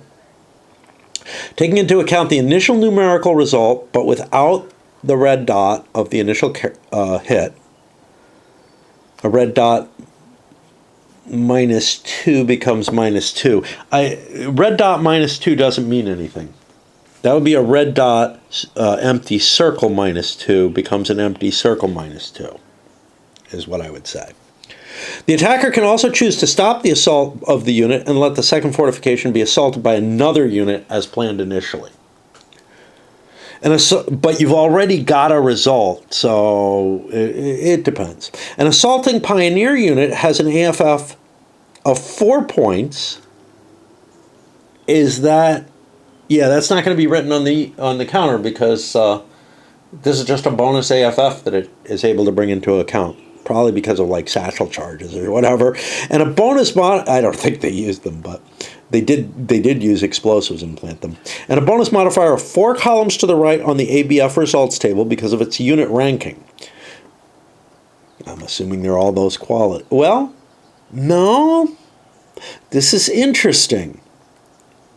If you look here, a strong fortification only gives you, you know, at most 2 shifts due to ranking. As a Pioneer unit also has an AFF, it can make an assault ABF by itself with an AFF of 14 points. Where's the 10 extra points? It has an AFF of 4.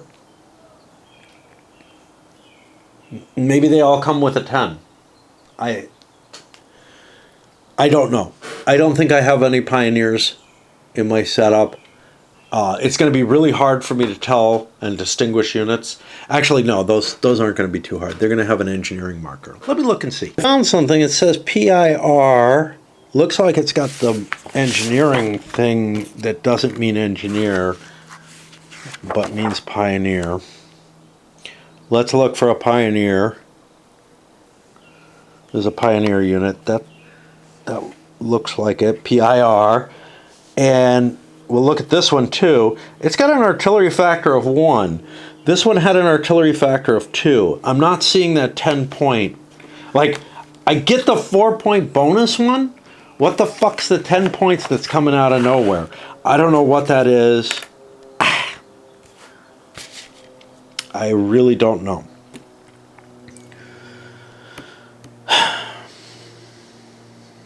Was there something special under Pioneers? Artillery factor versus Ford is a 4. I think the other one was also a 2-4.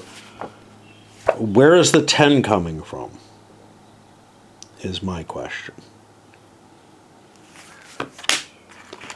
And now, this is the first time we have to do this in reading the rules, and Pioneers aren't in there. Great. Okay, so I am assuming there's no special rules on Pioneers. I'm assuming this just isn't making sense to me.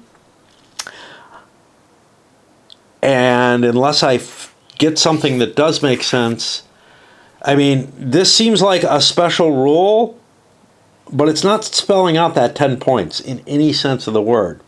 It's got a 4-point AFF. That's actually on the counter. Since it also has an AFF, it can make an assault ABF by itself with an AFF of 14. I think it is an AFF of 4. I think it's a typo that didn't make it into the errata. That's my guess.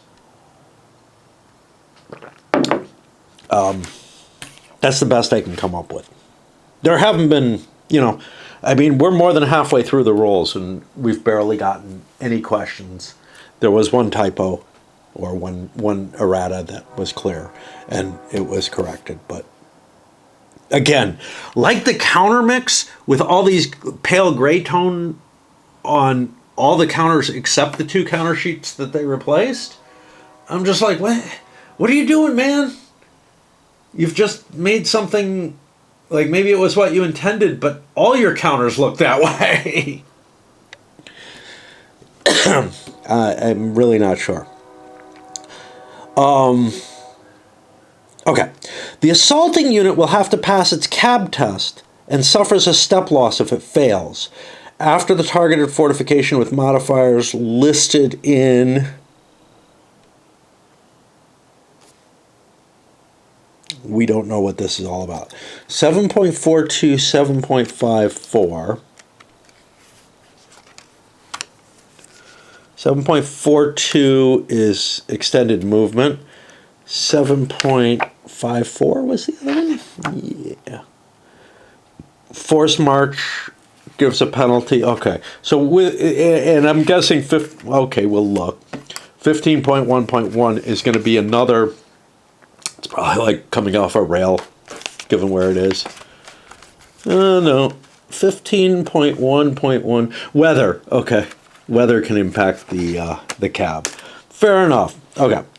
But it has these additional modifiers as well, based on the strength of the fortification, the terrain that it's in. A PO, though, gets a +1 to its cab.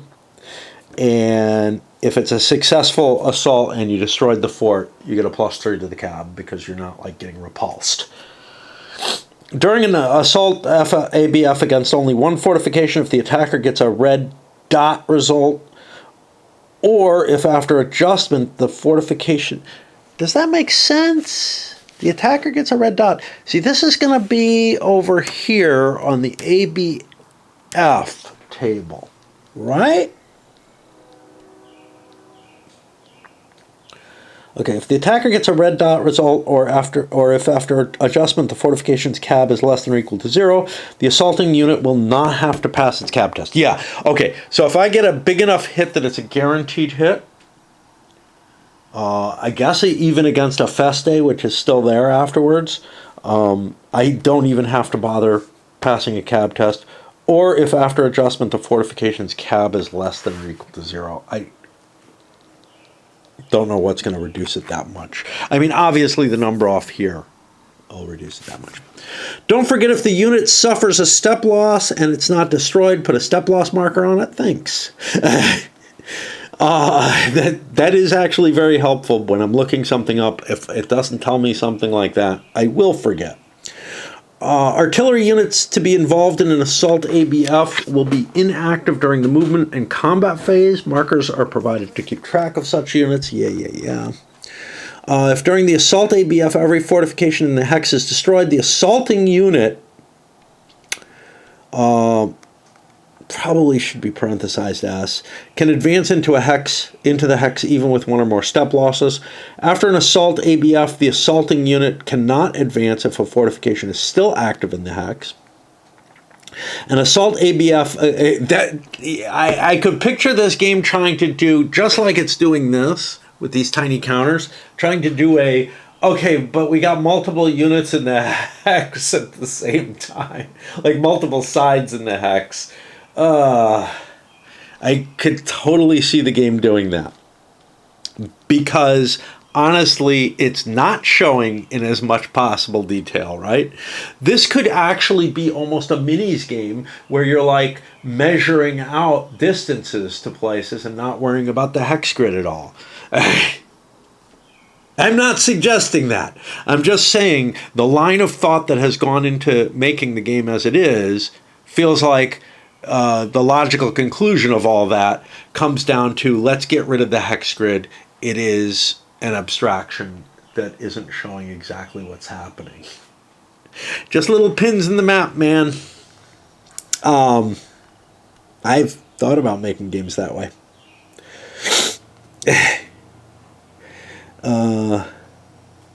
An assault ABF against the target identified during the barrage phase cannot be changed. If the initial enemy target is subsequently destroyed by another unit, the units dedicating to assaulting this now destroyed target can do nothing during the combat phase.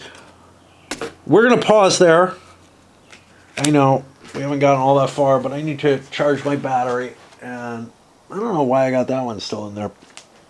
But I also think I need a bit of a break. The problem is I don't absolutely need lighter fluid. I certainly don't need a pouch. I have other ways of transporting my tobacco around. It's kind of like has happened with clothing. I don't need, like, I have more than enough clothing that still fits me. I don't absolutely need to go. Although I'm short on shorts, I don't absolutely need to go to like a Goodwill or something and hunt down stuff that maybe I'd like better. You know,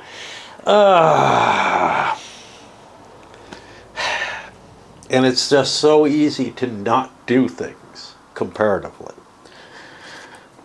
All right, strengthened entrenchment and entrenched camps. We've had hints where ECs are mentioned. Those are entrenched camps. Strengthened entrenchments are printed on the map. They look like this. Now that is different from Regular entrenchments. These are kind of square crenellations. These are more little pointies. These bold black lines are permanent and exist only around an encampment. If the attacker makes a multi-hex combat, the defender will gain the defensive bonuses of the entrenchments if at least one of the attacking units attacks across one of the hex sides. They have stronger multipliers and I think a little bit better ABU modifier. They have the same reduction value, going all the way back to Fieldworks, okay? I can't keep my pipe lit while I'm talking.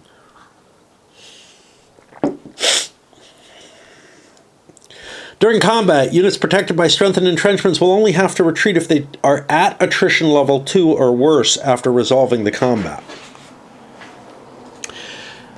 I think that's a general reason for retreating, but I'm not positive about that. This, I wouldn't say, would add to the general reasons. This would simply be an additional prerequisite.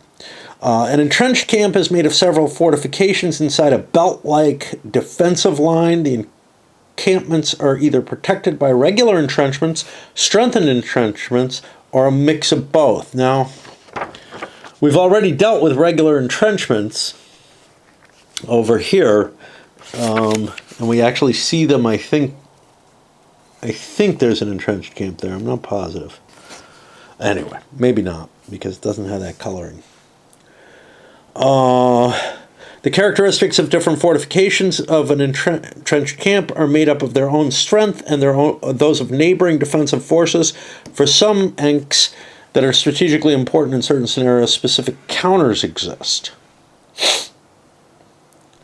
For other Enks, you will find a characteristics of every fort included in their Enk in the fortification overview chart. Does that mean there's no counters for those fortifications? Normally there's counters for fortifications. These all have numbers, which I believe means that they have a counter. I don't know. We'll have to look. Forts and festae inside an Enk depend upon 11.3, 11.4. That's the rules of those specific types. The other rules below supplement and specify particularities of the Enk. Find the characteristics of the different fortifications according to the numbering system. Bruchstellung is the name of the line of defense that runs from Strasbourg to the KW2 or KWII, I'm not sure. Feste. Hex F13, I don't know. Strasbourg is protected by a belt consisting of both regular entrenchments on the east and strengthened on the west, north, and south. And we see the regular there, the strengthened there. Okay. Lots of forts built in. There's a feste here. I don't know if I see a number in that one. I don't know if that means that there's no counter for it, but I'm not sure how you mark it if that's the case. I should look at the fortification chart. This doesn't have a number. I don't think it has a counter involved with it.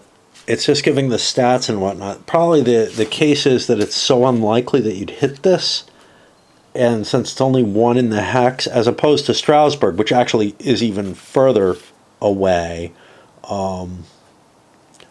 which has all kind of numbered units. But honestly, if you look at this thing, it has a huge CBF, a huge ARF, pretty damn good cab. I mean, this thing is not going to fall easily. Whereas the things in Strasbourg themselves are much, much weaker. I don't know how a fortification works without a counter, because it talks about them all having counters. We'll have to think. We have a long example here, but let's keep going. Okay.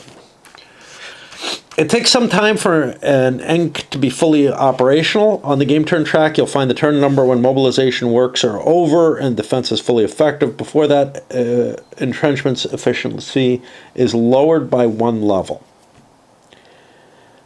And now it explains that. Strengthened entrenchments become regular, regular become field works. Liege's ENK was attacked right from, this is a rule, August 4th, 1914, so it could never end its mobilization work. So its strengthened entrenchments will always be downgraded to regular entrenchments of the fortifications. I don't know if that's actually true. This statement will always be downgraded. I feel like if Liege manages to repulse until the upgrade, the full effectiveness, they should get him back, but I don't know. Maybe this is supposed to be a rule that no matter what, even though they're printed on the map one way, they don't ever achieve that. Feels a little weird to me the way it's worded. An enemy unit cannot enter an ENK hex as long as an active fortification or a friendly unit exists in it. That's true with any hex.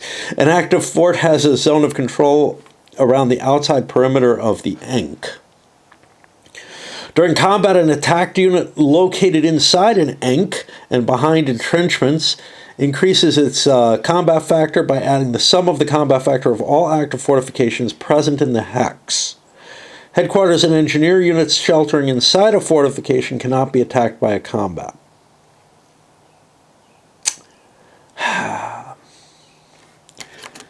Says 1137, 1147. I want to look that up because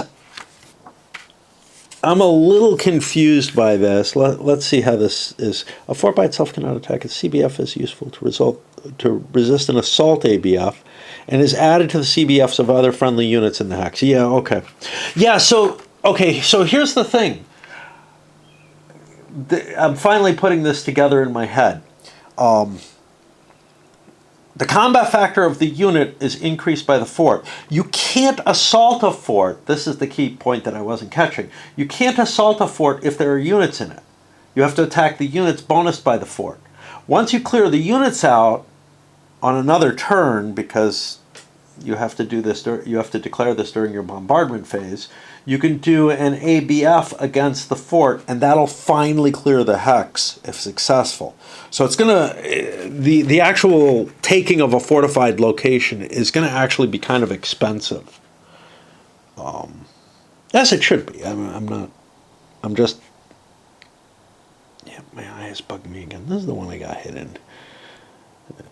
It's got issues, I think, now. As does my nose. The nose is more often the issue. Okay, a unit behind entrenchments and in an ENK hex where there are still active fortifications. Whatever it's facing on the map is, it will always be attacked during combat as if having 360-degree front hex sides. This is entrenchments in an ENK where there are fortifications, okay? And it prevents the attacker from initiating an assault ABF. I think that's just the case with forts. As long as the fortification remains active in an ENK hex, no enemy zone of control will exist in it. That's a key issue. One that I'm liable to forget, to be honest. In an ENK hex where there are no more active fortifications in it, the entrenchments are downgraded one level. The entrenchments themselves. Strengthened entrenchments drop down to regular blah, blah, blah. An allied unit gains a defensive bonus from another allied nation's ENK, but the entrenchments are considered downgraded one level. For example, British units in Namur, French units in Namur, British units in Antwerp, whatever.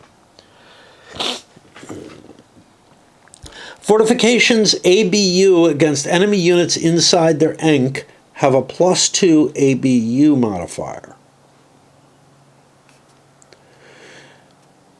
An ENK with 50% of its fortifications destroyed has its remaining fortifications suffering from a -1 modifier to their cab. When this number reaches 75%, the modifier becomes -3. If only one fortification remains in the entirety of the ENK, the modifier goes down to -6. As soon as an Enk has no more active fortifications remaining, the attacker must leave an infantry unit to perform police functions in any hex of an Enk. If not, its railroads are cut off, and he or she does not gain any victory points from capturing the Enk. This requirement is limited to 1 unit for the entire Enk, regardless of how many hexes.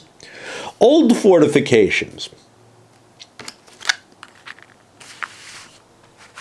Yeah, these look kind of like a star, if I recall correctly. Let's look. I need to see the picture. I wish they gave pictures on these. There's room for them.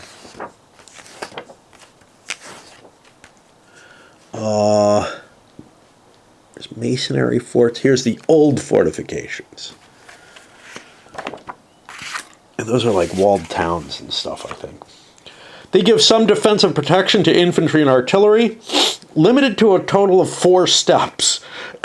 Once in the hex and after a verbal declaration, just stating they are occupying the old fortifications within, units in the hex will benefit from a 1.5 multiplier to their CBF if engaged in combat while defending in this hex. It is not allowed to add benefits of fieldworks, regular entrenchments, or strengthened entrenchments to an old fortification defensive bonus. But if you, for whatever reason, like the other thing better, you just don't take refuge behind the old city walls.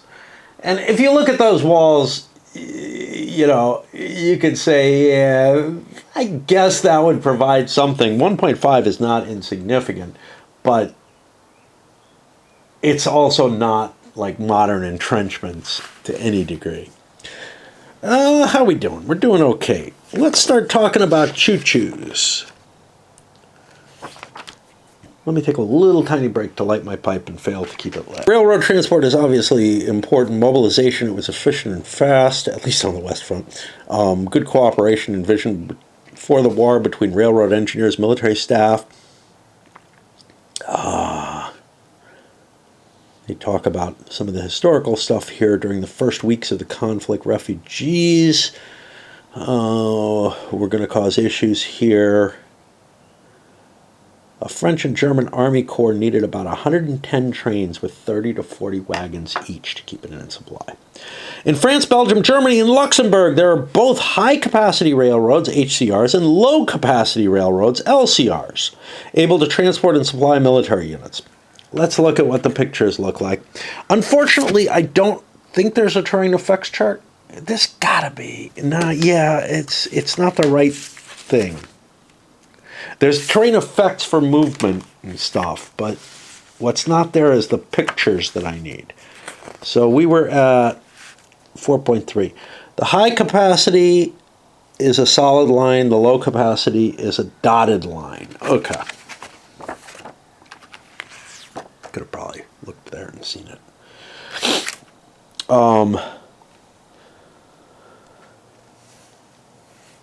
Able to transport and supply military units. To show the extent of each player's military control over the railroad of different countries, railroad control markers are used. In a railroad hex with a German unit, it's not necessary to put a railroad control marker so as to limit counter clutter on the map. Yay! During the first admin phase, the German player will mark the extent of his military control. Yeah, we got little railroad. Oh, we got the rail control markers. Those are the green ones. Are great. By positioning railroad control markers in railroad hexes, either at the German border when the scenario starts on the first game turn, or according to the SSRs, by default all railroad hexes not controlled by the Germans will be Allied controlled. Now, I got me some questions about how these are placed. Take a quick look here. Over here, look, you know, all the rails behind this, yeah, they're German. All the rails behind this space are German. All the rails behind this space are German. I'm worried about this shit down here. What's going on there? I don't know. Like,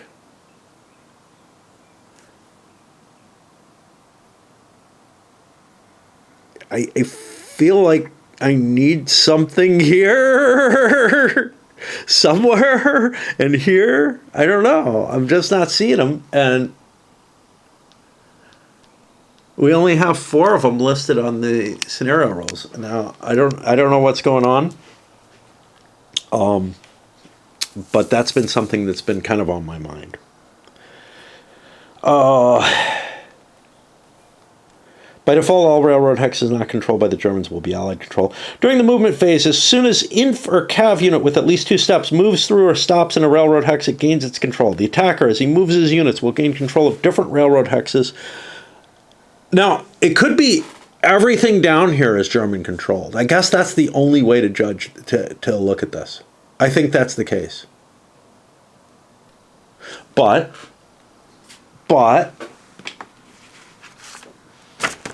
in contrary argument to that, the lower part of the map appears to be the French players. And the German player appears to have the north. Ah, okay. It's going this way. And these are things I've destroyed but fallen back from. All right, now that makes sense. Okay. Where were we? With at least 2 steps gains control. The attacker, as he moves his units, will gain control of different railroad hexes, positioning the control markers as needed. It will even be possible that pockets of isolated enemy-controlled railroads will appear on the map. Those are going to be a pain to show, to be honest. Because I only have one nation's control markers. That's actually going to be a real problem. I can say that right away. After retreat and advance during combat, it may be necessary to position new control markers. A railway is usable by a player when controlled and connected to his own rail network. Only controlled and connected will allow transport and supply of combat units.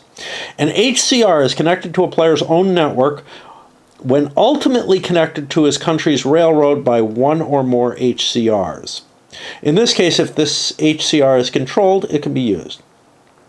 An HCR ending in a dead end, i.e. that the railroad depiction on the map ends in that hex, can be used when controlled and connected to an HCR that is also connected to its own network. An LCR can only be used when it's connected by 2 railway connections, each leading to an HCR connected to its network. That feels weird. An LCR connected to it in a dead end can be used when controlled and connected directly to an HCR that is also connected to its own network. However, an LCR ending in a dead end can also be used when it's controlled and connected to an LCR that is also connected to its own network. All other LCRs apart from these situations are unusable. NU. I remember looking this up. Oh, that's a new acronym. It's just not in parentheses or whatever. Not usable. Okay. Examples, I'll explain the concepts more thoroughly. This was where my mind was blurring out, honestly. And I looked through these significant examples of the railway networks, and I was just like, I can't cope, man. The dross is building up. There's just too much going on here. A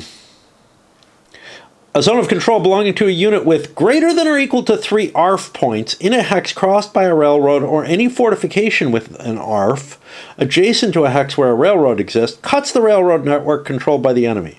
In this case, railroad control markers will not get adjusted, but transported units and supply can't cross the hex. So you can capture the railway, but you can't use it. From game turn 3, the Luxembourg railway network becomes German-controlled and accordingly can be used by the German player. The Belgian railroad network, except for hexes already under German control, gets controlled and accordingly can be used by the French. During the admin phase of game turn 3, the German player will have to position railroad control markers up to the limit of Luxembourg's border towards France and Belgium. In training and detraining. In a hex where a railroad exists, a unit can entrain or detrain using the most useful condition present in the hex.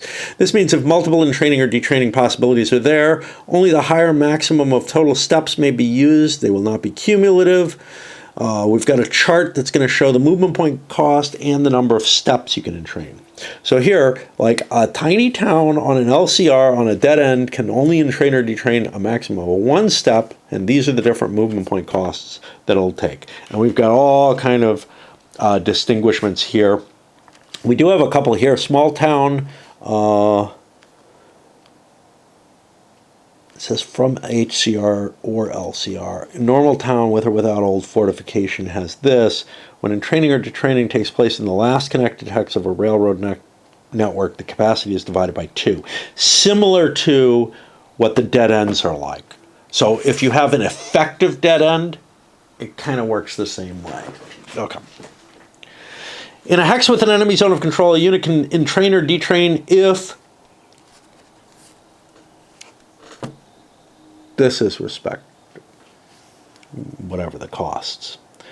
After detraining in an enemy zone of control, the whether you're frozen in movement by the zone has to be respected. As soon as a unit is entrained, an entrained marker is positioned. I just remember because I did look that up before. As soon as a unit is entrained, an entrained marker is positioned on top of the unit with the small arrow pointing in the direction the railroad is being used. At the end of a movement phase, if the unit is not detrained and thus in railroad movement, the marker stays with it. Artillery units moving only by railroad don't need markers, but they will need to be positioned on their movement side. That's the yellow box. It's not possible to stack more than one RMV in a hex. But is it possible to put more than one unit in the hex? Well, let's see when we get to convoys. A unit attacked during combat while being entrained has a modifier of -10. It's not possible to mix forced march and rail movement.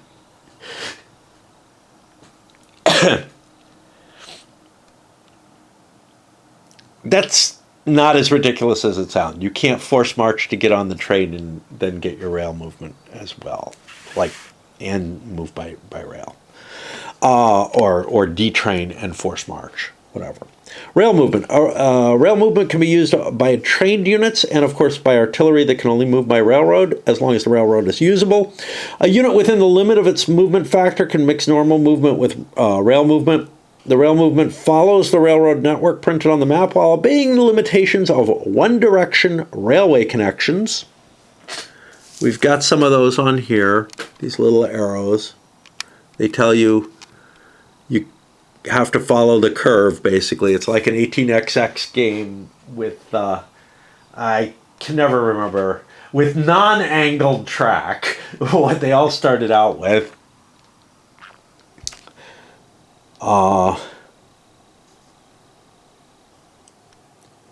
Each hex entered will cost movement points according to 12.36. This is this. We'll talk later about that. When there's a change from HCR to LCR or vice versa in a hex, the higher movement factors for the LCR will apply. All units which exclusively use rail movement are considered to have 50 movement factors, except for artillery units using railroad, which use their specific railroad movement factors. This is key.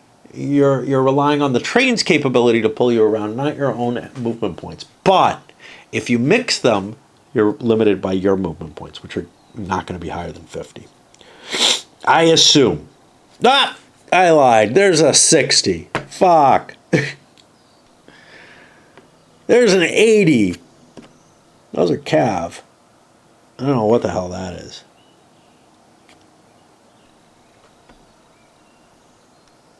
It's a lightning unit. It says cav division. Oh, it's 2 cav units. It's 2 cav units. It looks like a lightning bolt to me. Oh, boy.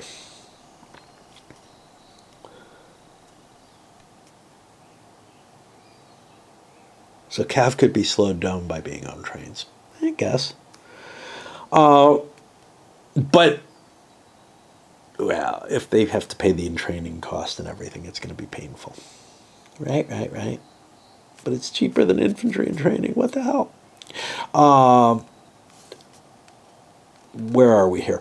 RMVs, except for those artillery units moving only by railroad, performed on the same railroad and in the same direction, must follow each other without being able to overtake. So a rail move can stay immobile while entrained on a railroad, but blocks traffic unless it's an artillery unit moving only by railroad. I guess they're small enough they can get off on a siding or whatever. All right, movement factor cost. LCRs are just more expensive than HCRs. And in mountains, they're particularly problematic. To change the direction of a unit moving by rail movement on the same HCH, is that HCR? I don't know. We don't have HCH in here, so I'm assuming that's HCR. A station must be used to allow such a complex undertaking. The following chart gives the movement point costs in points according to the unit mobility type and the change. So, but notice it said in HCH.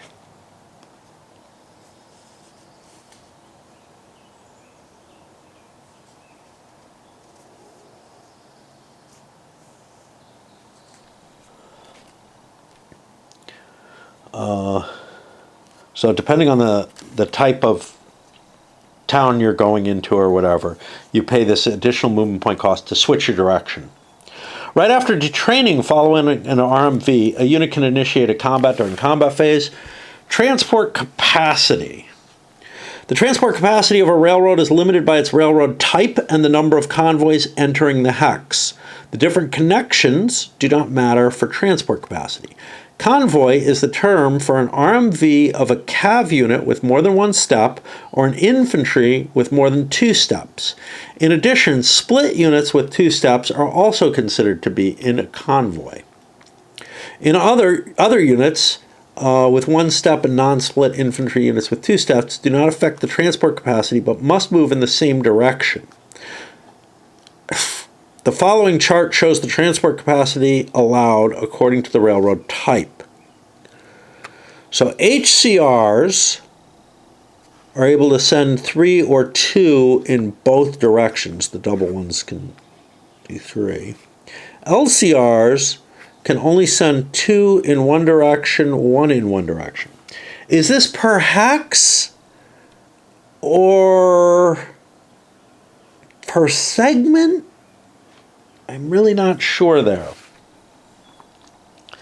According to this configuration, one convoy uses this is an example, uses the HCR, which is maximum transport capacity of 2 convoys, and crosses the city of Kherson. This is the convoy going up this way. 2 different convoys coming from along another railroad, orange, can use the HCR and also cross the city of Kherson. It doesn't look like they are using the HCR, like the same HCR, because the connections do not count for convoy transport. Okay, I got you. So this has a limitation of 2 convoys, each in both directions. I guess 2 in one direction, 2 in the other. And this is allowed to have 2 convoys in 2 directions. And I don't know why these say max convoy. I guess that's to indicate you've already used 2 on that track. Now, strangely, this thing looks like it's placed on this rail line. I think it should be up on the other one. And this one doesn't matter. But that's just my way of thinking. During the movement phase, both sides have a limit of 14 convoys each. Use the convoys conducted to track the number of conducted convoys on the general track. That's going to be your rolling stock, I guess.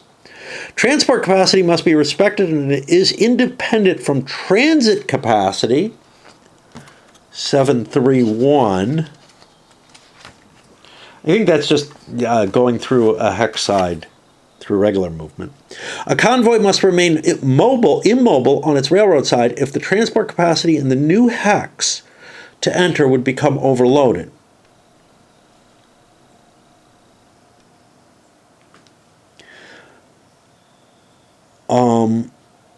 These appear to be being placed to indicate how many convoys have moved through the hex, through segments of rail, as opposed to on a hex by hex basis. I guess that's the same thing essentially.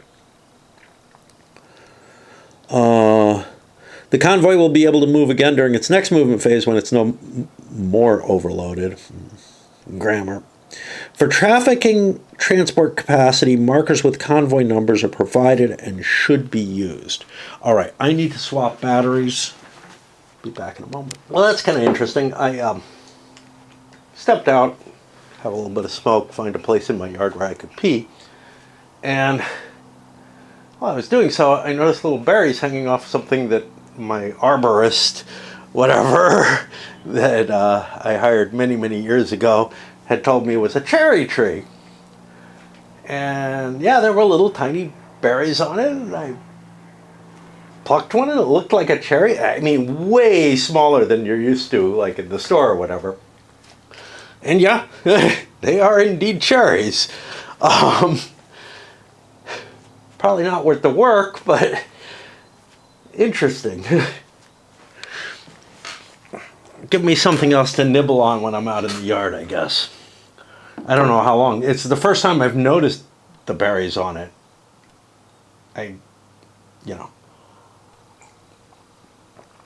may just be lucky. I always notice the blackberries everywhere. Okay, where are we? Deploy SAR in firing position. Railroad transported siege artillery must leave the railroad network to be able to get into firing position so as to be able to make an ABU or ABF. To do this, the SAR unit, while staying in the railroad hex where it is, must spend 30 movement factors. When a SAR is in FIP, its counter should be flipped to FIP. To be able to move along a railroad again, it's going to cost 15 movement factors to flip. As long as railroad transported SAR is not in FIP, its counter will stay in transported side, heading towards the railroad direction used. I guess you face it towards the choo-choo direction you're heading in. And then we have a whole sample on the railroad networks. We're almost done. Lines of communication. Maybe if I get through all the rules, I'll be able to convince myself to go. I mean, it's only a little afternoon right now. Every unit needs ammo and supplies, even more so if engaged in combat. What are they doing with the ammo when they're not? Practicing. Transmission must exist, too, between units and headquarters, otherwise errors will happen. Errors are going to happen anyway. The concept of line of communications takes care of supply and command and control considerations. A unit has an LOC if during the admin phase it's within command range of a same nationality headquarters, just counted in hexes. And it has a normal logistics line. The command range is not impacted by the presence of enemy units or ZOCs, it's just the distance that matters. But the logistics is. Cav units belonging to a Cav Corps do not need a command range at all. They're talking about high-tech communications in the Cav units, like radios and whatnot. French units can easily change the headquarters unit under whose command they are. However, some German units have a restriction until the end of game turn 21. The unit's logistics line is normal if within 100 movement factors counted in normal mobility type from its hex to a usable high-capacity rail. So this is something that's going to be interesting. We saw the rail lines felt too complete in distant foreign fields as compared to La Grande Guerre. I think the answer here is La Grande Guerre only showed the high capacity rails. Distant foreign fields showed all the rail lines as the same thing. I'm good with the abstraction La Grande Guerre did.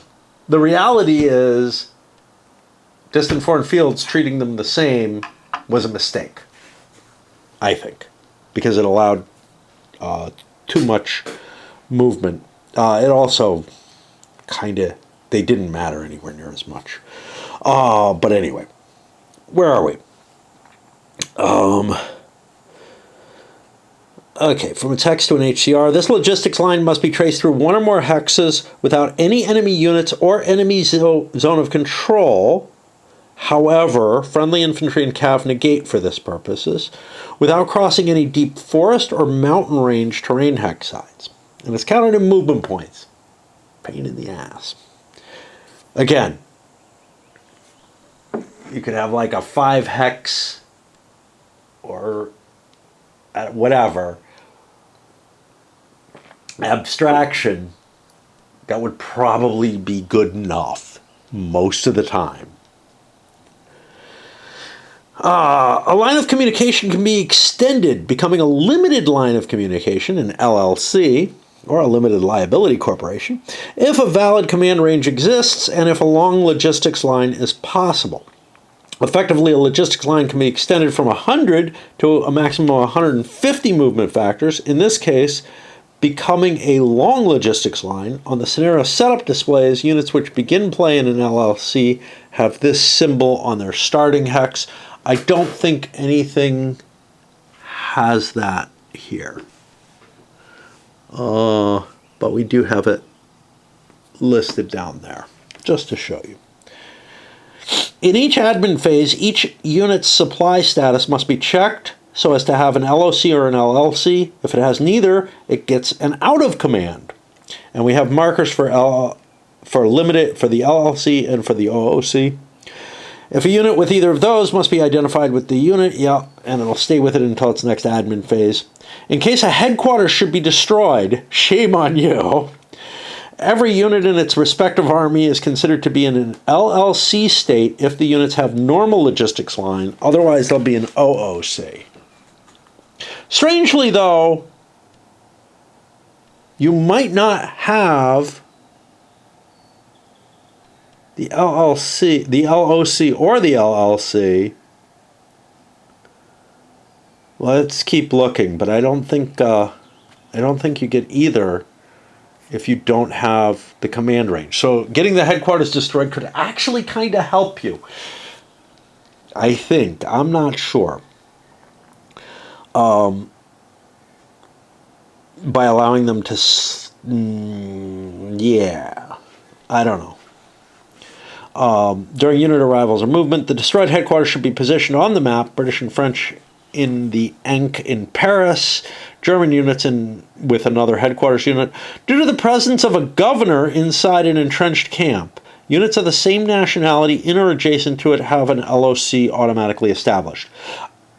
I think the due to the presence of a governor is a clause that has no effect on the rules themselves.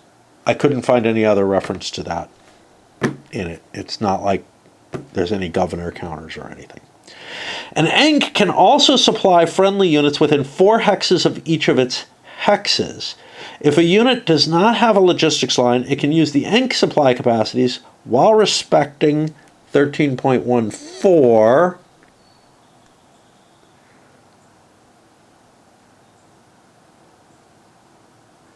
An Ankh has a maximum supply capacity for 4 total steps for each hex within the Ankh.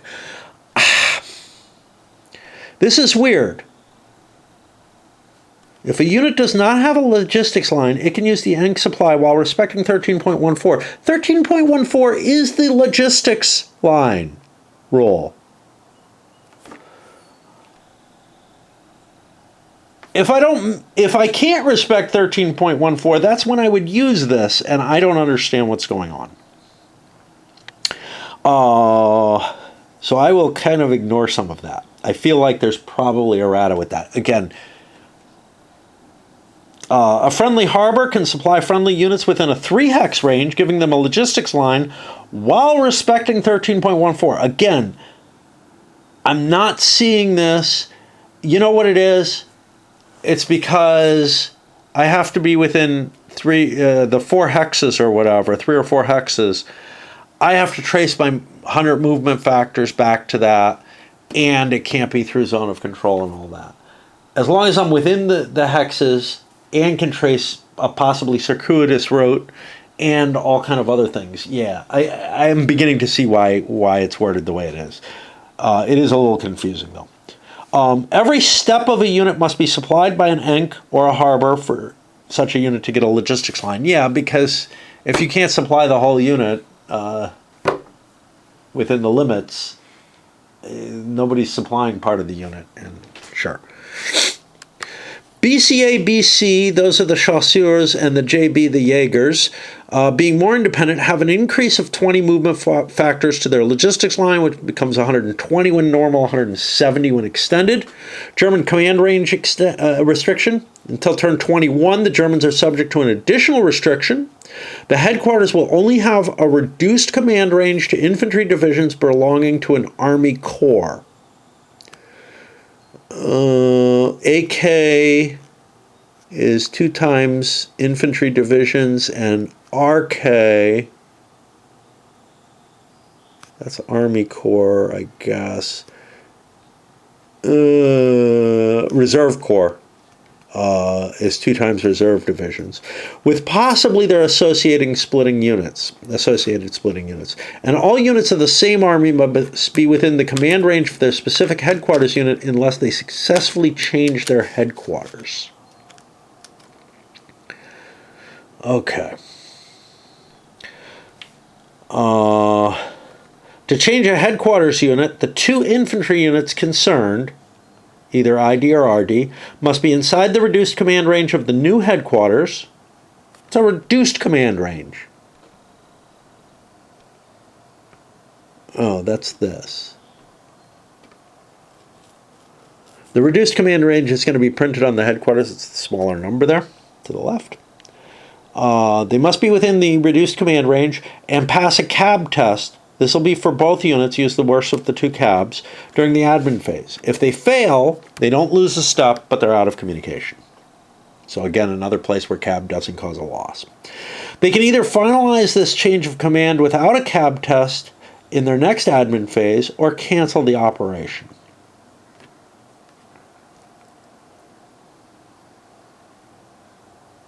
I don't know what that means. I don't know that if that means that they can make the change automatically when they're out of communication on the next turn, or if they can decide to actually switch armies at that point after they've succeeded in making their cab check. I really don't know. Do we have this? We do not have this in this example here. I don't know which one it's meant to express. I don't really care. I am going to make it the second one where they actually, if they succeed, because it feels like in case of failure they're out of command. Feels like that's just part of the failing of the cab, and this is part of the whole process. That's just my guess. I don't think it makes much difference, to be honest. I feel like there's so many diddly little rules in this, and so many little special cases. Okay, sure, there are so many special cases that.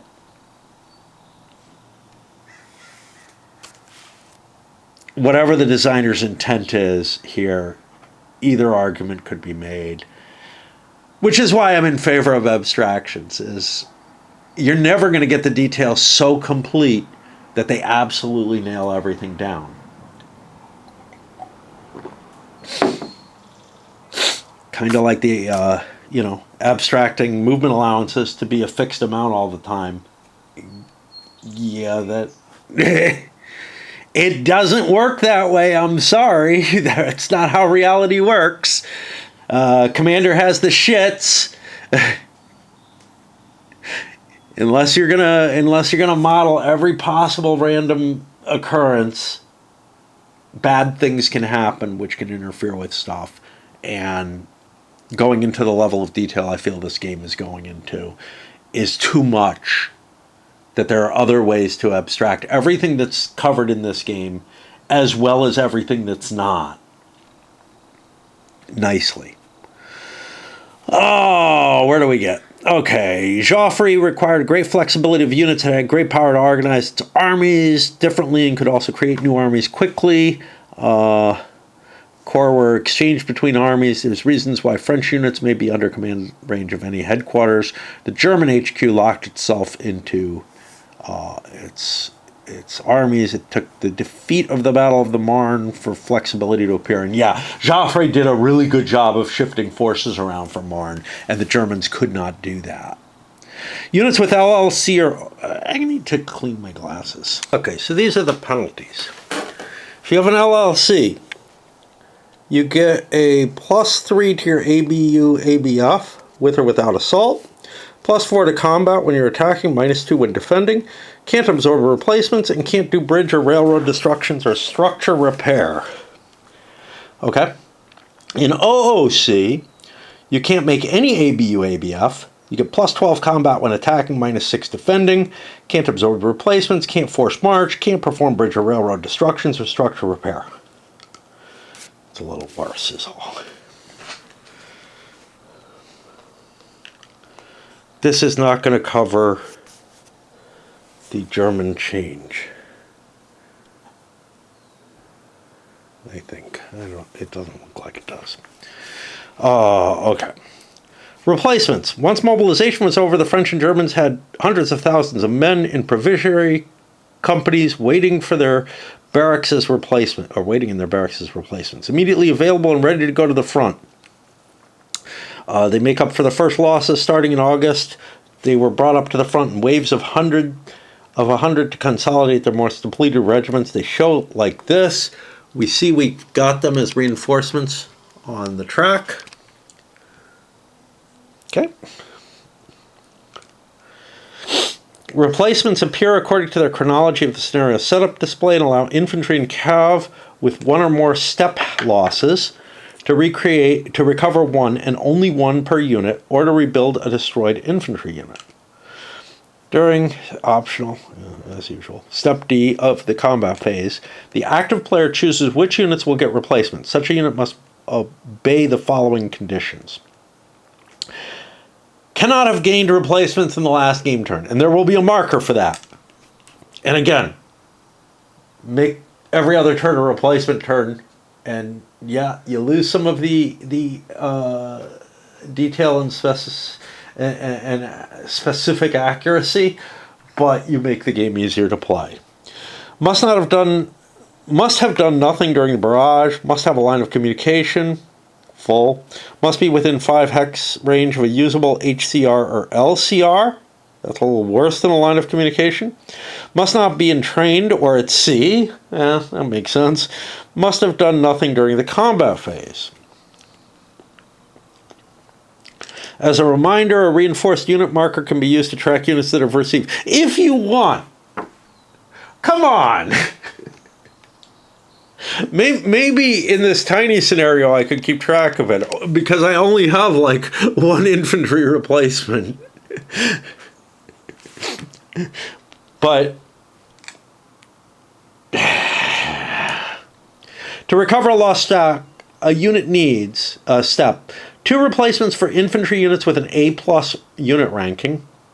1.5 for infantry or cav with a unit ranking. With an A unit ranking, and for the French 14th Infantry Division. Yeah, good luck. There was another rule about the French 14th. I don't know. 1 replacement for all other units. This is weird, okay? Basically, it's saying, I'm cramming more men in and making them into less men that are better. That's pretty much what it's doing. That's not believable. It feels strange for a game that's trying so hard to be detailed and accurate and willing to pay any price for that damn near. Yeah, I know. The designer said, yeah, playability was a concern. Yeah, right. And it is here, but it's like, this is something that I would actually object to. I feel like replacing that unit, it should have a permanent reduction in its quality instead. That's what really would happen. Not that you take the men and like perform some alchemy and lose half or a quarter of them to make a better unit. No. And that's essentially what it does. It's not increasing the size of the unit, it's increasing the quality of those reserves. I just don't get it. Non-absorbed but full replacements are not lost. They can be used in upcoming game turns. You use the markers to keep track of them on the board. I actually don't have those markers yet. I don't know. There's what they look like. I should dig some of those out at some point. There are more than I would think there would be. Oh, this is by nationality, so that's Belgium. Okay, I got you. And by different types of units. Fair enough. A unit withdrawn from the game following unit consolidation can be brought back into play. Unit consolidation is when you absorb a unit into another. At its highest attrition level, in any ink of the player's choosing that was not barraged this turn. I assume you're having to pay a replacement to do that. Beware, a unit destroyed after suffering one or more step losses will not be allowed to reappear. 2.4.6. Like, okay, so if you're destroyed, well, first of all, if you're destroyed in combat, you won't be allowed to appear. But 2.4.6, I want to look at how that's worded.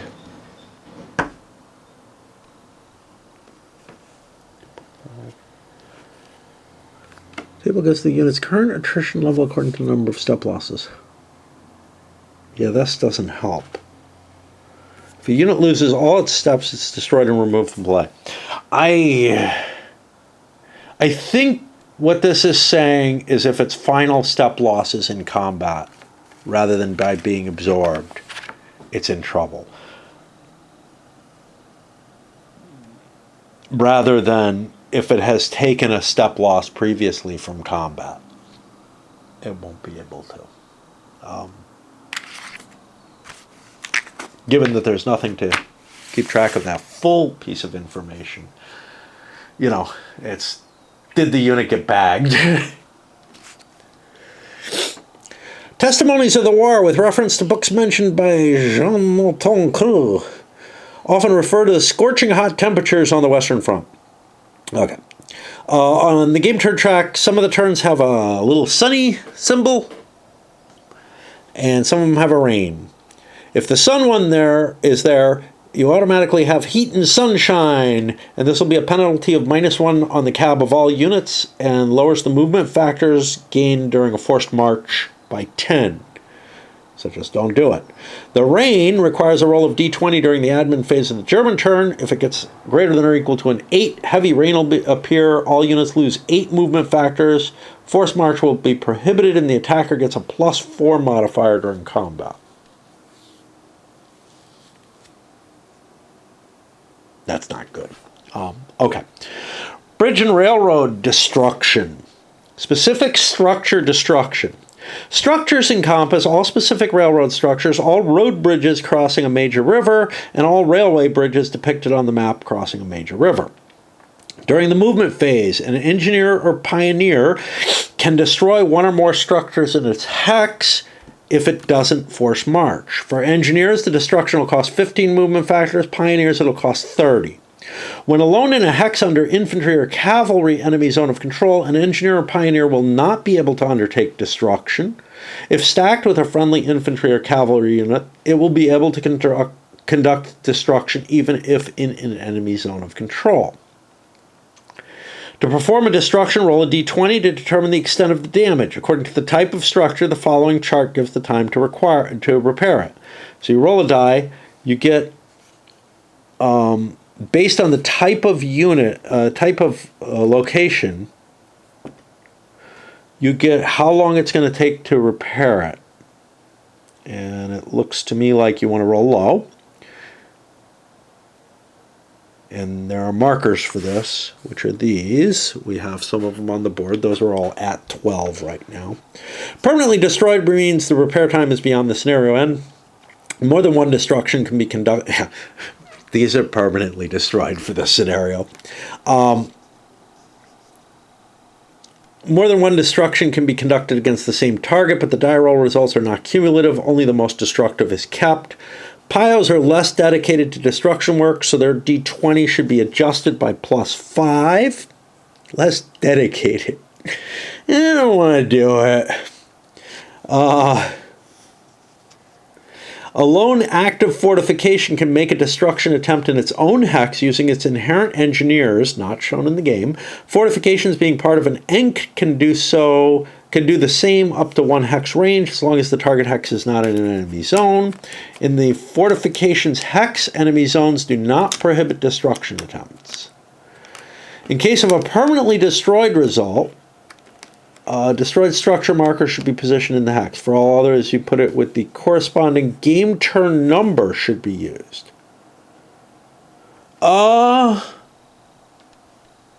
marker should be positioned in such a way that the current number is shown on top of the marker as seen from the southern map edge.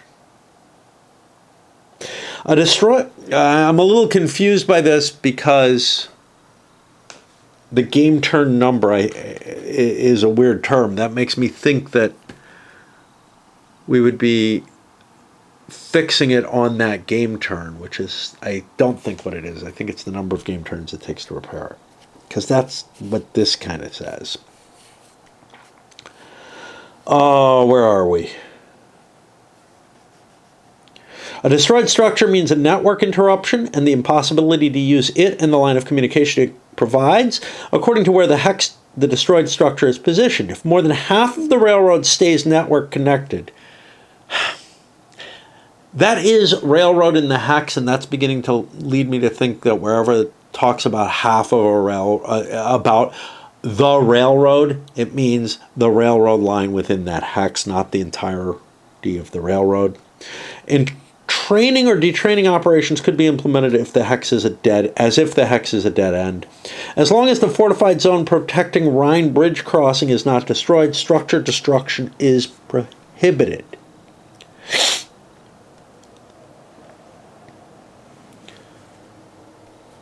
Engineering action. Structure repair. Structure repair is a generic term for any destroyed specific structures being repaired. During the structure repair step of the admin phase, an engineer unit from the phasing player in a hex with a destroyed specific structure will be able to lower the repair turn number by 1. Yeah, that's how many turns of repair it needs, not the turn that it's repaired. When the repair turn number reaches 0, repair is over and the structure is operational again. There's no auto repair. An engineer is always needed to lower the number. The presence of several engineers will not help, but they could fix different structures at the same time. An enemy zone of control with an ARF of greater than or equal to 2 before the general ammunition and before the general ammunition from game turn 20 prevents structure repair, not negatable by the presence of friendly units in the hex. Well, I was intending to just go through anyway, but now I have to because I ran out of memory card there. So we're at the sluice opening. Beginning with game turn 14, it's possible to flood 3 distinct areas. Again, this isn't going to matter for this scenario. First on Anvers, Antwerp, second on the Yser River, and a third near Dunkirk by opening corresponding sluices. For a flooded area to be effective, it's necessary to pass a cab test on a base of 12 during the admin phase, and that Anvers, a Belgian unit, has to control these hexes. Yser, a Belgian unit here, controlling it, not actually sitting in it necessarily. And for Dunkirk, a French unit has to control a specific hex. This means they have to occupy it or be the last unit to have occupied it. Okay. Once a sluice is opened, a sluice open marker will be positioned on the map in the holding box corresponding it. The floodplain and the flood-susceptible banks will now become irreversibly flooded. Players may choose to use the flip side of the marker to indicate the sluice is not open. Okay. Naval transport. Only the Allies can benefit from naval transport, as long as the harbor used is under their control and not fully committed to providing a logistics line. Now, I have to say, this is one of the places where it's like, this is barely used in the rules, and they still put an acronym in for it. I think that just causes more problems than it solves. The little bit of space that you're trying to save, you're probably kind of not. A German unit in a harbor hex or exerting a Zoc into it or into its channel with an ARF of greater than or equal to 2 prohibits the embarking and disembarking of Allied units with the zone of control consisting of an ARF of less than 2 points. These operations remain possible. In a harbor hex, the unit can embark or disembark. We got the movement point cost there. If the unit doesn't have enough movement points, it must start the movement phase on the harbor hex, and this will cost its total movement factor for the player turn. As soon as a unit is embarked, it's placed on the nearest at-sea box and can no longer be barraged by ABUs or attacked by a combat. Naval transport follows a line connecting the different harbors on the map. I don't have the map in front of me, so we'll think about this when we do the big scenario, I guess. The corresponding movement factor cost will lower the unit's movement factor. Yeah. A unit can mix normal land movement, followed by naval, and even by an RMV rail movement during its movement phase, as long as the unit's movement factor is not exceeded. Each at sea box has a step total limit of up to 6 of the same nationality. It's not allowed to mix forced march with naval. After disembarking from naval, a unit can initiate combat in the next combat phase. All right, that's the core of the base rules. Let's take a quick look at the optional rules. We're going to play with these. We're going to play with the offensive outrance. I don't know about Fog of War. All units appearing in the game are put under a marker, Fog of War. The stack is 1 or more units under a Fog of War marker. Remember, again, entrenchment works the same way, and it just causes a problem. The Fog of War marker put on top of a stack of units prevents identification of those units. The facing of the Fog of War is free and in no way connected to the facing of the units hidden under it, although you can maybe kind of peek at and see things facing different ways. I don't know. No more than 1 Fog of War marker can ever be stacked in a hex. Even if the units present have different facings, a Fog of War can never be stacked alone without a unit under it. It would be pretty obvious if it were, so I'm not too worried. Headquarters units can never be stacked under a fog. Ooh. During the combat phase, 1 or more units stacked in the same hex can be put under a fog if they're under the following conditions. They're not in a zone, enemy zone. They're not within 4 hexes of an enemy headquarters. They're not spotted by aerial recon during the last movement phase. They didn't perform a cav recon on their own. They didn't act in barrage. They didn't act in combat. They didn't destroy anything, and they didn't do any structural repair. If several units, each under a Fog of War marker, stacked together, only 1 marker will be kept. If several units under 1 marker unstack, each unit will be put under its own fog. If units under a fog stack with other units which are not, the units under are put at the bottom of the stack. Doesn't tell me how to integrate the entrenchment, the entrenchment or whatever it is, fieldworks with this, but whatever. If units under the unit under a fog has a normal zone of control and without revealing itself impacts enemy movement. Fog of War stack, which gains a fieldworks marker. Oh, here we go. Would put the Fog of War marker on top of the fieldwork. Yeah, no. What if some of the units are under fieldworks and not under the fog, and vice versa? There's just no way to do it. In an attack or defense during combat, a fog does not give any particular advantage.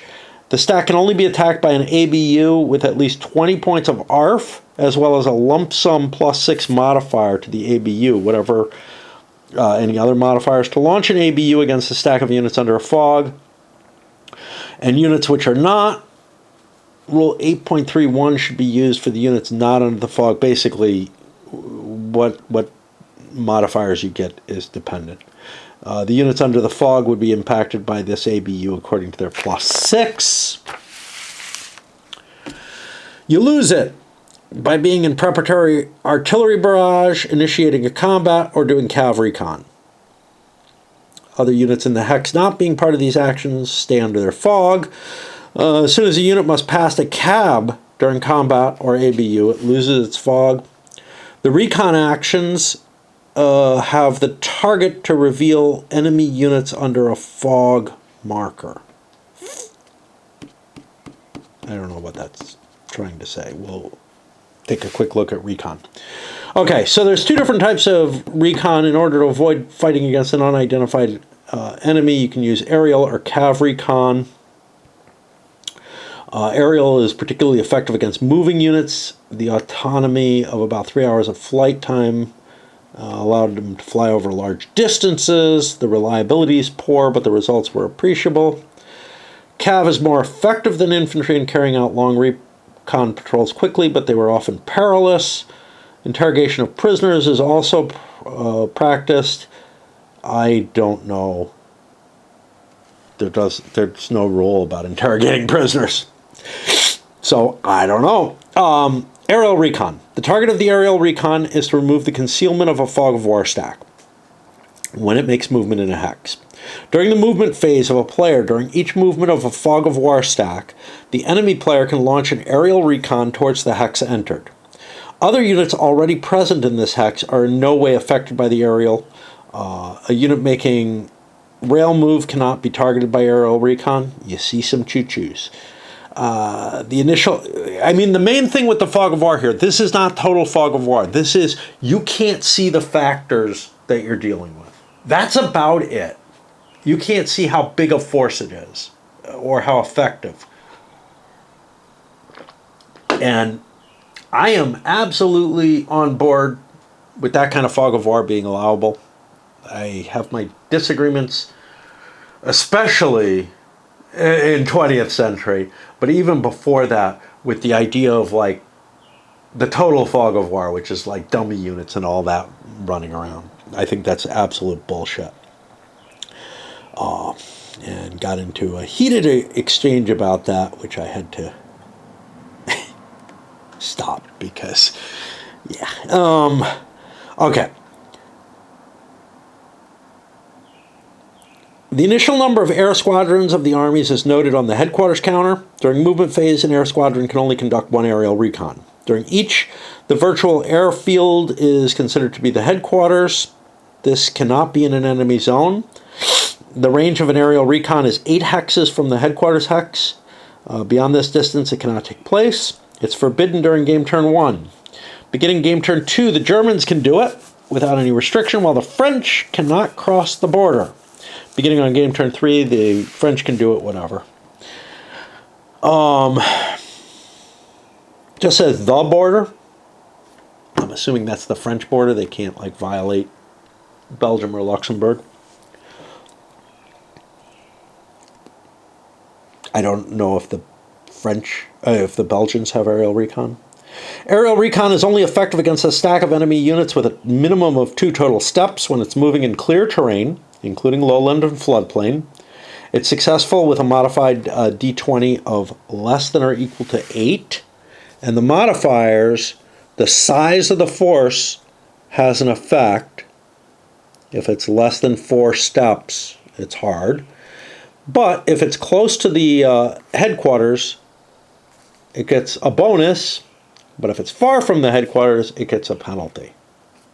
There's no middle range there. An aerial recon made against a unit with only 1 step is automatically a failure, but the owning player would have to say to his opponent that it's a small unit. We got a problem coming ahead. I know that. I remember it. In the event that the total steps cause a failed aerial recon, the player who owns the fog of war staff must also announce small unit without revealing the exact total steps. I think these two sentences are saying the same thing. That's how I'm reading it, but it confused the shit out of me. Okay. We got an example of aerial recon. We don't care. As soon as an aerial recon is successful in a hex, all fog of wars entering the hex in the same movement phase will automatically be targeted with the same D20 result and with new modifiers based on the size of the unit. So you know whether or not you'll be seen. During the aerial recon, and I don't know how you mark these, during an aerial recon on a natural roll of 20, the air squadron is destroyed. The number of air squadrons belonging to that headquarters should be lessened by 1. I don't know if there are markers for that. During the same movement phase, no more than 2 aerial recons can be attempted against the same stack, and only 1 in the same hex. If 2 aerial recons of the same army are unsuccessful in a row, the army headquarters to which they belong cannot launch any more aerial recon during this phase. This failure is choosing wrong objectives, yielding no interesting results. Okay, whatever, I'm not sure, but... Cav recon. The consequences of Cav recon when it is successful is to remove the fog of war from the top of the stack of enemy units. This happens during a player's own movement phase. They move the Cav up to do the recon. It must have a line of communication and can only be carried against a fog of war stack that's in clear or broken terrain. It's able to do broken, the aerial can't. This automatically removes any fog of war on the Cav. Stacked under the Cav. No, stacked above.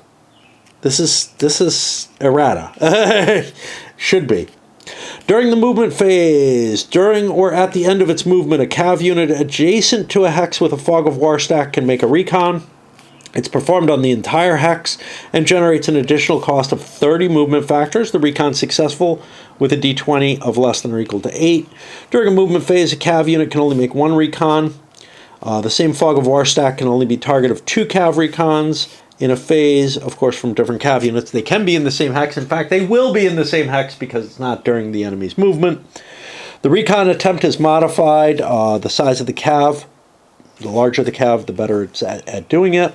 You can spend more movement points to get better, but if you did if you did a forced march, you get a penalty that's bigger than the bonus you get for the movement points. If it's against a fog of war in field works or entrenchments or in an encampment, you get a penalty as well. Following a Cav recon, if the D20 roll was a natural 18 or higher before modifiers, the Cav has to make a Cab test for perilous recon and takes a step loss if it fails. Its modifiers are based on what that die roll was. Honestly, I don't know why. Like, this feels so random. But whatever. A Cav unit which must pass its Cab test following a perilous recon result must immediately stop its movement and cannot initiate a combat in the upcoming combat. So, the one reason I would argue this makes some sense is if it were possible to automatically succeed or fail at your Cab test, and this would give changes in that. But otherwise, this is just tweaking with the odds, and I don't know if it's really doing anything, you know? Okay. Offensive à outrance, though, I feel is necessary and important because it was a historical reality. The French army, some of the units were expected to attack all out at the beginning of the war. The war was seen as one in which offensive operations would determine who the victor was. Okay, French infantry or Cav belonging to an army headquarters operating under offensive à outrance. Those are listed under 255. I don't know. I don't remember. Okay, that's one of these.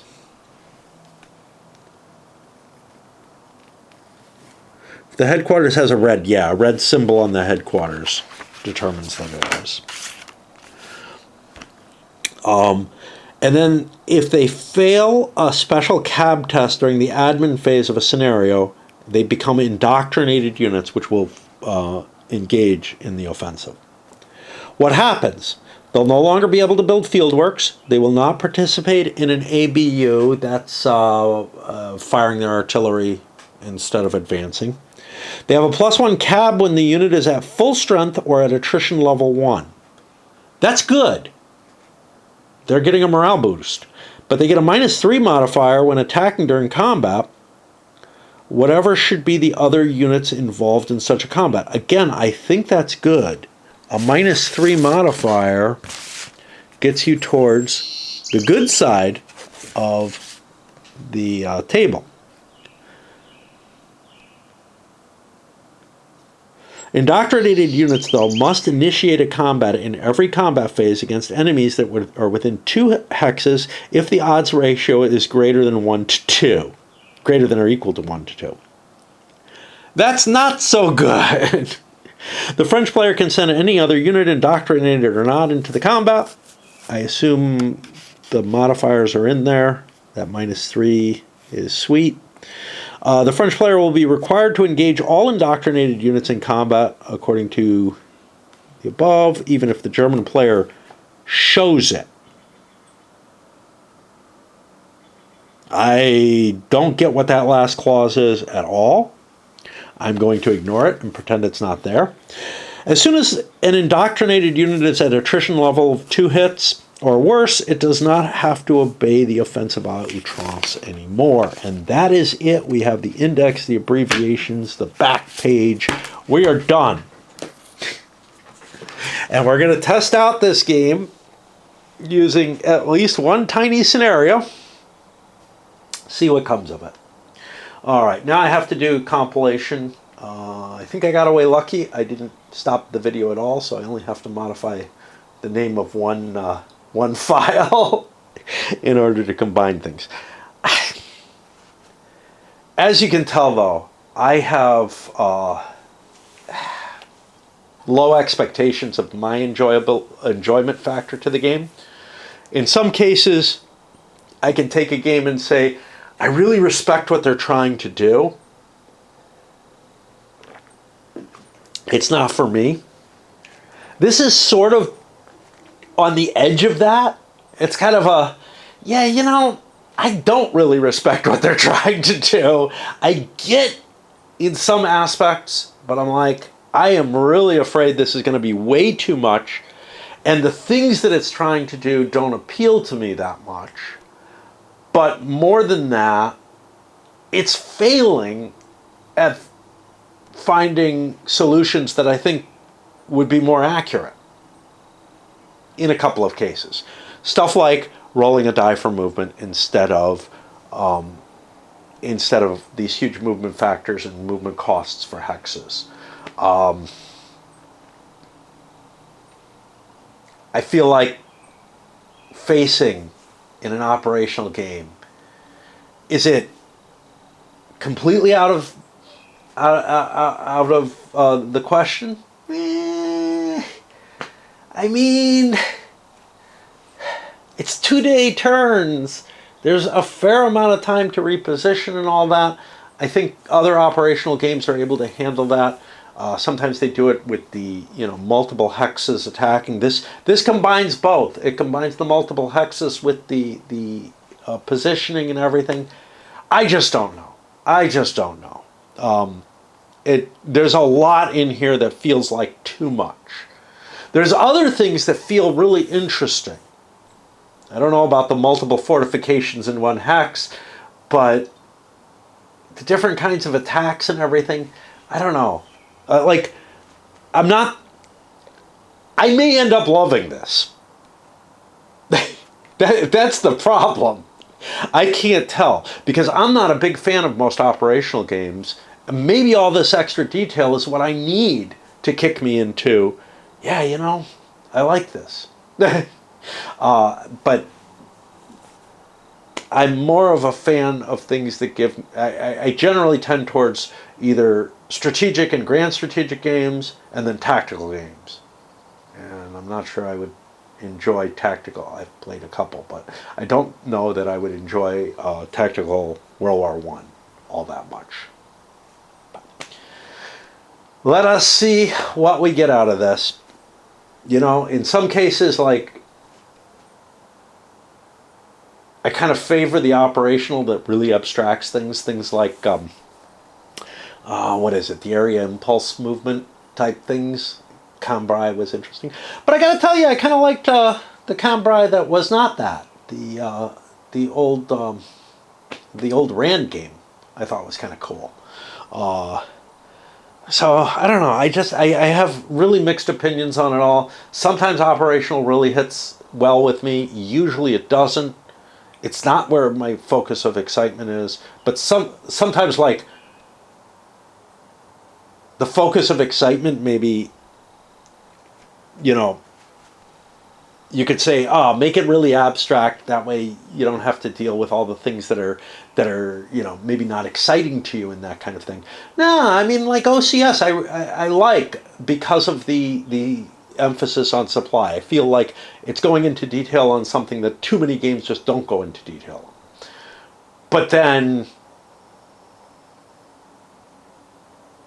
I do see let's make this easy and simple, and that's kind of the notch that like too many games that are of unfamiliar territory, like undesirable, like not what the wargaming community really wants, end up doing is they end up having simplified, really abstract games instead of going into detail, and I can really see the gripe about that. So anyway, sometimes the added detail is actually enough to push me into liking something I wouldn't like otherwise.